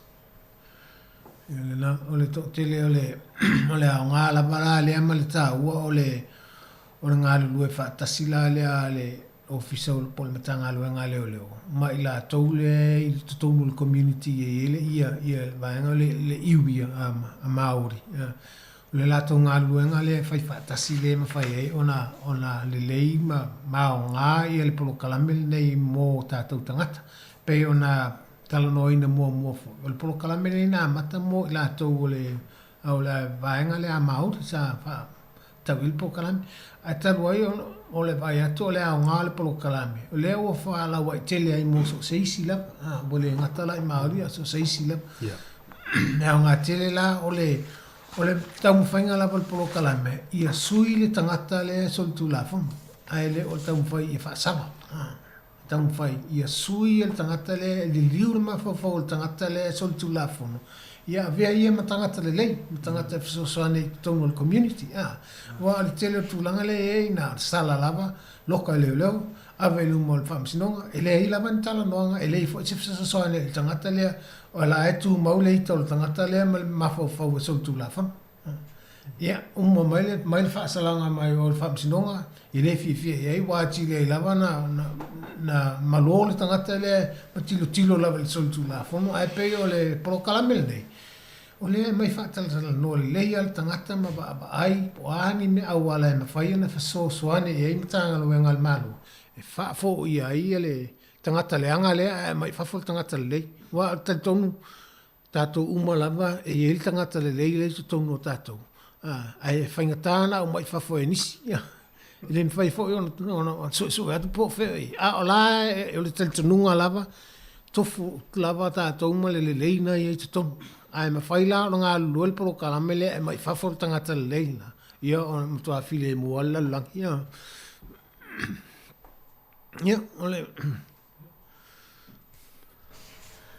ole vaenga la me tole whaiunga la o le matou mataltal noanga me le sunga ia James Semisi Patea. Na fo sila le malu le tunu fo le sunga ia James ia na wo mo fo yo na famatala James lo na soifuanga le ngata mai le amatanga mai ilona ainga I matua ai fa pena fo ilona soifua au na I tutonu o le matanga luenga leo ia ma tau fonga fo I le tele o vaenga o le matanga luenga ese o ia le su e ma le silafia o le sunga ia James ia fa malo fa tai James fa tai fo I matua fo I le nau lava pe ona ia taua o le nau lava matua pe o tatou uma lava mai le tunu o Samoa o le naunga lava matua ina ia lava le awa o ngā alo ma whanau ai mese lava o awa noa o lo o maua i tutonu o le tunu ule nei pe o le amatanga lava na o le o mai o tātou i le tunu nei ona o le nau ia manuia whanau ia le leia awa o ngā whanau wale lumana i o whanau ma ainga ai le ngata fo o e kalesia ia ai mese fo le lumana i lava o le mata ule leia o Samoa ia tunu SS ia o le matalanoanga na malsunga ia James ia salo James e sau whamtalanga muli whaftaile ai le umarta po kalame ia whamarulu atu pe a whai ua le tau te maali se whamatalanga ia manuia tele nei aso le tau fua ia whaftai Samoa ia whaftai foi le sunga mari ia mes foi sunga atu foi e tu sai fo mal tato ku polo kala mele so e me molia tele la volfa tai ile sunga le lipule fo e tu sai fo malava noa i vai so uma e me fai un tata la noa i lungo polo kala mele si fonga lo moi Wellington nei e me molia tu ai fe auta ua man tata la noanga fo ma le mamalo le tunu ia e mese fo e ole au mai le o alo ma fana ua manuia la tu tamu fainga e mese lava tonu le matanga alu ngale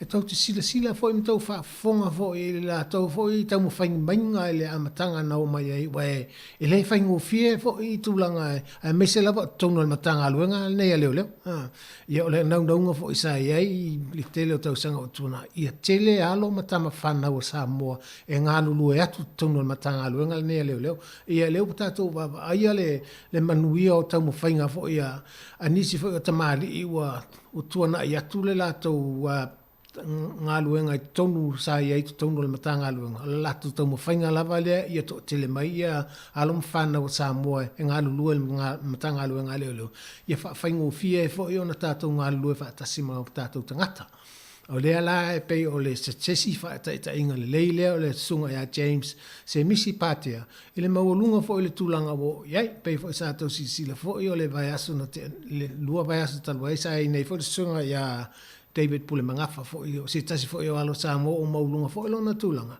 ia o le ata fai pel polo kalame au mai ia alo mfana o sa mo o ngalu lue i mata vaenga ese lo mata ngalu leo e fataltano atu ia lava fo ile sila fia mal lama o le malu le tunu e tu sa manga luenga o fe ngai ai ma ele ngata o nga luenga aleo a o nga luenga o nga lue ai alu mfana o Samoa ia o le nei tu la Samoa o te fa malo fa tai at fo ila fa fonganga a fa pe fo i wasala se tala ila fa fonganga ia fa mangalo le ona ai e fa mo tato to fe lo e fo se taimi o ilu ma se tas fe o tato malo fa alongia ia mai tono tanga luenga leo a le nei taimi o te fa to fa so fo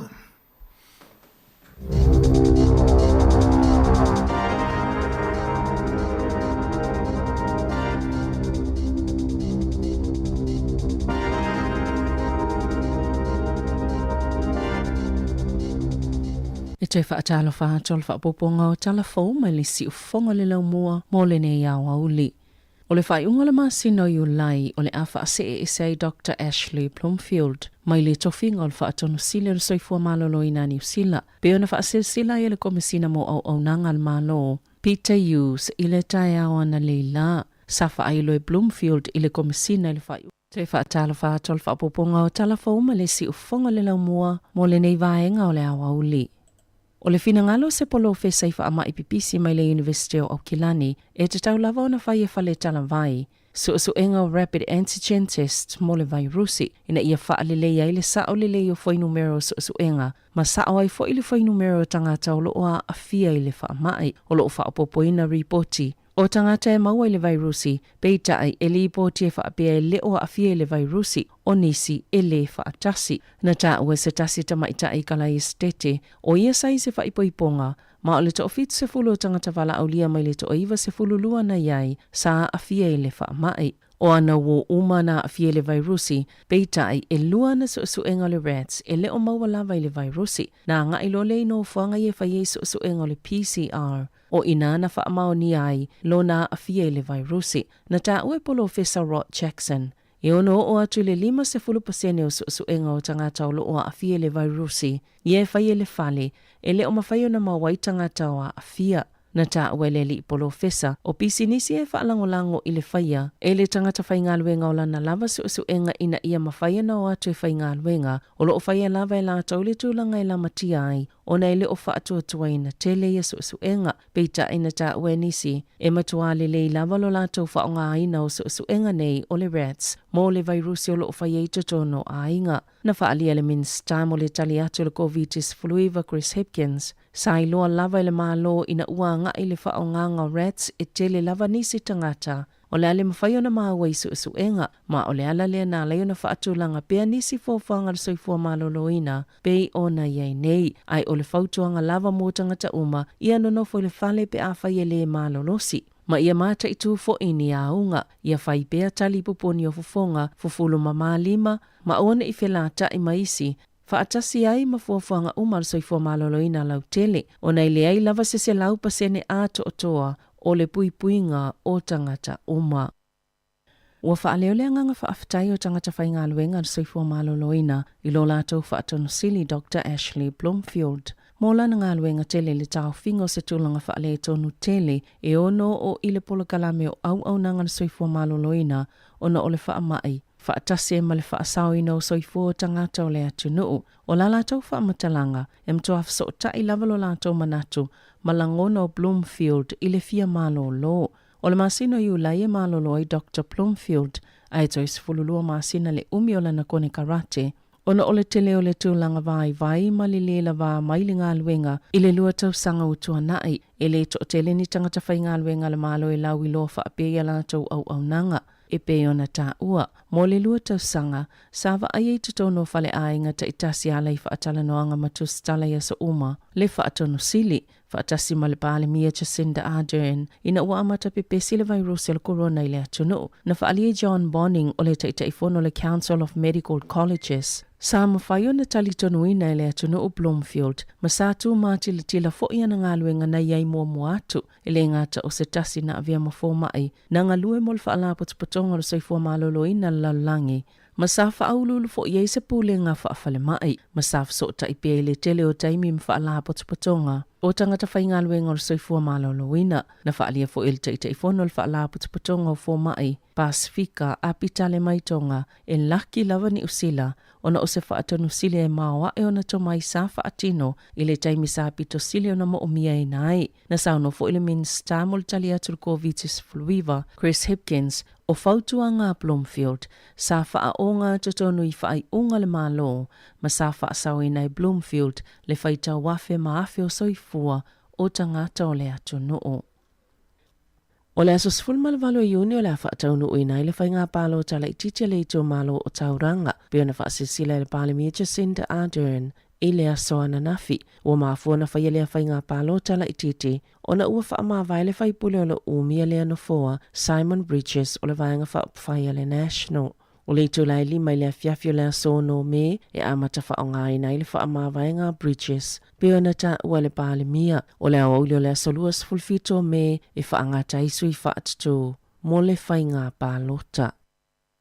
E luas fulpasene maa walunga to aitu pe whaasau ma to pe teo o le kiwi saver, a le itu pāwali i nailo isi tamaitai, e tu sai mase sai li linga fō. O le reporti na whaalauloina le komisi mo tangata ua malolo retire i le so, o lo ilo i whaamaunga mai le 2 miliona iwa se lau fast-full whaafe ma le 5 o tangata e whaisau whanga le kiwi saver mo i tū pāta i tasi. A tu whaatasi sau whanga nei e tu sama le 5 te se ma le whawha biliona tā la i o mai le aso tolu tasi o te se ma luafe lua tasi. Pe a ma le tolu sfulu luafe 5 se lau 5 tolu tā la le pālenia nisi o i tū pāwali ai 2 fitu afe. Ma le ono sfutasi tala mo tamaitai taito tasi. O le vava mamau lea beto sa maltolulua pasene mo tamaitai. Wata ilima sfulumona tupu tau sanga le mātutua. Na whaalia Dalwin Stewart o le tasi na amataina le pol kalami whaatau sina. O le Mind the Gap ina ia whaalata lata i le vava mamau tupe whaasao.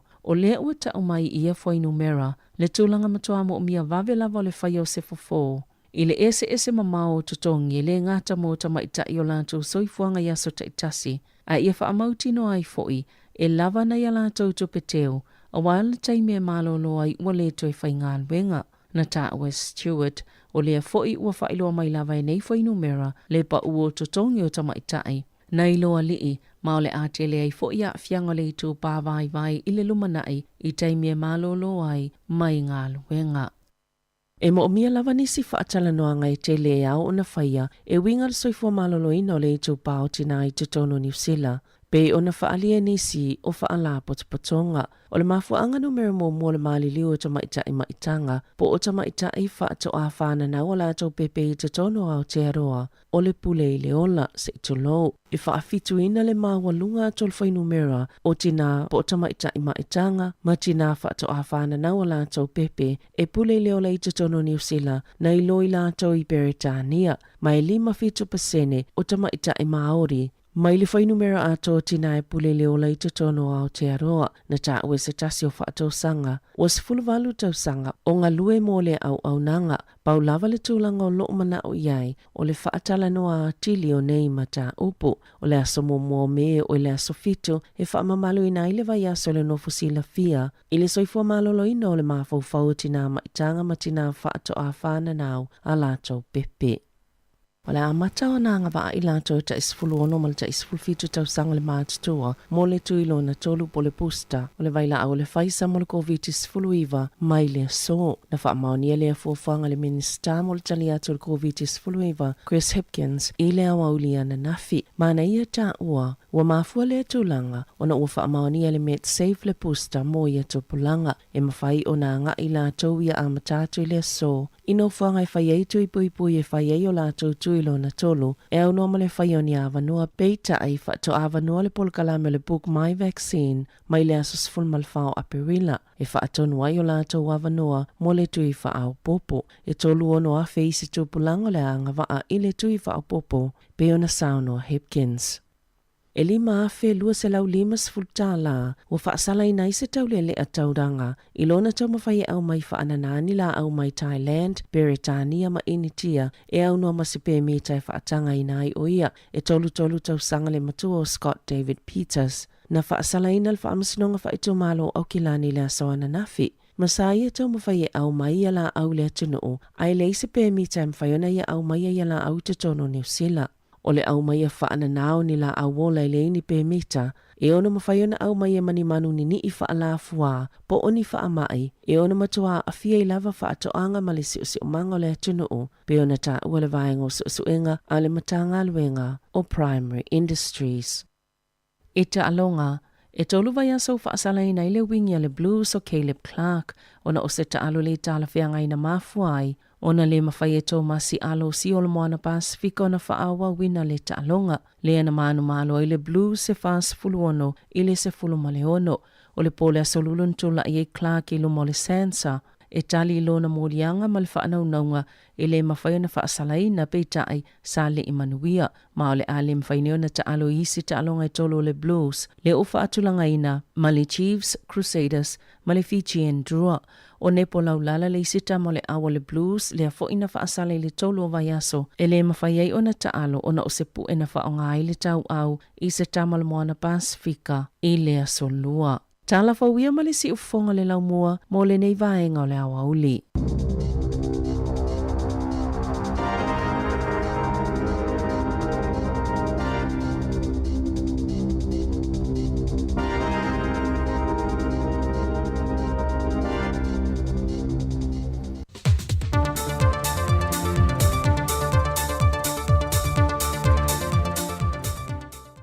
So i fo mo malangi malu tātou te no ina wala whai se aso fau, ia vi ia pēle tuai me uma.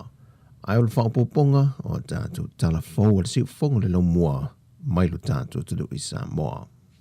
E to moatu e tātou tala fau, o le itu lai lua le aso ana nafi na wha mawina i le oantu i le lua se lau fitu se fulma le lima, le mamalu lau telo le atunu wa wha mawina, wa wha au popo nei le numero i lanto wa fia le wha mai.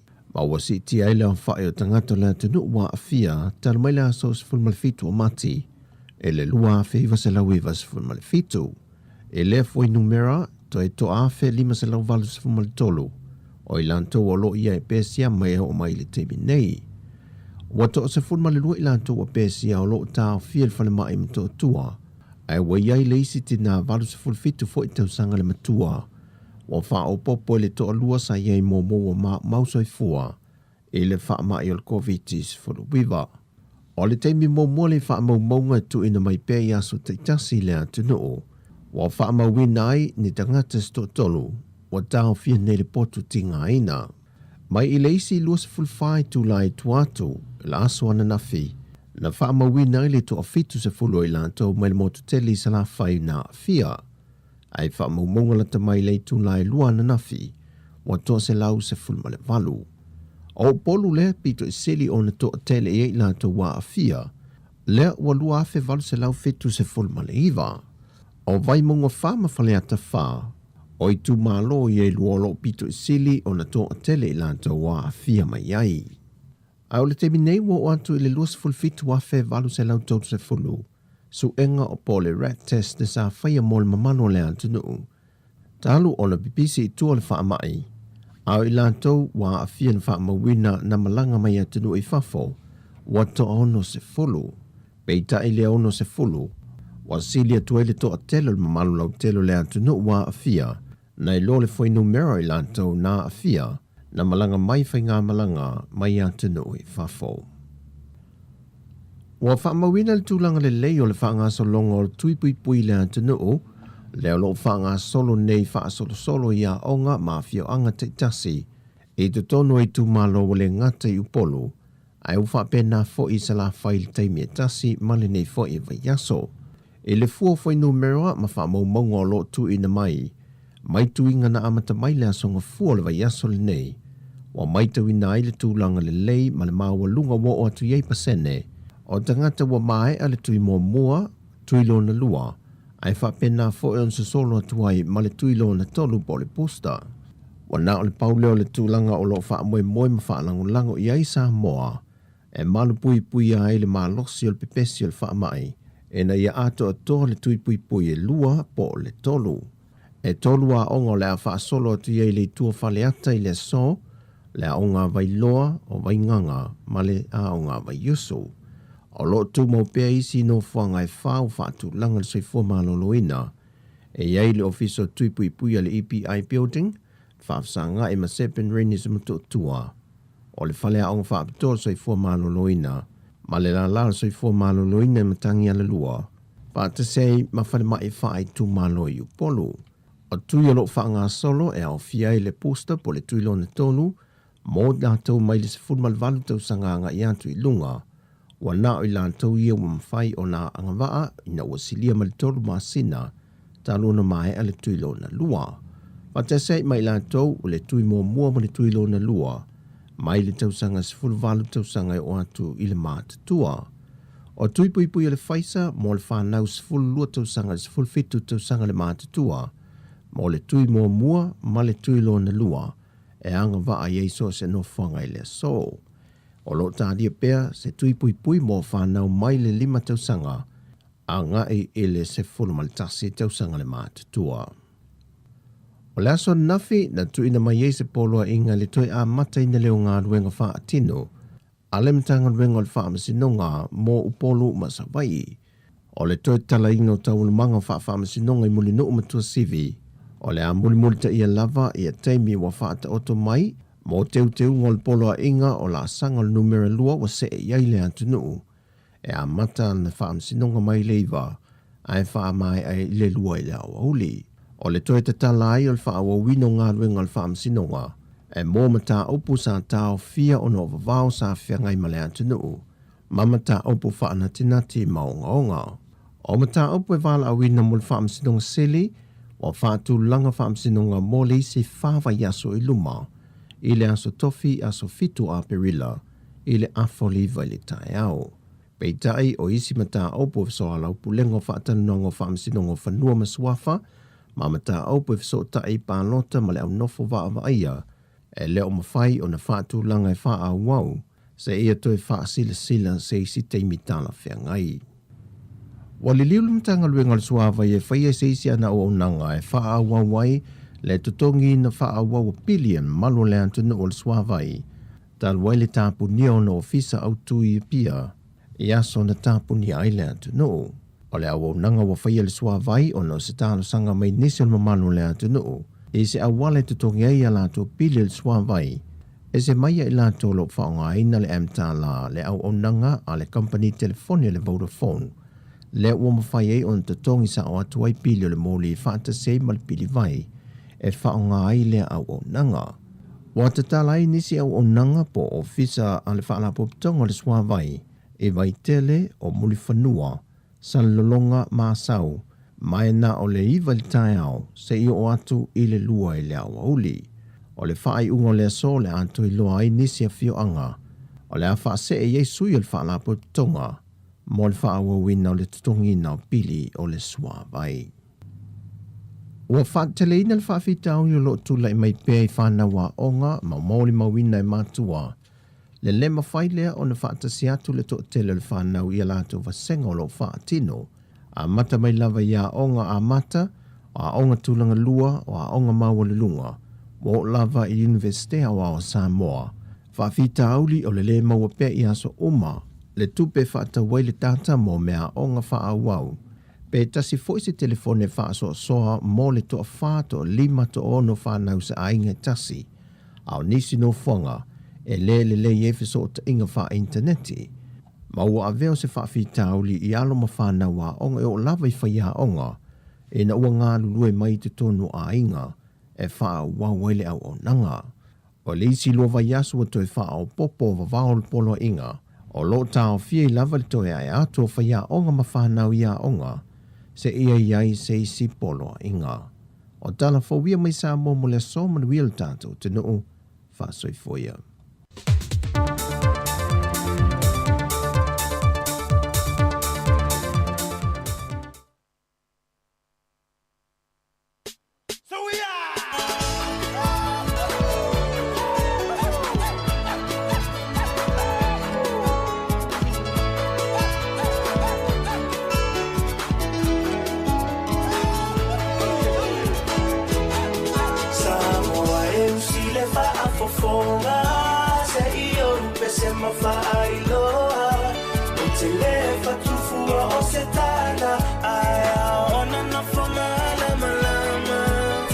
Ia o naua whaafonga le tātou tunu u le whaapoponga mulimulu tātou tala mai Samoa tāpena ina i tā sesa Lamstam. Ia la ngata fo i lea tātou tala fau, tala vei whanua, tāpena ina i Savelina Casiano. Ila na ia wori o lewa se fulma le 2 minute o lea ua tia ineli tu la se fulma le lua. Taulu atu wama le polo kalame, ia o le tūla fono lea sa awe tuai, ia le sunga le li malo le malo. Senior Constable Sua wha maulalo Betelo. Ia la ngata fo i lea se tasi fo i o Satini Sinia. Ia le sunga ia James a Patea maua lewa noire nei fo ia taeao an le la. Ia whatatanoa tua nisi ia o fo i o Polo Kalame nesi fo ngā luenga tā ua ia o lo whiwhitai tu ngai la tolu me tā ngā luenga o leo leo. Ia ngata fo i leo la tu ngā luenga mo tātou tangata Pasifika mo le tātou o tenu ulau tele. Ia mole le whawhitai mo le whamalo ia ono le Polo Kalame mātou o fia tu i loa. Ia o tele nisi ia whisosoani au ngā mo tātou tangata i tūlanga o tūla fono le nea tunu ulo tātou nofo mo tātou au mawai. Lua se fulu minuti leo tēne li tula e sumare lua tali tula e tasi tau lunga tātou Polo Kalame i lunga o tasi ono tesi mara tasi whamo. Ia o tātou se atu lei Samoa tātou asiasi si o tātou tunu pele sunga ia tā sesa Lamstam malana Polo Kalame ia o le tau tua mai Samoa le tau li tula e tasi i le au uri nei. Ia manatu le o tātou alatu i vai aingo le au uri tau mawhtanga tamam tina mātua o nā le tua ia malo te lau sifikuka ia o le alko kuka na e tāpene le nei au uri wa foi tau mawhtanga nai o tātou mātua manatua i whala au ia pia mai a tau mawhtanga o nei au uri mauma pela u whaafonga le tau tua le siu fonga la mui Wellingtoni ni so mu sika siu whewhiloi wha no file muai le nei au uri ma lole si fuori tātou tunu.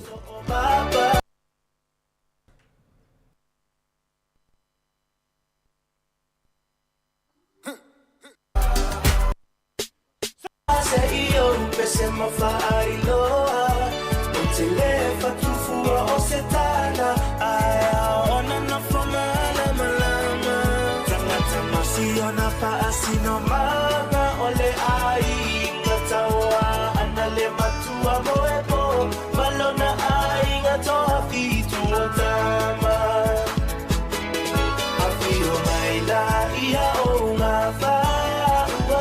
tino so o papa ainga o tupu ainga o papa ainga o tafaifa ala mai la ia I matau a e sila mafaatatau ia ui mai ia mafaingata a fionga e mamala ainga tawana se e maia ai faatatapa o le aufia o la utamalena la ui tafaifa I amapana wailoa ai Samoa.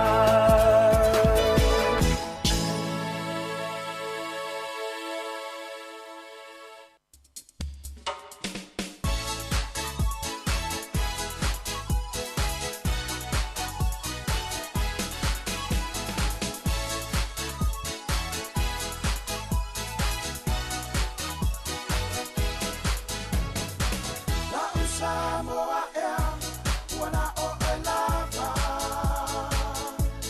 Ilo urei fatu mano uanana, I taimi umalava.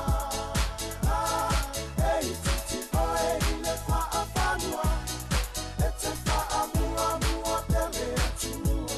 O lauta pasa, I taimi pea o mai kua pona. O lauta pasa, I taimi pea o mai kua pona. Na Samoa ea, si o ua tunu upele, ele nalo o inoi, ne loto, e ui ina umau, ia tunu ese, ai le mawhai o na wha, nalo ina oi. La Samoa ea, wana o e lava. Ilo urei fatu mano uanana, I taimi umalava. Ei titi o e ile faa fanua, e te faa mua pele atunua. O lauta pasa, I taimi pea o mai kua pona. O lauta pasa, I taimi pea o mai kua pona.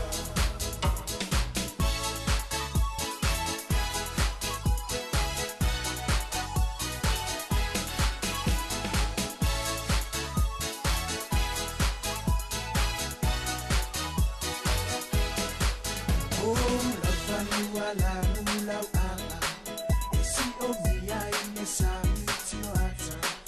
E faato sina I tulisi, e mai o amamata mata. I lo mata no ketele, e fia I o le totele.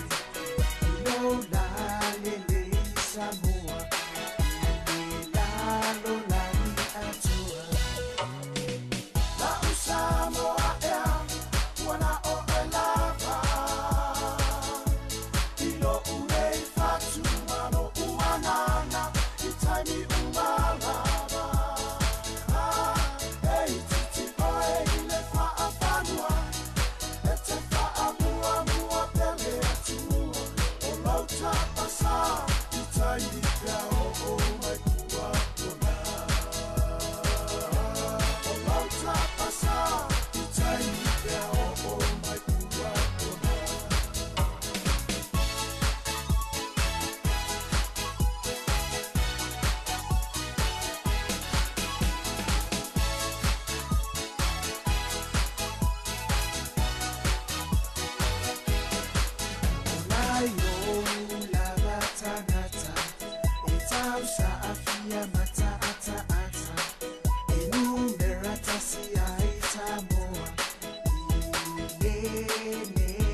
ole alo fa ole ma fai o matone yo fana ole via vai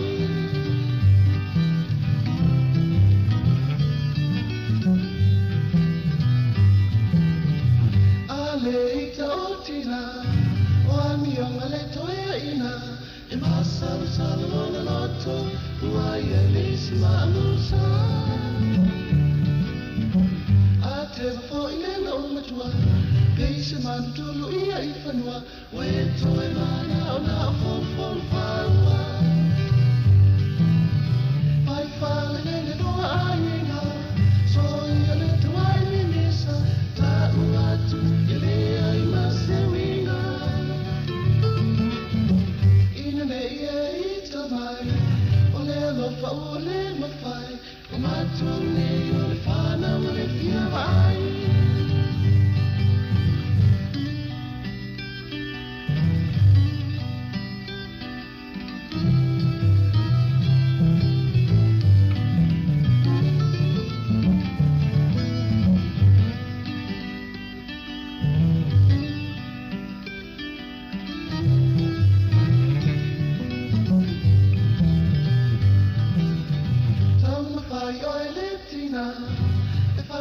Fia ia tama pea saule mafatia vai vai iluenga asau fo iua ona iai lona e fautua ole amani ai le luainga fai fale le luainga so ia le tuai ni misa ta uatu ile ai masewinga ina ye ita mai ole lo fa ole lo fai o matone yo le fana ole fia vai o matone yo le fana ole fia vai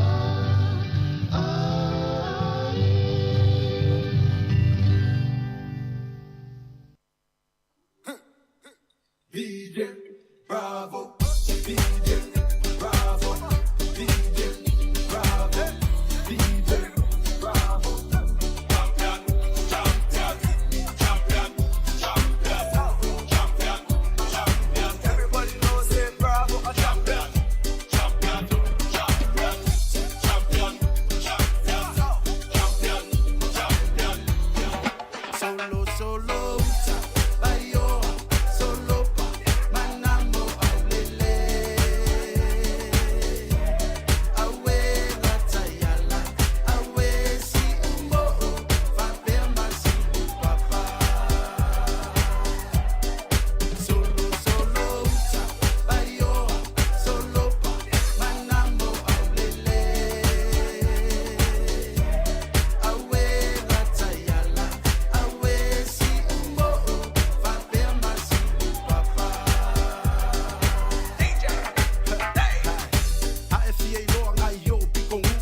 manga po o konga ngofa.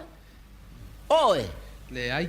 Pai lau kai faunga ka wo so mai ku o fa mul. Ya. Lai fa fo ku ke o. O kai fa o va ngare. Se vai ni ngofa ka ngaka te e fia ai. Vai ngai ke ngai ai longa nga. Nga ai o fia mo ya mai se ma. He ka lo fa ai no go ka ele. Ia ole nga tura o tatou. Ole sia manga e amata atu le teu wino o tau tino.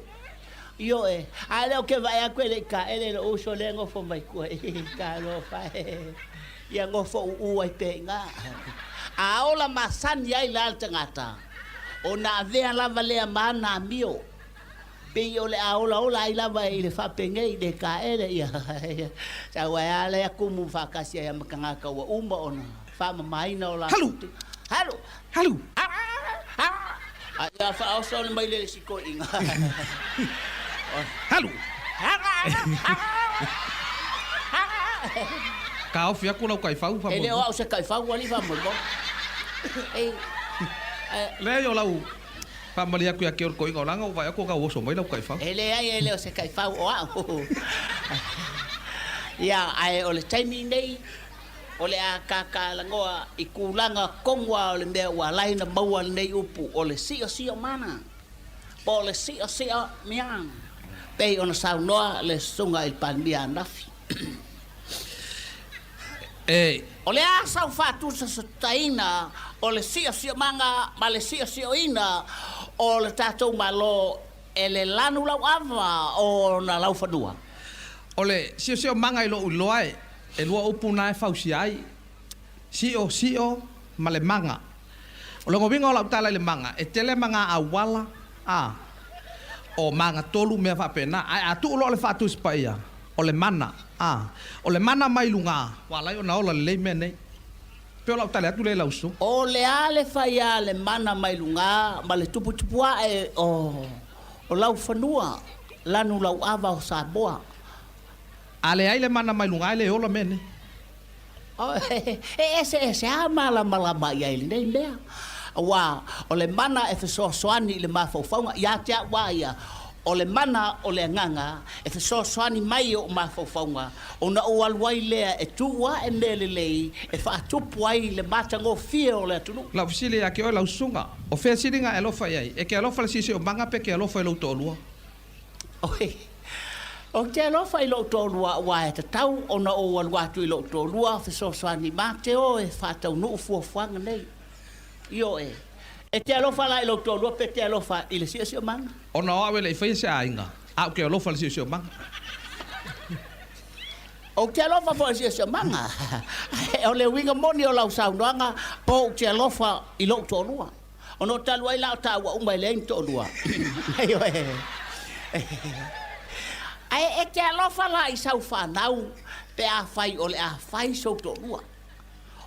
O ke le yo ya kulanga nga masalo ke alofa ya pe afa pe ye sa fanga pe ai o talu ai e ya fanga ai le oni fanga fo ye fanga na mo fu mai o fanga wana mai le nganga pe ona e fitalai o le nganga mai lunga ona fe so swani mai le o le nganga ya ta o mo wai nai fanga yo a o ya o ngai ke kau kala pio e ai la fanga wa o lo ko mfai ai o lo ta mfai la ele fanga pe a mau se fanga kalo sia pe a fai o fa fonga mai lo ko rua malau fanga o lo ngawinga nga o kwa alu lo mo fa foi lau fanga o ma tu lau fanga o ke vai e o ma ku ya lau fanga o winga o sio manga o lau fanga pe ya stene le lo ai malantama ya la lava fanga o fai foi la to fanga o fana o ma tu tu mai ai nisi fana Yo, o ya la le feso ko rua. Le ai. Wa e pepero kai fa un halu. No fo. Halu. Halu. Pero se kai fa ora de cavale.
nei I le va'alele Taimi o malawa o te miti Ia o e la pele sili A ole nei wale ai o se isi La pele moni E ti o le fili a tasi le va'a maoni Suia lava o le ona Telefo I au tau sanga A ole nei wale suia sau tali O e pele ai Le nei wa ele po I mai A ole nei wa toe ina La pele moni Ei ti o le fili a tasi le fa'a maoni Pipa, pipa, pipa Pipa, pipa, pipa Pipa, pipa, pipa, la pipa, pa Pipa, pipa, pipa Pipa, pipa, pipa Pipa, pipa, pipa, la pipa, pa La belle moni Ei ti o le fili a tasi le fa'a maoni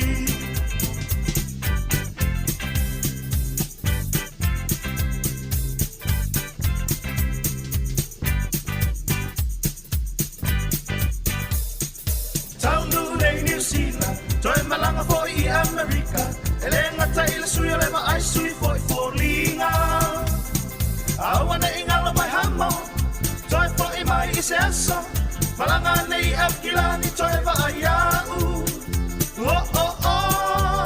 La belle moni Ei ti o le fili a tasi le fa'a maoni Pipa, pipa, pipa Pipa, pipa, pipa Pipa, pipa, pipa, la pipa, pa Pipa, pipa, pipa Pipa, pipa, pipa Pipa, pipa, pipa, la pipa, pa La belle moni Ei ti o le fili a tasi le fa'a maoni Ei ti o le fili a tasi le fa'a maoni Ei ti o le fili a tasi le fa'a maoni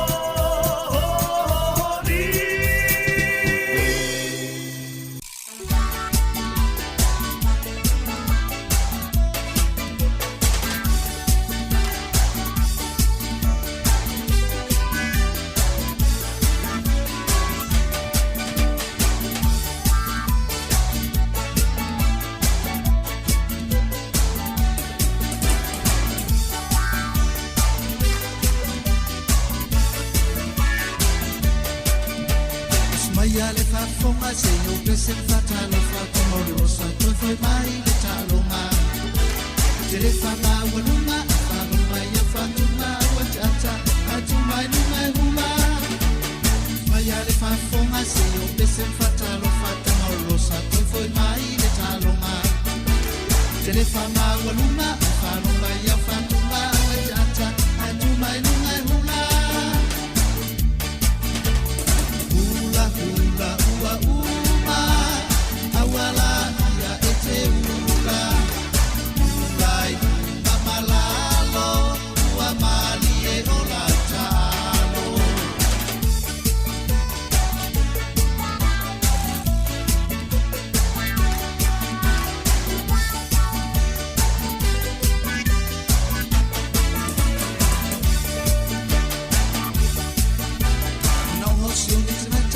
Te fa angata mai se mai pea tu pea na sasa kama tene fa mai tu ya matwenga fanya tu kilunga kasifa tazle hula na omosioni hata te fa angata mai se mai pea tu pea na sasa kama tene fa mai tu ya matwenga fanya tu kilunga kasifa tazle hula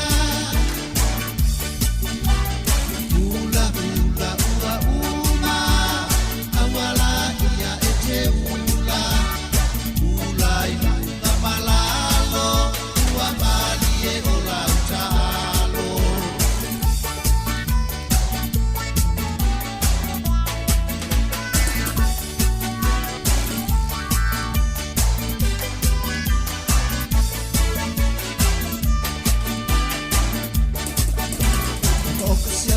fai mai te telo tai mana ia o e te ata o te ngaro fatfata te fai mai mo tua unilano sia unilo tua fa fole unile awa malo ilo taso o sia una fanfa na petelo tai mana ya awa jata utinga lo fanfata te mai mo tua unilano sia unilo tua fa fole unile awa malo ilo taso ula ula ua uma awala ia ete ula ula ilunga malalo ua mali e ula utalo ula ula ua uma awala ia ete ula ula ilunga malalo ua mali e ula utalo. Ia le uta 5 minuta tonu na tale uli tu lai tasi di tautua na siu fonga la moi Wellington ia mana polo kalami na ni fo ia so tofi ia aso fitu na lima sino a brila ili tātou whalaunga ni tu sanga luafi lua se furu mara lua ma loa tu tātou tunu e te mam tina ma tu le ma futa mai lunga o le tātou polo kalami na ia woli whatalo fatu whai lantou le ma futa mai i tonu whale whai ngā luenga ia wha ma lolo o na sai ngā luenga o nei aso manatu ia e leo te mao na te urunga whai leo ngā luenga o nei aso ma lol ngā lue ma lo whai o na sai i ngā luenga o whia ngai ai ia le au tausi mai i tonu whale mai ngā tau whileo fo mai i tonu whale mai ia wha ma lo wha taila u tau ngā luenga ia no whanga o tausi tangata ma tua ia wha talo whantu o whia lavolo mwhai o na maa ua meri tātou polo kalami i lunga ia o le pasi i lunga o le upa i tonu le taxi i tonu ta avali i tonu tau sa whaatalo whatu tātou polo kalame manatu ia o le ua tātou tū lanta li tū lai tasi tali tū lai tasi o na tātou whisota ia tū lai Samoa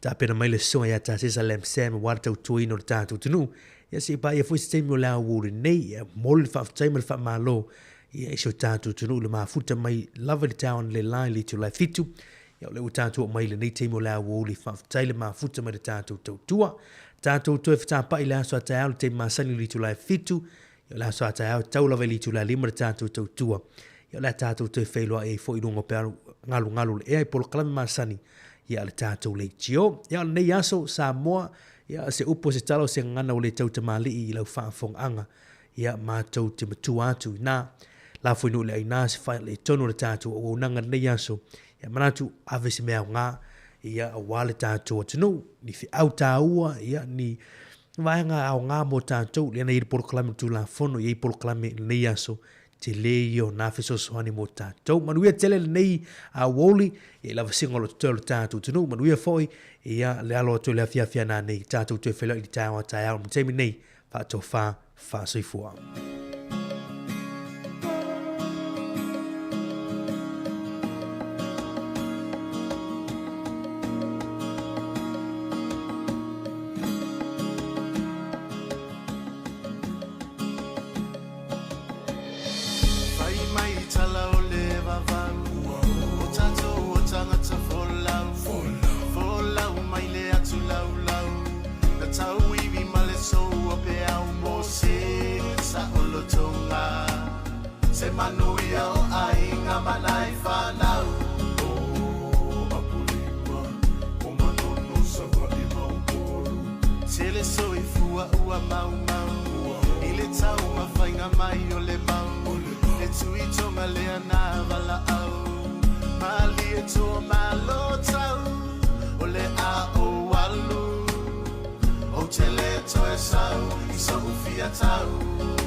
masui o au tama whanau